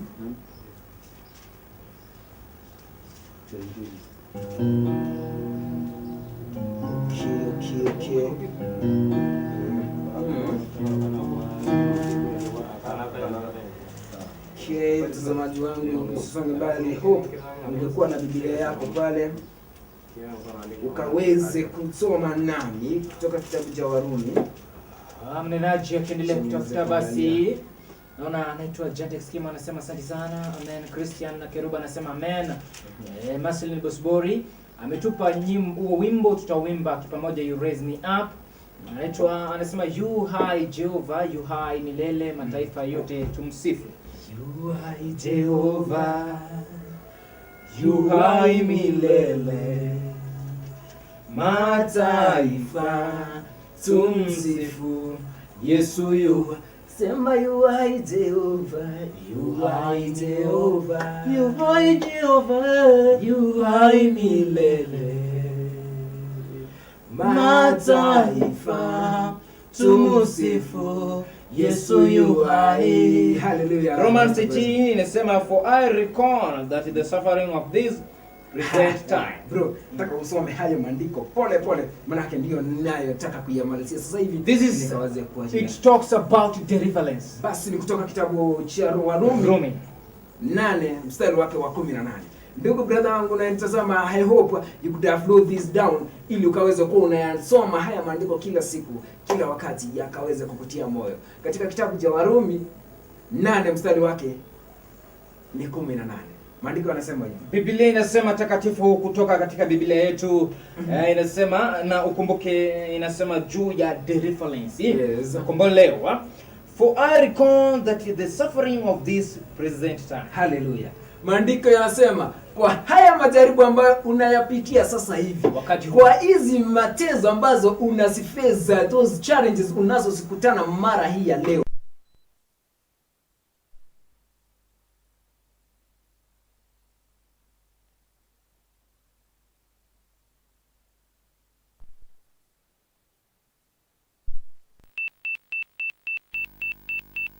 hayameisha. Umeangalia ukasema basi kwetu wamenifukuza, kwetu they don't care a lot of me. Ukasema wacha uondoke kwenu ili ukaweze kutafuta chinzi ambavyo unaweza kusaidia familia yako, labda watoto wako. Lakini maisha yamefika yamekuwa magumu. Wakasema wewe nenda, huyu ni kitu bure, hatusaidii katika familia, wacha nenda tu akakave na mbali mbali, akaishi na pale mbali, ili tu tuziweze kuona hizi shida. Umekataliwa na familia yako, cha kwanza pale, labda kwenywe wazazi, ndugu za baba yako wamekataa familia yenu, wamesema nyinyi hatuwajui. Labda baada ya baba yako kuhaga ama baada ya mama yako kuhaga, wewe ukasemekana wewe si wetu, basi tafuta njia nyingine ambayo utaweza kuishi, tafuta maisha mengine ambayo unaweza ukayaishi. Hapa nyumbani no, tumekataa. Labda uko pale kwenye town unatafuta kazi na kazi imekaa ngumu, you just do sweat so much and to get an earning, kupata tu mshahara, unapata rent ndio hii, mara kazi imeisha, familia inakuhitaji. Basi ndugu yangu, acha nikwambie, haya matezo tunayoyapitia sasa hivi, Biblia inasema haya maajabu ambayo yametufanya tumeona giza. Umeona basi mimi ni kwisha. Ukiangalia pale nyumbani ufukara umekuweza. Ukiangalia pale kwenye maisha ambayo yamekupeleka kwenye town mahali unaishi, unapata nyumba labda imefungwa. Kazi unasikia kesho kutwa tunataka watu 4 na mlikuwa mnafanya watu 10. Basi ukijiangalia unasema me I'm counted off. Manake wale ambao wanahitajika ni wenye ambao wako na vile vyeti. Na wewe uliingia kwa kibali tu ama kwa nguvu ama because of skill, na umepata sasa hii skill haitajiki, chenye kinahitajika ni vyeti vyako. Ama labda uliingia na vyeti pale kazini, lakini umepata pale kazini labda lazima utoe hela ili uweze kusurvive ndani ya ile kazi. Labda your boss amekusababisha umeshindwa kuishi, labda boss wako amefanya maisha yako kazini yamekuwa ngumu. Ndugu brother mpenzi mtazamaji, maandiko yanasema kutoka kitabu cha Warumi 8 mstari wa 18 kwamba haya maisha ambayo unayaishi, haya maisha ya kujuta, haya maisha ya kilio, unalia usiku na mchana. Umesota, unasema hela zimekuwa ngumu. Biblia inasema hivi, haya maisha unayoyapitia ndugu brother yangu, unasema na nabii, are not worthy to be compared. Hallelujah, hallelujah. Haya maisha ni bure kulingana na yale maisha ambayo Mungu ametutarajia mbele. Which shall be haya maisha ambayo Mungu ametupangia mbele. Haya maisha ambayo Mungu anayo. I wish tu ungefunguliwa macho, uweze kutazama mbele, ukaweze kuona yale maisha ambayo Mungu amekupangia pale mbele. Uweze kuyatazama kwa umbali tu, hakika ungeyapiga tu magoti yako chini, ukasema hallelujah, it's now enough. Ungesema it's enough. Na kuambia umelia vya kutosha, umesumbuka vya kutosha, umetoa machozi vya kutosha. Wacha nikwambie, maombi yako yalijibiwa kitambo. Ni vile tu haujafunguliwa macho, ukaweze kutazama mbele, ukaweze kujua ni nini ambacho Mungu amekupangia hapo mbele. Ukaweze kujua ni nini kile ambacho Mungu amekuwezesha ili ukaweze kuona pale mbele. Let me tell you my brother, my sister, the cry you have been crying, that's not enough. Imetosha. Umetezeka sana, unasema labda Mungu alikusahau, labda Mungu alikutupa, labda Mungu hakujui, labda maombi yako hayafiki mbinguni. Brother mpenzi mtazamaji unayetazama, I wish you could have opened your eyes, ukaweze kutazama yale ambayo Mungu ameyatarajia mbele yako. Biblia inasema kwamba haijalizi haya yote ambayo umeyapitia, haijalizi ulienda ng'ambo ili ukaweze kusaidia familia yako, lakini bado kutoka nyumbani mambo yanakuinda. Kutoka nyumbani unasikia situation is not good. It doesn't matter how it is. What matters is focus forward for whatever God has planned before you. I wish you could have been praying, uambie Mungu akufungulie macho, uone yale zile baraka ambazo Mungu ameziweka mbele yako. Wengine wanasema ati Mungu alinisahau. Wacha nikwambie, kama hauwindwi basi, kama haurushi mawe, kama mishale haikurengi wewe, basi jua kwamba hayo si maisha. Nataka kukwambia leo hii, move from that comfort zone. Hapo ambako ulipo, ambako unasema kwamba you are comfortable, hapo hiyo maisha ambayo unasema mimi hapa basi nimefika, hapo mahali uliko ambako unasema basi this enough for me, I don't want anything else, this for me is enough. My friend, move from that comfortable zone. Wacha nikwambie, Yesu alikuwa mwana wa Mungu. Yesu alizaliwa duniani kama binadamu. Mbona alizaliwa kama binadamu? Biblia inasema kwamba he was 100% human being. Ili atoke ile comfortable zone, ile ambayo ya kimungu, atoke ile comfortable zone, akuje kuishi maisha kama mimi na wewe. Ili atezeke jinsi ambavyo wewe na mimi tunatezeka. alitoka from that, he had power. Jesus had power from ile ya kusema basi mimi ni Mungu, sitaishi haya maisha, mimi ni mtoto wa mfalme, nafaa kuishi kifalme. He had that power, but Jesus alijinyenyekesha ili akaishi maisha ya kibinadamu kama wewe. Alitoka from the comfortable zone. Kwa hivyo ndugu yangu, brother mpenzi mtazamaji unayenitazama, ningependa kukwambia kwamba move from that comfortable zone and remember that Christ has planned, the plans of God before you are so great. Haya ndio ningependa kukuachia kwamba Mungu hajakusahau. Kumbuka kwamba Mungu anakupenda. Kabla sijaondoka, ningependa tuombe.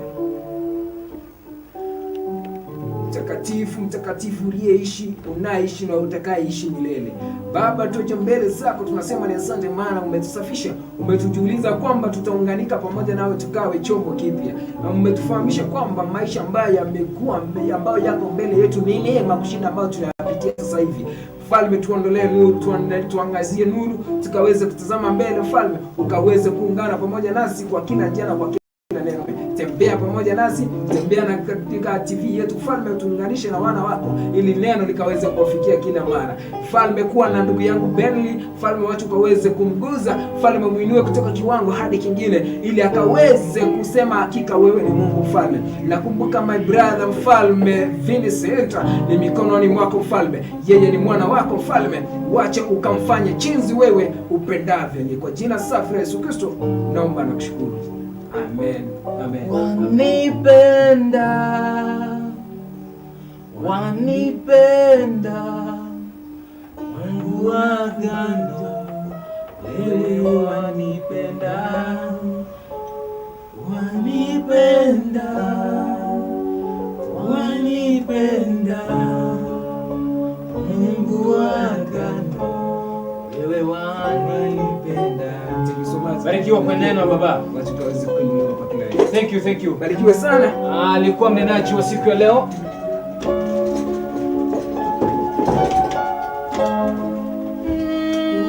Wanipenda, wanipenda, wanipenda, Mungu wa agano, wewe wanipenda, wanipenda, wanipenda, Mungu wa agano, wewe wanipenda, wanipenda, wanipenda, wanipenda, wanipenda, wanipenda, Mungu wa agano, wewe wanipenda, wanipenda, wanipenda, Baba natupenda, wanipenda, wanipenda, Mungu wa agano, ewe watu Baba watupenda, watupenda, watupenda Yesu, watupenda, watupenda Baba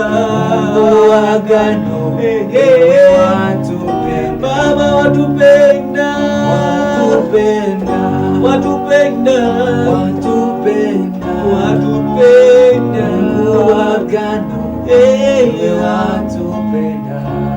Upendo wake si kama wa binadamu, haufananishwi kama binadamu kabisa. Hadi zake si kama za binadamu, upendo wake si kama wa binadamu, agano zake si kama za binadamu, hadi zake si kama za binadamu. Akisema na bariki, hakuna wa kupinga Baba. Akisema na inua, hakuna wa kushusha. Akisema na bariki, hakuna wa kulaani. Asemalo Baba ndilo wafanyalo. Anatupenda, watupenda, wanipenda, wanipenda, wanipenda, wanipenda Mungu wa agano, ewe watupenda, watupenda, watupenda, watupenda Baba, watupenda, watupenda agano, ewe watupenda. Akisema unaenda mbali, akisema anabadilisha maisha, yeye anabadilisha Baba akisema anabadilisha maisha yako, akisema anabadilisha historia, yeye anabadilisha. Akisema anabadilisha historia, yeye anabadilisha, anabadilisha Baba. Akisema nainua familia yako, yeye wainua. Akisema anabadilisha, yeye oh, wanipenda, wanipenda, wanipenda Baba, wanipenda, watupenda, watupenda, watupenda Baba, watupenda. Mungu agano, Mungu agano, wewe watupenda, anabadilisha, watupenda maisha yangu wewe, anabadilisha maisha yangu wewe, anabadilisha maisha yangu wewe, anabadilisha maisha yangu wewe, anabadilisha maisha yangu, anabadilisha, anabadilisha maisha yangu, anabadilisha, anabadilisha maisha yangu wewe, anabadilisha maisha yangu. Shida zako ni kidogo kidogo tunajibu, kidogo kidogo tu, shida zako kidogo kidogo tu, kidogo kidogo tu. Unijua ni kitu kidogo, kidogo kidogo. Unijua ni kitu kidogo tu sana, kidogo kidogo tu. Badilisha maisha ni kitu kidogo tu, kidogo kidogo. Unijua ni kitu kidogo, kidogo kidogo. Unajua kama alitembea juu ya maji akaponya viwete, akaponya Bartimayo. Do you imagine walking kwa maji, yani kutembea kwa maji, kuponya viwete. Sasa umesema kutembea juu ya maji. Ningependa tutembee juu ya maji, tufungue mioyo yetu, tutembee kwa neno, kwa neno. Yani moyo wangu ili mimi nisungumuze na Mama. Inua, inua moyo wangu ili mimi nisungumuze na Mama. Inua, inua moyo wangu ili mimi nisungumuze nawe Baba. Inua, inua, inua moyo wangu ili mimi nizungumuze na Baba. Inua, inua moyo wangu ili mimi nizungumuze na Baba. Inua, inua moyo wangu ili mimi nizungumuze nawe. Ndugu yangu, sema God is good all the time. The love of God is totally amazing. Yeah. Kuna mambo Mungu anatutendea ni ajabu. God is a great God. Sasa leo sifili tumalize, lakini naona muda wetu. Tunamaliza saa 7 kamili. Lakini si ningependa sasa si kubaya. Tuchape live collabo song ambao unasema vipi? Wacha sifiwe aliye hai. Collabo moja kali, mimi na wewe, mimi na live. Wacha ile mambo tunawaambia tuko studio tunacheza live. Tumeamua kuwaletea live collaboration.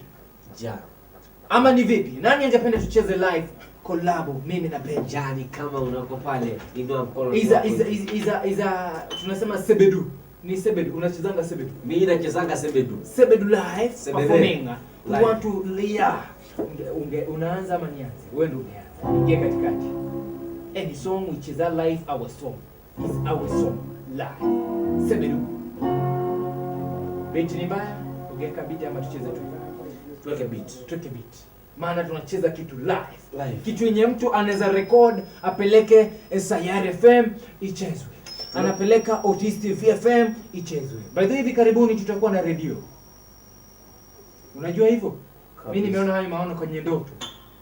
kama tuko na TV. Sasa ni radio bana. Radio sasa radio inakuja. Sasa nataka tupige live song. We need live song. Anasema Cheptele Kavini, kwa kweli Mungu si mwanadamu. Cheptele, wacha Mungu akubariki. Maslini Busbori anasema amen, inuka jitie nguvu. Inuka jitie nguvu, simama umshinde.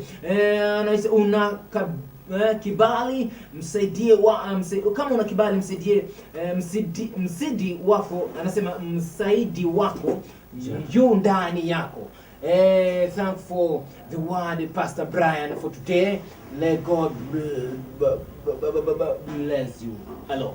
Nataka tupige ngoma ya kisasi kipya. Nataka kwenda kisasi kipya tu. Nataka tupige kisasi kipya. 7. Not 7. Nataka tupige tu Bongo style. Tunapiga bongo style. Okay, tunachapa leo bongo style live show in Otis TV.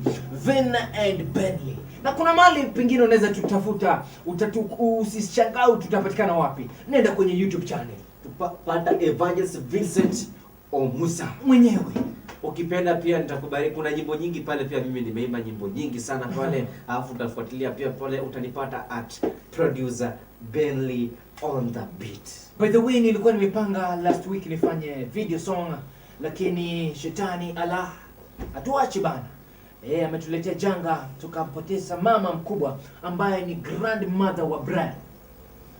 Ambaye ni auntie wa Douglas Otiso. Kwa hivyo kufinyika kidogo, basi tumefinyika aina hiyo, lakini wacha Mungu tu atatujaza pia kwa ngoma ambazo nimefanya audio, ndo niko tayari kufanya video. Juu by the way, Mungu ameguza wengi. Sijakwambia hicho kitu. Mungu ameguza wengi kunisupport. Nataka kufanya video and kuna wimbo ambao tulifanya collab na Eric Mwaniki pia. Tutafanya video, wacha tumalizane na Ali ya Matanga. Alafu tutarudi. Wacha sasa Vena na Bentley wa kuchapia bongo style ambao ni gospel, ambao tunawaangazia tu wachezaji tu live kutoka Otis TV.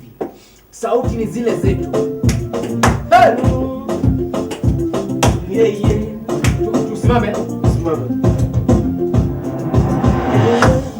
Akisema ndio hakuna wa kupinga.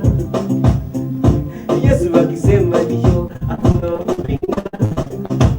Ninayemweza wa yote, ninayemweza wa yote ye.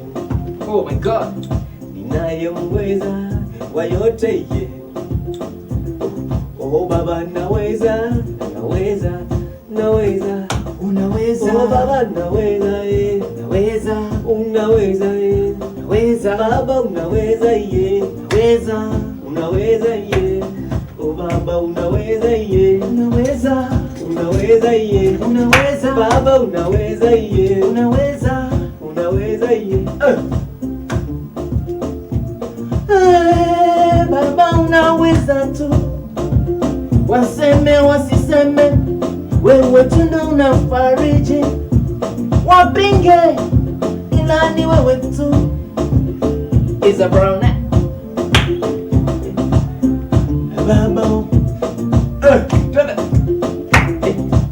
Baba unaweza ye. Unaweza ye. Baba unaweza ye. Unaweza ye. Yahweh unaweza ye. Unaweza ye. Alinitoa chini sana Baba. Sasa niko juu. Alinitoa chini sasa yeye. Sasa niko juu. Ameniokoa, amenitengenezea njia. Sasa niko juu. Ameniokoa, ameniweka juu.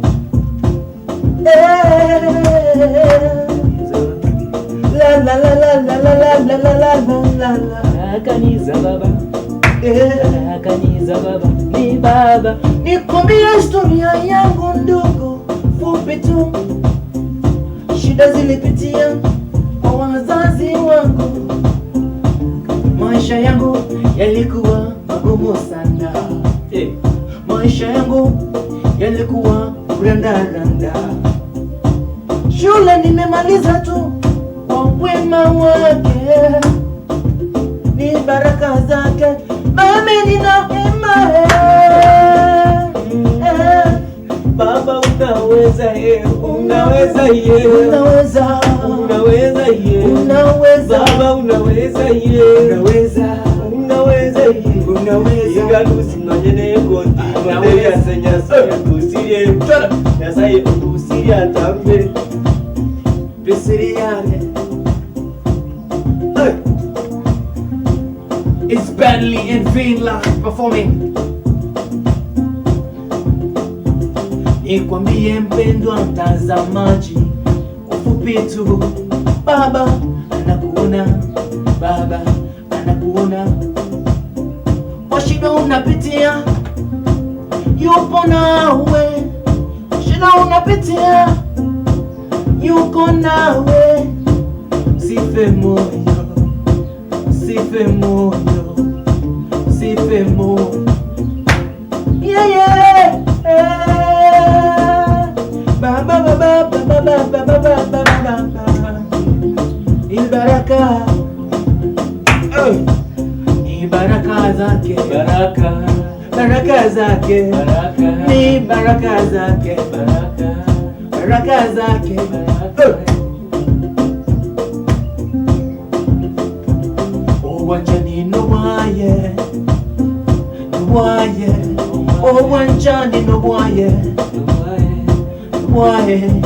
Tiga tumutoke tumusasime. Amen. Before tuende mbali, ndugu yangu, kuna wimbo tulimba na wewe yataisha. Oh, by the way, ule wimbo ambao tulifanya collab yanaisha. Najua wimbo huo, wimbo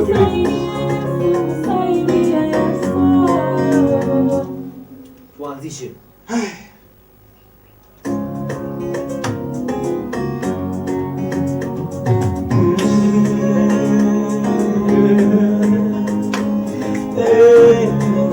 Ni asubuhi na mapema kumekucha, lakini mimi naona giza kila kona. Nikiangalia juu mimi naona giza, nikiangalia chini na sioni kama. Nimelia sana, nimeomboleza sana, najiuliza Bwana yapitia haya, najiuliza shida zote lini. Maisha yamekuwa magumu kulia kila wakati,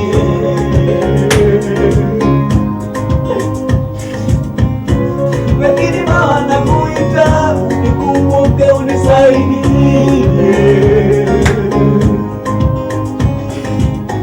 Nasema katika andiko lako, sikio lako sisito kusikia.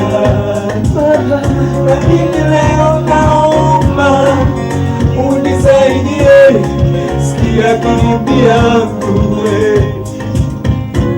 Leo nakulilia, nakulilia, sikia kilio changu. Nimechoka kulia kila time, nimechoka kuomboleza.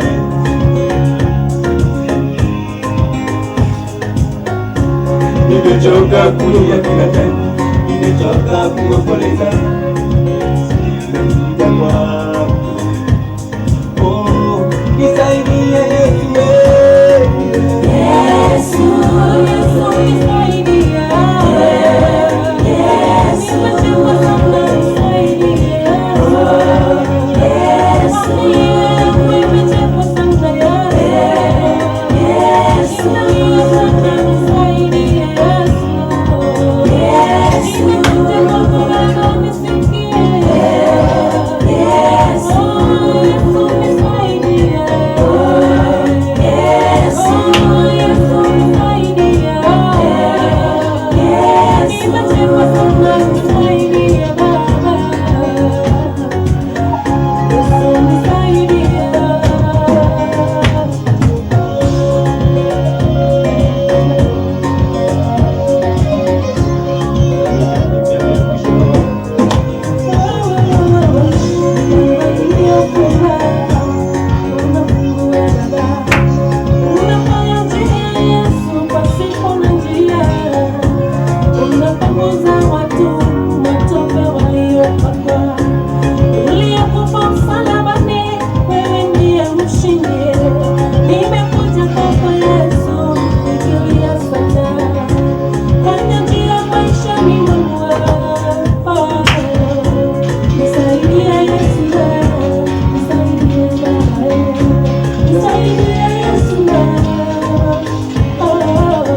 baba yangu.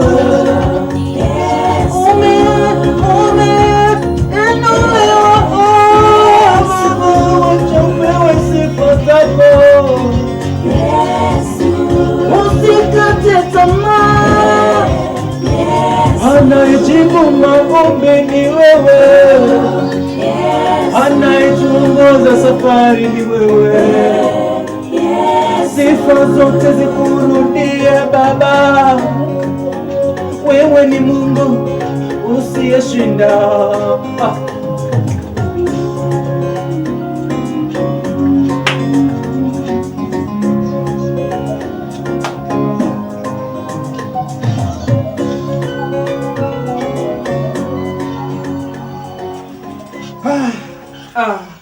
Yaani Yesu ndio kila kitu Baba. Ndio kila kitu. Yesu nisaidie. Na kuna wimbo ambao tulifanya mimi na wewe na Michael Otieno. Unakumbuka? Napiganiwa vita. Ndio Baba. Ningependa tu tucheze kama upo. Ningependa tu huo wimbo ambao unaendelea kuandaliwa. Vita vyovyote, as long as you trust in God, surrender it to God. By the way, si vita vya mikono peke yake, kuna vita vya akili. Kuna vita vya uchawi, watu wanapigana kwa njia ya uchawi kukufikia wewe. Kuna vita vya kusengenywa. Nyarebe baba akacheka kaenda Dubai. Wana sawa baba kaita na banyo. Wana sikizi wana ngora wako tayari. Nyarebe baba wakachikaenda Qatar. Nyarebe baba wakachotisi TV. One bakare kwa erora. Bana, achia Mungu apigane hizo vita. Kama ni kuringa kwa sababu uko na Yesu. Kuna ule wimbo ambao umeimba ni wewe ama ni Pendo Mpole? Gani? Acha niringe na acha tu acha turinge na wewe bana. Turinge na wewe. Yaani hapa. Acha hicho kibao basi. Hicho kibao ningependa ukiachilie maana muda tu unayojoma. Kuna wenzetu hapa wanasema, "Hey, moto kubwa. Wow, this has made my day. Be happy."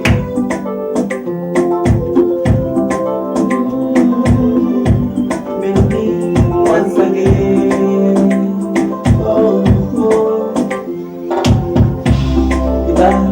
Vita sipigani mie napiganiwa na Baba. Vita sipigani mie napiganiwa kwa Bwana aliye juu, ananipigania vita hivi. Kwa Bwana aliye juu, ananipigania.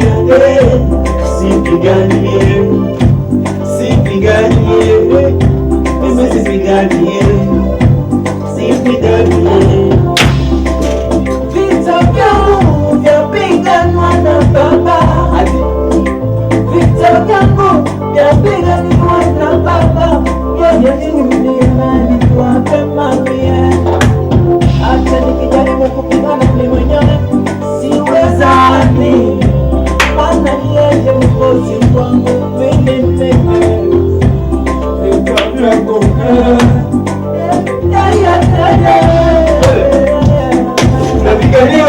napiganiwa na Baba. Napiganiwa na Baba. Napiganiwa na Baba.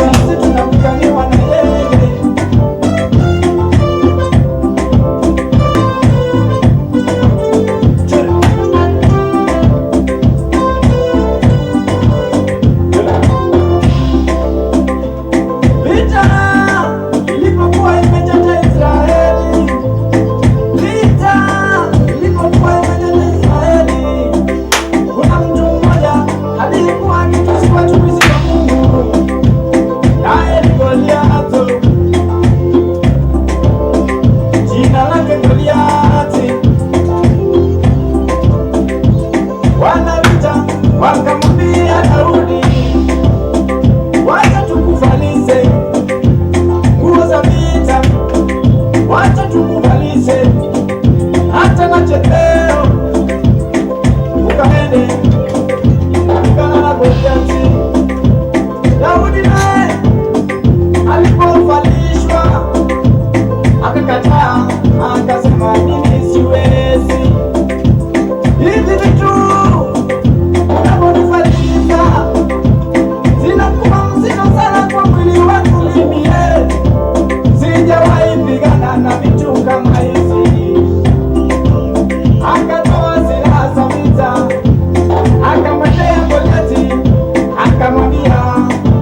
Otieno. Otieno anatuambia tunapiganiwa na baba. Mimi napiganiwa, napiganiwa, napiganiwa na baba. Mimi napiganiwa, napiganiwa na baba. Hata wakileta upuzi wao, napiganiwa na baba. Mimi napiganiwa, napiganiwa na baba. Mimi sitishiki napiganiwa, napiganiwa na baba. Mimi napiganiwa, napiganiwa na baba. Mimi napiganiwa, napiganiwa na baba. Mimi napiganiwa, napiganiwa na baba. Mimi napiganiwa, napiganiwa na baba. This is a Vena Bentley live performing show. Shut it.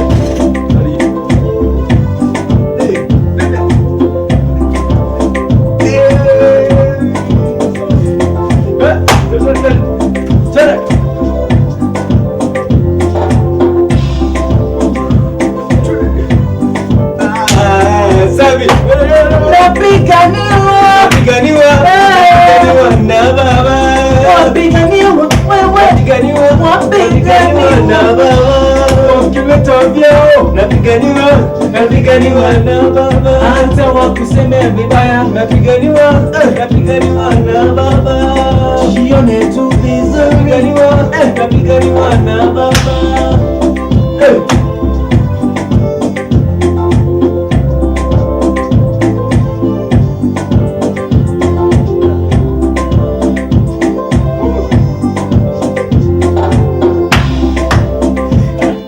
Yaani vita vyetu baba mwenye anapigana ni Mungu.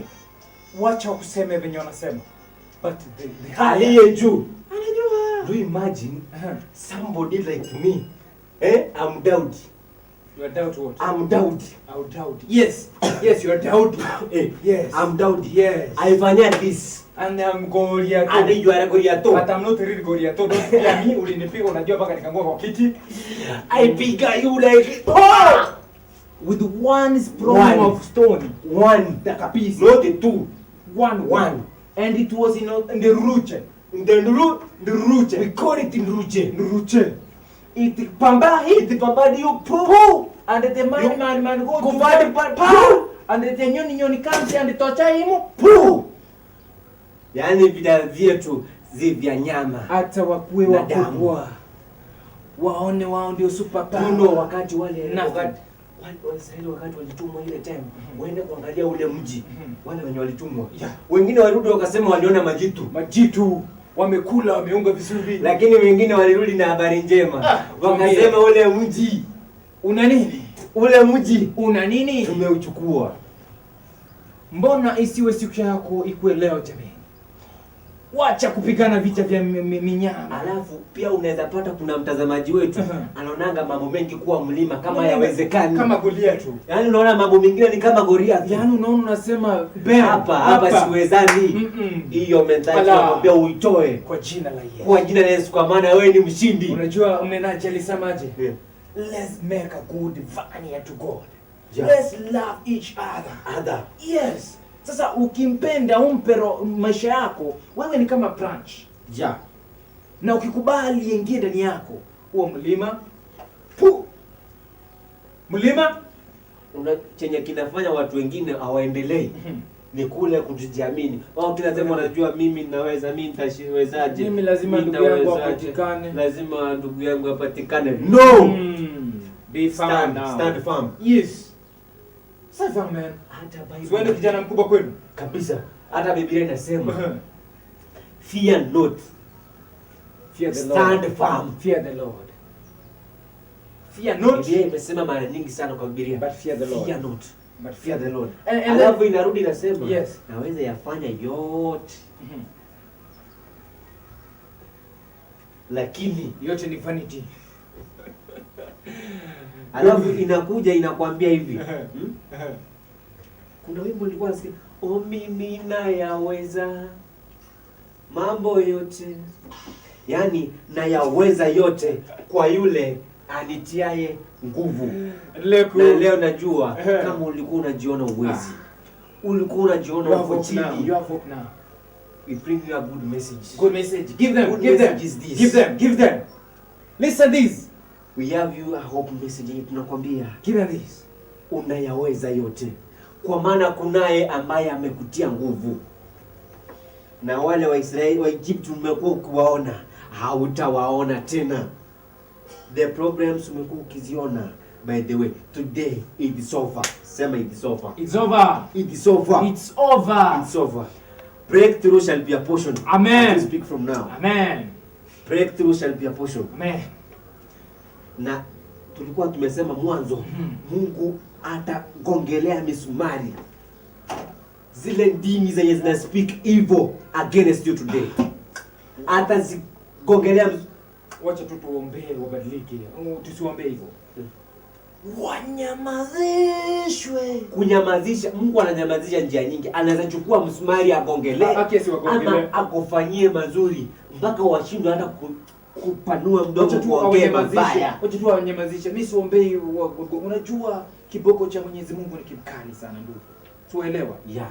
Kuna new messages hapo mingi, ningependa tu tusome bio. Nataka uanze kutoka hapa. Nataka uanzie hapa. Anaitwa ameanzia hapa. Nataka uanzie hapa tu bio. Nisoma Mungu atakuwa mfano. Ningependa tu tusome message bio. Ningependa uanzie hapa bro. Kwa nani? Kwa Maslin Bosibori ambaye anasema no. Pole anaingia hapa, wacha niteremke kidogo. Tunaoja tuanze hapa kwa Maslin Bosibori anasema waiting for it eagerly. Tutakuwa tunakuletea. Leo ndani ya Mto Channel anasema wow, this has made my day. I'm happy to you. So guys, ubarikiwe sana dada yetu Leonida Nyamuto. Mungu akubariki sana. Maslin Bosibori naona anakula dezi pale. Mungu akubariki sana Maslin Bosibori kwa kufuatilia runinga yetu ya Otis TV. Leonida Nyamuto anasema I'm happy, good job. Cheptela Kavini kuja na fire extinguisher gaki.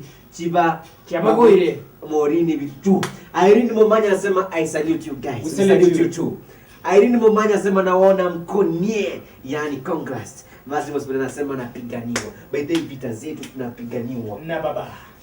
Wimbo ambao tutakuachilia soon na kwenye live tutachapa hiyo. Itakuwa ni Benly Vin and Michael Otieno umaskini mbaya. Alafu kuna ile yenye tulikuwa tumeimba baba nisaidie. Utakuwa unasikia Benly Vin and Madam Dorothy Kevin. Hey. Dorothy Kevin. No, nisaidie Yesu. Sauti nzuri jameni. Yesu nisaidie. Anaitwa nani jameni? Evangelist Dorothy Kevin. Nenda kwenye hizo kazi hazipatikani kwingine. Otis Production. Yaani hapo tu. Ngoja nini? Kama wewe kwanza ni muimbaji. Ni kama tu unaambiwa cheza loto. Loto sio ndoto. Lakini hivi yetu si ndoto, hii ni sure bet. Otis Production. Yaani mambo mengine unajua ungependa tena tuwacheze kibao kingine? Kuna ngoma nataka tucheze hapa. Vin. Na request tucheze ngoma yenye inaitwa. Aje niweke tu. Ngoma moja tu. Hii ngoma inaitwa, acha ni type hapa vizuri. We type, tuko wewe hapa, we type. Boyo. Kama ni lunch tulinunuliwa. Mimi siko njaa. Tulinunua lunch. Maybe Ben anunue sapa peke yake. Tuko suba. Saidi za kula muziki. Nakwambia kuna kibao nataka tupige. By the way, leo show imenibamba. Sijui wangapi leo show kuwaua. Sijui imeguza wangapi. Na mtuambie big up hapo tujue kila Saturday tunachapa show kama hii na Cheptela Kavini ali request Cheptela wakiwa na Maslin Bosibori wa request every week tukiwa leo Monday usiku Ensoko Otis TV moja tunachapa live, nyingine tunaenda kwa mazungumzo. Kwa hivyo msisonge na msikose na msichoke. Yaani mambo tutakuwa tunakuja mambo. Leo mnenaji leo aliguza tu kitu kimoja ambacho ningependa tu uende nacho. Make a good relationship with God. But the way everything ni bure. Cha kwanza mtumai Mungu, muombee asaidie familia, muombee atoe zile vita ziko nyumbani. Baba na mama, mzee akilewa anakuja na vita kila siku, unasikia vita, mzee ameleta shida hapa, amepiga watu vita. Muombee. That's the situation we were. Ombea madui nyumbani kia baba mnorega ngumbu abu leo ndio mwana mitoko nyora baba tena akagenda ngundu wana torochi nini waombe. Ndio maana napata vita, unajua wanakuja na vita za magonjwa nini. Pray to them. Inua mkono, sema Baba waonekanie. Mimi nimeona maajabu. Mzee alikuwa tabaka, akana leo nina story, but tulikuwa tunaomba tu Mungu asaidie. Mzee sasa yuko nyumbani, si mambo ya kwenda ward every time. Vita vyangu vyapiganwa na Baba. Naona hapa anaitwa Chiptelele anasema niko hapa mami, thank you Caesar. Caroline Kwamboka anasema hi guys watching you hadi tamati, asante sana. Anaitwa Marceline Bosbori, amen. Marceline, amen. Hey. Yani before tuweka ule wimbo, nataka to praise. To praise. Let us praise. Luwe.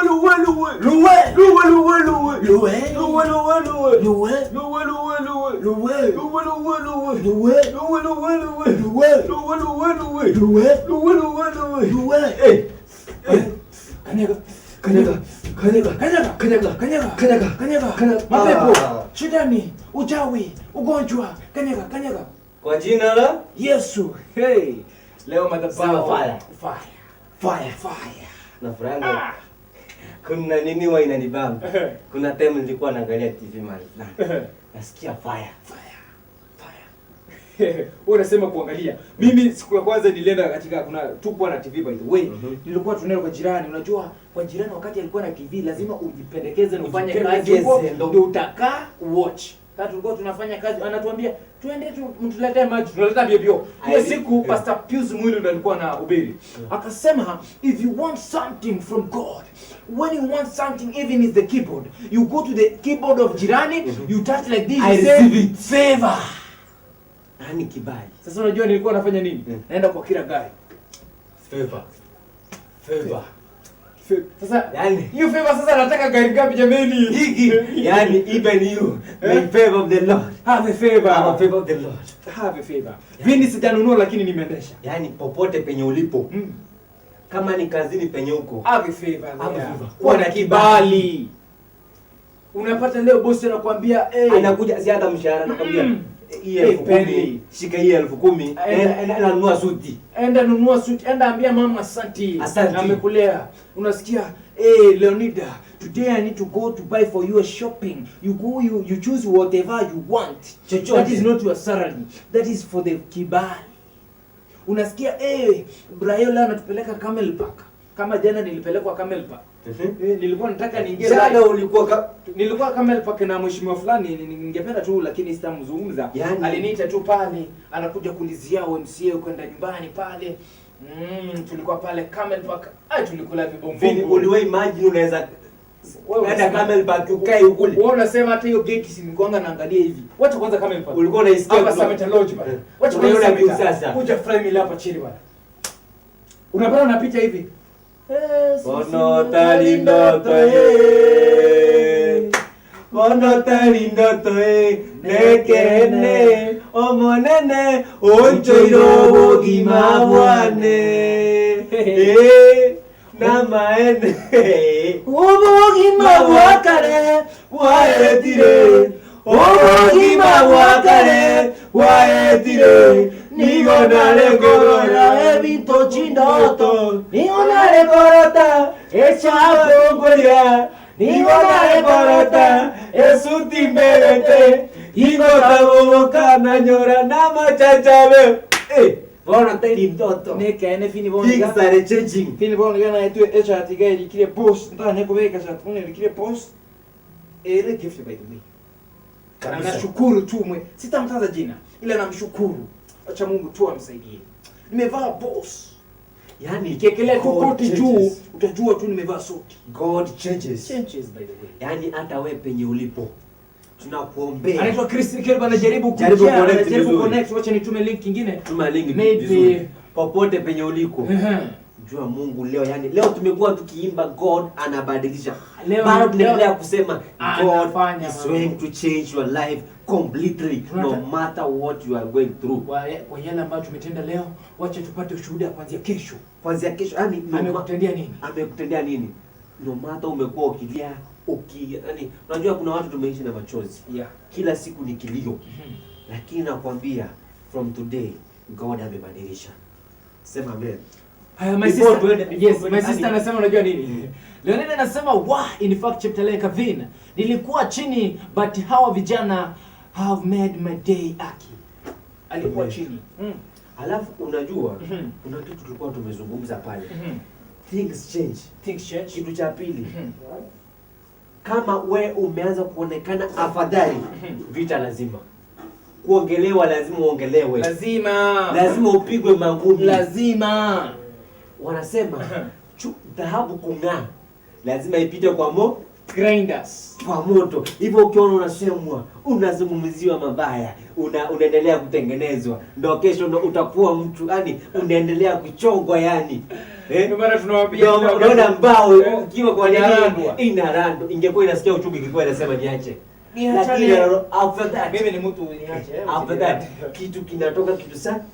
Yani mali safi. Ndio maana tunamwambia usikate tamaa ndugu yangu, usikate tamaa ewe dada, kwa yale unayopitia, kwa yale unayoyaona, ama kwa yale unayosikia. By the way, unaweza ambiwa kitu na mtu bro, uliata wiki 3. Ni kweli, najua pain always. Cheza kitu bana. Cheza kitu ndio tuingishe. Yes, tutamweka sister.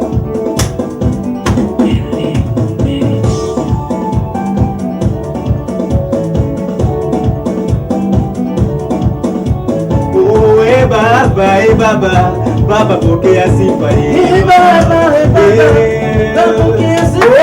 Baba tunakuinua. Baba pokea sifa hii. Baba pokea sifa. Baba tunakuinua. Baba pokea sifa hii. Baba pokea sifa. Kwa yale umetutendea, Baba pokea sifa hii. Baba pokea sifa. Baba pokea sifa hii. Pokea sifa. Baba pokea sifa. Pokea sifa. Baba pokea sifa. Pokea sifa. Bariki. Bariki Yesu. Bariki Yesu. Bariki Yesu. Bariki Yesu. Bariki Yesu. Bariki Yesu. Tunataka tubariki. Tunyoshe mikono tubariki.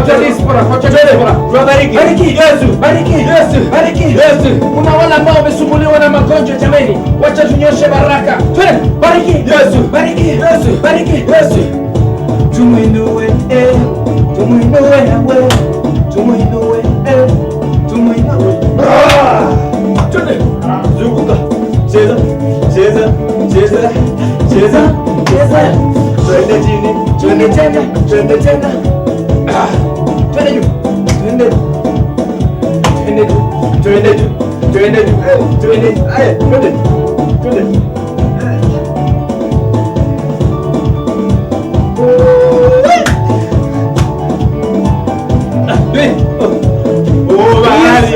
Barena Yesu baweni me.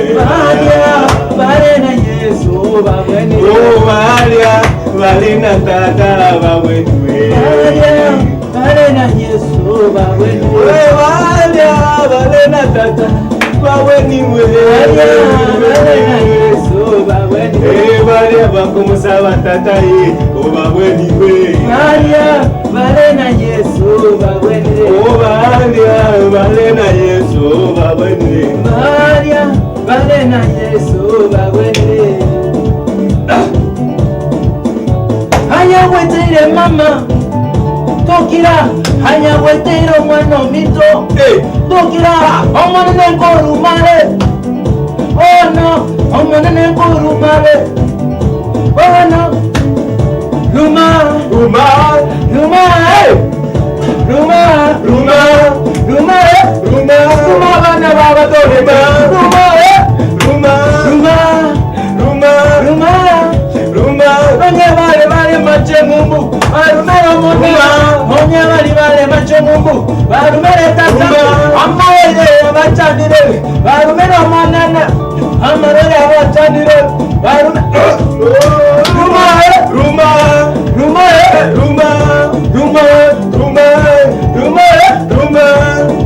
katika waya jamii tule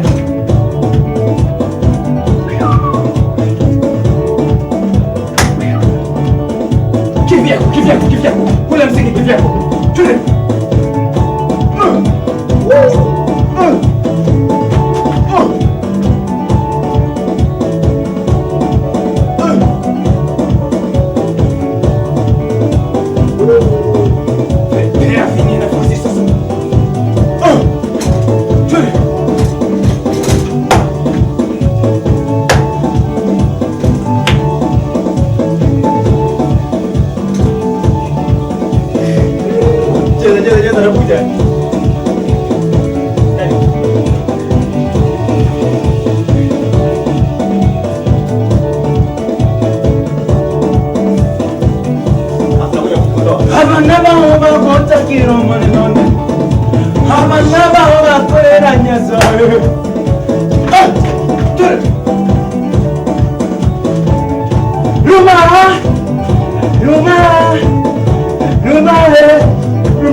Wapi show iko? Nataka kujua show kwa vipi jamani? Watu wanabarikiwa.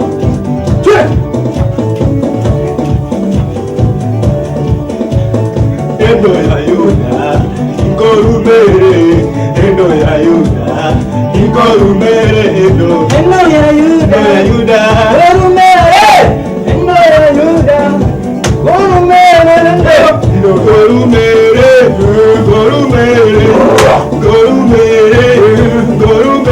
Agora tem que Ngorumere, Amna do Ngorumere. Dance.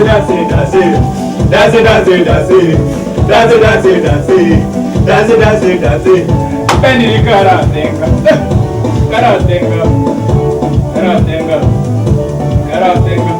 Karamia lingara.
Wacha Mungu aitwe Mungu bwana. Fire. Wacha Mungu aitwe Mungu. Mtu atusimamishe hii mic vipi? Mic jameni. Mic jameni. Yaani bakige tukiligonyo gikubwata ngiyo. Ege ndokero kiambwaje dase ngedega. Leki agwa maradati. Tia turaso yomano mintoka yakoruku. Mama Michelle. Tuma kusema chimesi gabu. Aso bunke. Hello Mama Michelle. How are you?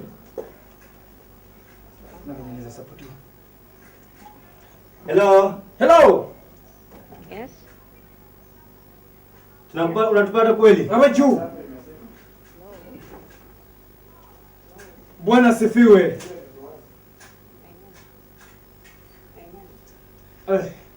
Sema fire. Fire. Wacha Mungu abarikiwe. Wacha Mungu akuinue, wacha Mungu atukuzwe. Umetuambia kwenye SMS kuwa siku yako haikuwa sawa, lakini Vino akiwa na Benzi pamoja na Mwenyezi Mungu ndo wa kwanza aliye juu. Glory to God. Pamoja na maandiko ya Brian. Glory to God. Umesema show imebadilisha maisha ya sasa. Siku imebadilika, au sio? Ebintu byasmaili. Tigiye bintu biceciko mpaka mwaje bikira. Teba litikolia lolyoka. Usena. Ya lero yani etwate baige kerege ntukekonye kere bobe. Lero twabi kereme chako yetu chandate. Twabi toko. Twate ba we shall not see it no more. No. Atutaona tena. Karibu my friend. Mkituacha lero go praise life. Ngira tu kerege ntonke bwate. This week it was so trouble. Lakini Mungu anatenda. Ametenda bwana. God is doing great. My sister. Na era bebuja tebaka. Adote yako ushuhuda ndo adote ya mageni. Ushuhuda gasini ndo tatebya mageni yale gabu. Watotenga kieshwere. We big up na ndo tatebyo ndugu yana. Every Monday to Friday asenso kwa chiefs ya saa 4 hadi saa 6 litukali motwara chape ngendo mneke live. Sora ngoni ngendo mneke live. Kwa nini ngetaona?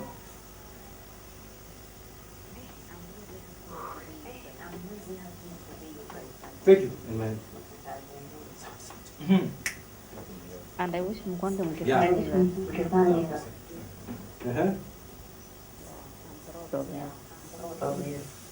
Amen. Asante sana kwa kutupongeza na Mungu akubariki yani. Shukuru. Alafu kingine, your life ushuhuda kidogo haitakuwa venye ilikuwa tena. That was the key word of the day. Amen.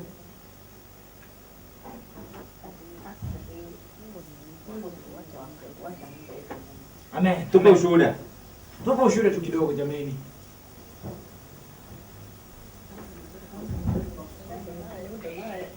Okay.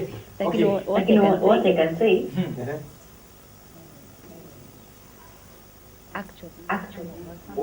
Weka mic karibu. Mic karibu kidogo tukusikie vizuri. Hamunipati. Hivyo sasa. Hapo sasa. Nasema anje.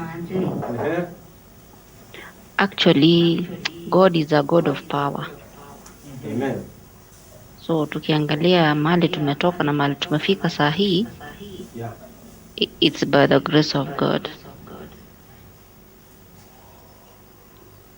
In fact, na mwenye kutuma hivyo aki by the way kutumwa kuno kuya by the way kiagaro ite wengi wetu wamelala, wanateseka. But at least sisi we can put a smile on our faces. And we also thank this TV at large. Mugenderere kubororo muchikale bune bitu bya bucheri. Amen. Yeah, I'm proud of you guys anyway. Thank you. Amen. Thank you. Barikiwe sana. Wacha ubarikiwe. Na usisonge na usitoke. Maana tunamaliza show. Show tunamalizia 30 minutes. Unajua amenikumbusha. Juzi kuna brother yetu ameenda mazishi yenye ajui mtu. By the way, juzi na leader, ulisikia huyo brother? Akaji watu mnaniuanga tu. Ni kweli? Yaani mtu alienda mazishi ya mtu mwenyewe ajui kitu imehappen hata kitu kwao. watu walikuwa msafara bwana. Kisi Town unaona hapo Alhamisi miili inatolewa bwana. Sasa jamaa mmoja kutoka kwetu tu. Jamaa mmoja sasa akaamua kupiga raundi kidogo kabla bwana wajeleta mwili kutoka pale ndani. Unajua kulikuwa na jam. Sasa magari nayo tu. Na jamaa the first time kukuja Kisi Town. Unaona? Na tulienda kuchukua mzee ambaye ni sokoro. Yaani msokoro, yaani babu. Alafu jamaa kuchelewa kidogo, sisi hatujatoka. Ila akafikiria tumetoka, kumbe kuna msafara ambao unataka kutoka. Akakimbia kaingia kwa gari hiyo msafara. Hiyo msafara ilikuwa ya mtoto msichana. Unaona? Ilikuwa inaenda sehemu za Kiumbu. Jamaa akapanda gari. Lakini wakati wanaenda akashindwa. Hii group tu kukua nayo, lakini ni kama tu ni sema. Twende tu zote tunaenda kuzika. Jamaa anasema akitiamba tebi. Mugako yoma itase yekirte akandosirie ke. Yaani ko munyora namba chikorera. Ako tebia batu bona mna bakanya kugenda. Oyo ndari. Ona kakaga egari ari nani yaba hiri. Baba kamuguji umugaka awe isiri barule town imejogo gari bari bo marira. Umugaka uyugosi no mwana ofranyo osire. Omwana nikiza. Niki ga kina asirire musabara tu bwa tenu umugaka kete. Things happen. Ono oyutari things happen ditari gaje. Ono yaje te. Anzi takogenda musabara ikumoisonde. Ona lenge para. Kawata isu inugenda. Tadi isu. Ande tali oyomo. Babere bali ke my sister. Yabo yes. Echa manga igwe korera. Kai koru ito gondo ja konyikera ko toberia matot. Ona endo karo kyango kijara politics ngoli mosirete. Ate buno mogina. Na babo leti. Itaka ni kunyoro jagire sokoro. Ana hotela kama hotela izama. Tukamukunda tukamataima. Alafu jambo Goma na naro kwa manene senga. Nerego ke wa chopeleka vina nasema wa. Igamboro. Abano ngo erere tingora gasi menyo kiwe. Anasema leo nani kama Mungu? Otis TV moto kubwa. Cheptelela. Ndio hivyo. Hey, hii yake usiku. Show itakuwa usiku. Show itakuwa usiku. Hii ni fire. Tumewakisha wimbo gani? Tucheze sasa Kalingala. Before kwenda Lingala. Tungepiga praise kidogo. Tena tuchape kidogo. Tuchape. Hatuja sweat. Tunamsifu nani bwana? Tunamsifu Mungu. Sema fire. Hata Biblia inasema usipomsifu hata miti itamsifu bwana. Wacha nikwambie kuna mahali nilipitia siku fulani Biblia inasema tomotereneliogi no kumwakira chingoli toko motogia esengenchonero ruti ngikiagera fina beni batera litukulia rezo ni toko manya mambinga kigogoki ayende ruti maganga bweta nyamunga bweta ayende ruti ay abari yanyi musugusuti abachegetembe ndugu yangu sema fire. More fire. Sema fire. Cheza hiyo praise bana. Cheza.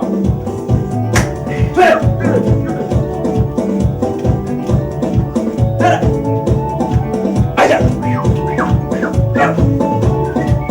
Binda mgo kwa Yesu. Binda mgo kwa Yesu.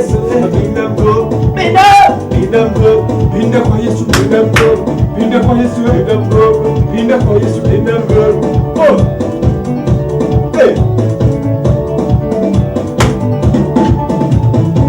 Ni wewe.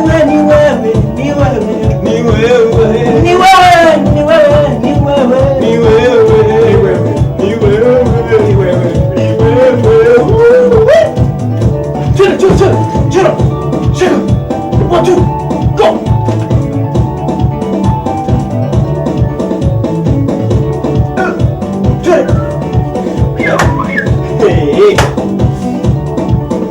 Ama Yesu no muyapi.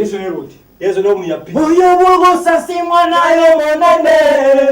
Oyo bogo sasi mwana yo moti. Tata na yewe kawo sasi mwana. Kibao ambacho kitakuja na Evangelist Eric Mwanike pamoja na Vina Ritimbo ama Vincent Omsa. Na kuna kingine ile yenye tulikunia juzi. Engakia oneronganyete. Unasema neronganyete. Neronganyete. Ebiro byao nabyonganyete. Nabyonganyete. Engakia oneronganyete. Neronganyete. Ebiro byao nabyonganyete. Nabyonganyete. Gosea yakineronganyete. Nabyonganyete. Ebiro byao nabyonganyete. Nabyonganyete. Onda libiro binde tokanyete. Nabiebi. Bona bitu abyonjire. Nabiebi tu abinyonje ngabya nyasaye neretu. Ngote bigento. Kwana. Kunigento. Kwana. Umwachumu ryebo TV. Ama sisi ni bona achira. Wata maseseni. One. Nataka uachilie tukule muziki. 7 2 kora atika oma ite kora imagine inde kora denaika nuna Daudi gacha sitoka kiaka chikaku kora imagine Daudi dance ki yale dance ama nenye manye I will do so ukichato bote camera behind the camera ese ngetonya agatenga paka chianga yale chigatado Josephine tima itika iga ngoboli ne Brian koso mutumishi kwa gatoro mutumishi ndo boli chianga chibone chianga chose ngoboli tole meja evangelist la Yesu Kristo ya ngoboli alafu rero nyako tenga chianga chitu chose ese ngecha sengoraro otero ngoro wasami ndabadana hata mimi nitavuwa nguo lakini ni mcheze akurusia chia era kurusi tali ejigo era kurusi tali ategera chigaru choka kimeti baramba mbele nyako tenga chianga chato bukiri baramba agutandura nero utandura oh my god twende kazi bana sebe omuntu tedenje kuira ko mundisa ko rushanti ndabo bado samana wate launch wacha tukumbushe bado ndabona wate launch tomorrow sema Fasili I want you to Fasili okay tomorrow mambi exactly at 12 p.m. yani igoro sasta p.m. mboto kwa p.m. sasta p.m. sasta oh kere ko kuna sasta ya vile p.m.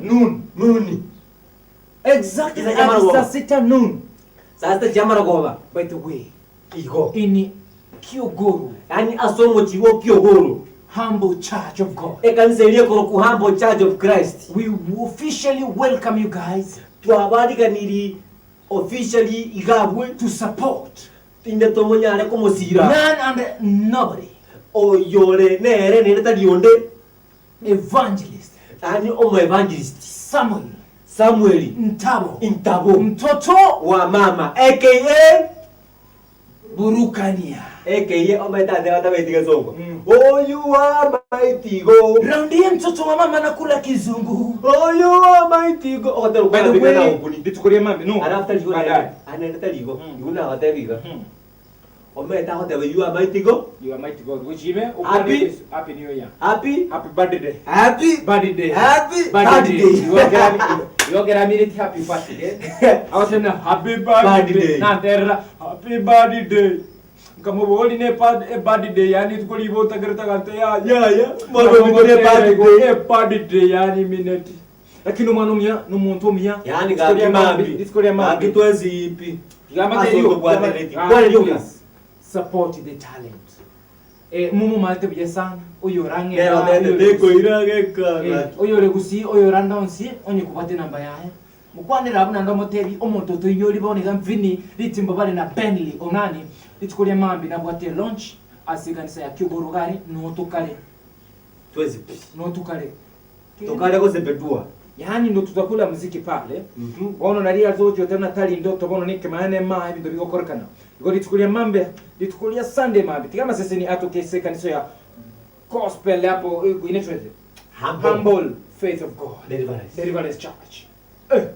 the Bible says uko na nini hapo bana the Bible says ndugu yangu wewe uweze anaitwa Lydia Kemuto anasema amen Chipteleka vina anasema mapasta naombea sana we are reverent alafu hatujajita tumeitwa hallelujah by the way the first time nimeitwa jina ambayo nilikuwa nahitaji pia na mimi kuja kuitwa siku moja evangelist homotel na likanisa gari bakunye kuboli yego gusena kyomotel ngaribu ncheguse naye finyo hotel kware nyori gorokorani pio no hotel iko koro hotel ya hotel wake iko bono mete eka singi tukutwa kitu kujogari gashi tuime tucheze turuke tucheze kainkorusio moga Ngahiko rusio mumuro kwata chinguro manyengerera Yesu bono te totoke. Bono ke kana kwandrigo ubekese bedu. Sawa. Ngahiko rusio mumuro kwata chinguro manyengerera Yesu. Bono ikuratika. Ntonka aye kuno kotera goito ekaba tukuchiwasoki kwa abanyangongo. Ngahiko rusio mumuro kwata chinguro manyengerera Yesu. Aye. Lakini before twende mbali. Tungeabudu tu alafu ndo tuendelee zetu. Naona mita inakimbia.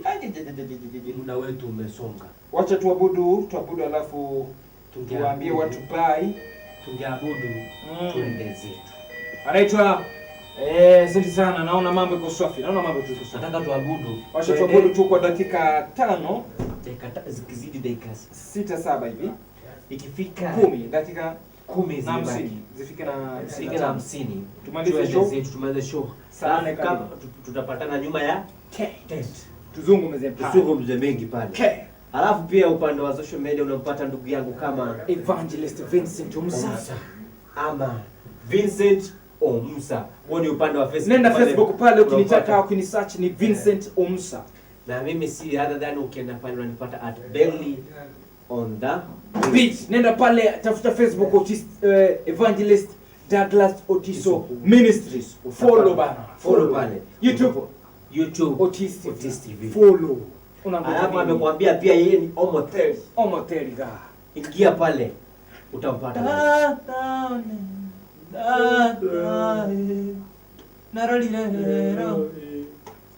Gosa sime.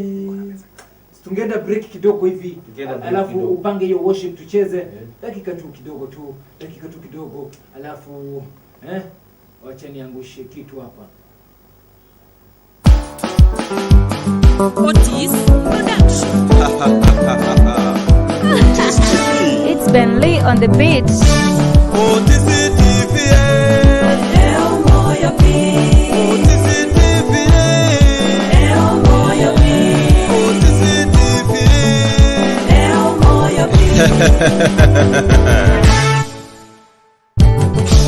Abarari bachire kumae kusiya ito.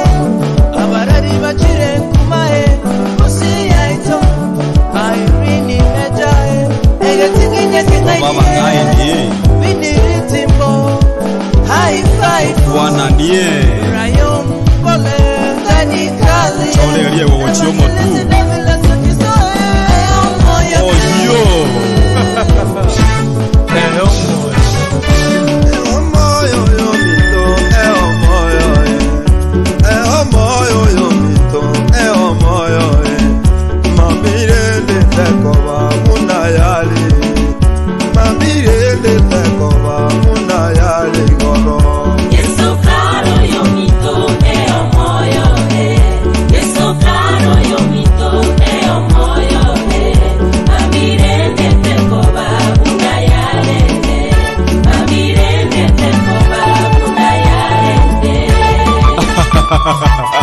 Abu watu kora akoti sopi.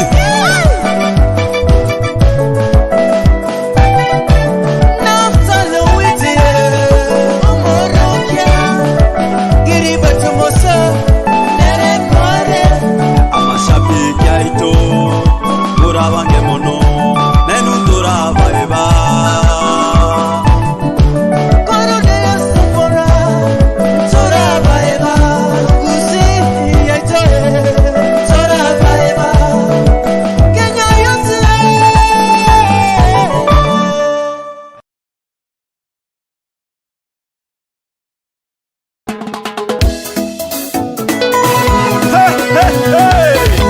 Samueli mtoto wa mama, raundi ile bwana uliwafuruga, na raundi hii bwana usiogope, kamata twende na tandama.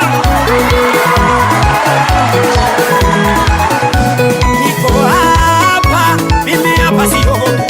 Niko hapa. Right, Tumwa choma ligo tisi video chebiro ni chinsa cha minyo kira aragire kiza kiricha to beta soka ngoje chikune te guru boro to bwana to enda tura minyo kano kyo goro tura minyo kano kyo goro tura no kamera pa ndo na endo robona ba ko ngoroki ono chake ono chenje ona ba ko ngoroki ndoli tukorera no tura minyo kene ndugu yani kamera pa kasi chinsa chikego ona tuwe mbeo tumena tukulema Monday tukulia Monday. Tupatane kesho Sunday. Monday. Kesho tunaenda launch. Tupatane Monday. Veneritimo.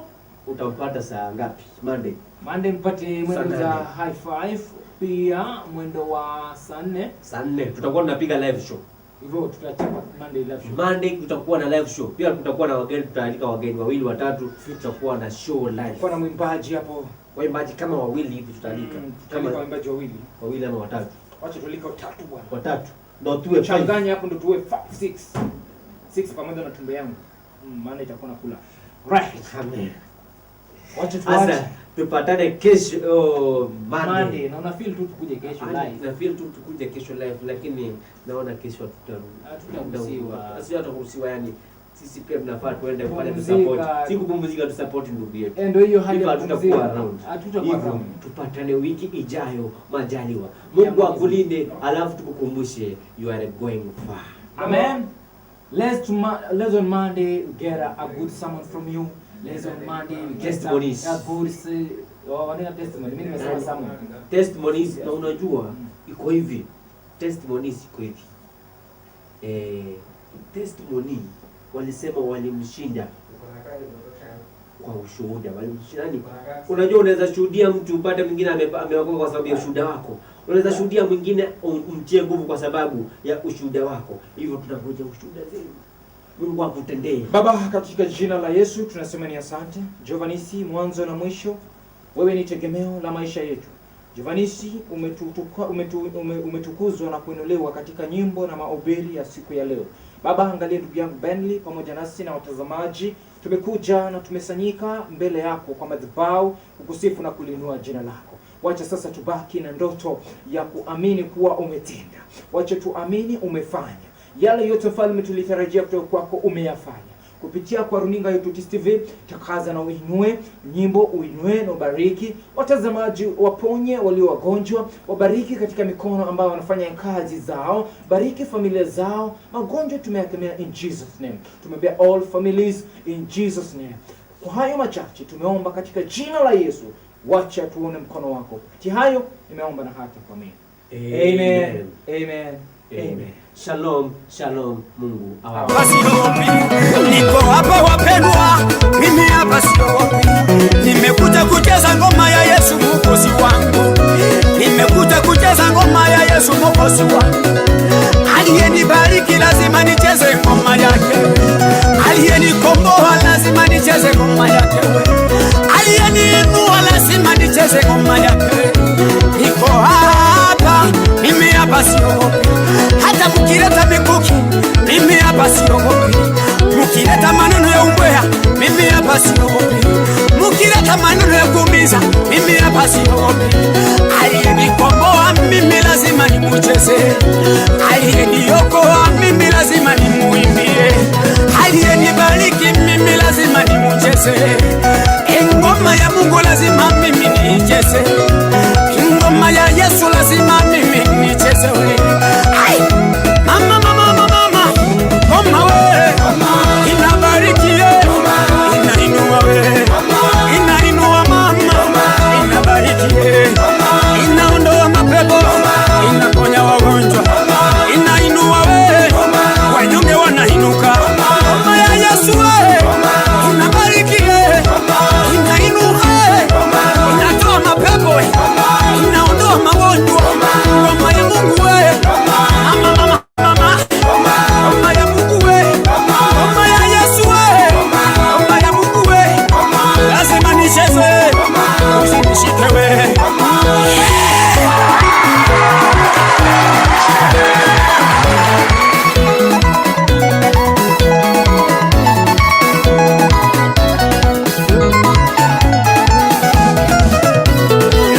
Daudi alicheza ngoma ya Yesu, watu walibarikiwa. Alicheza ngoma ya Yesu, mapepo yakaondoka. alicheza ngoma ya Yesu watu wakainuliwa, alicheza ngoma ya Mungu mke wake akamcheka.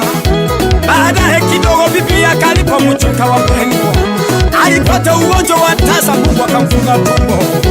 Haleluya, haleluya. Na mimi nataka kucheza kidaudi leo hii. Lazima nicheze kidaudi wapendwa, ngoma ya Mungu. Lazima nicheze kama Daudi alivyocheza ngoma. Lazima nicheze ngoma ya Yesu kama Daudi we. Kama ni nguo lazima leo siondoke. Kama ni madhabahu lazima yainuke. Kama wagonjwa wako hapa lazima waponye. Kama wafungwa wako lazima wafunguliwe. Ngoma ya Mungu lazima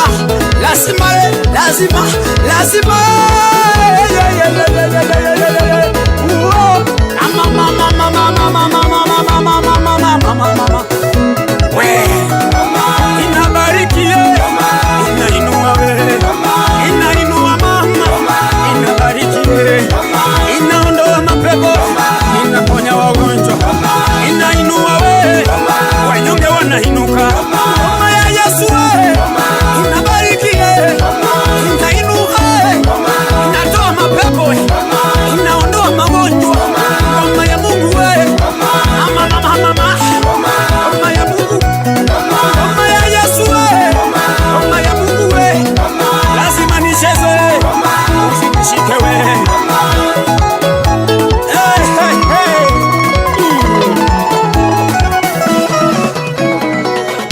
Ilifanya ukuta wa Yeriko ukapate kupomoka.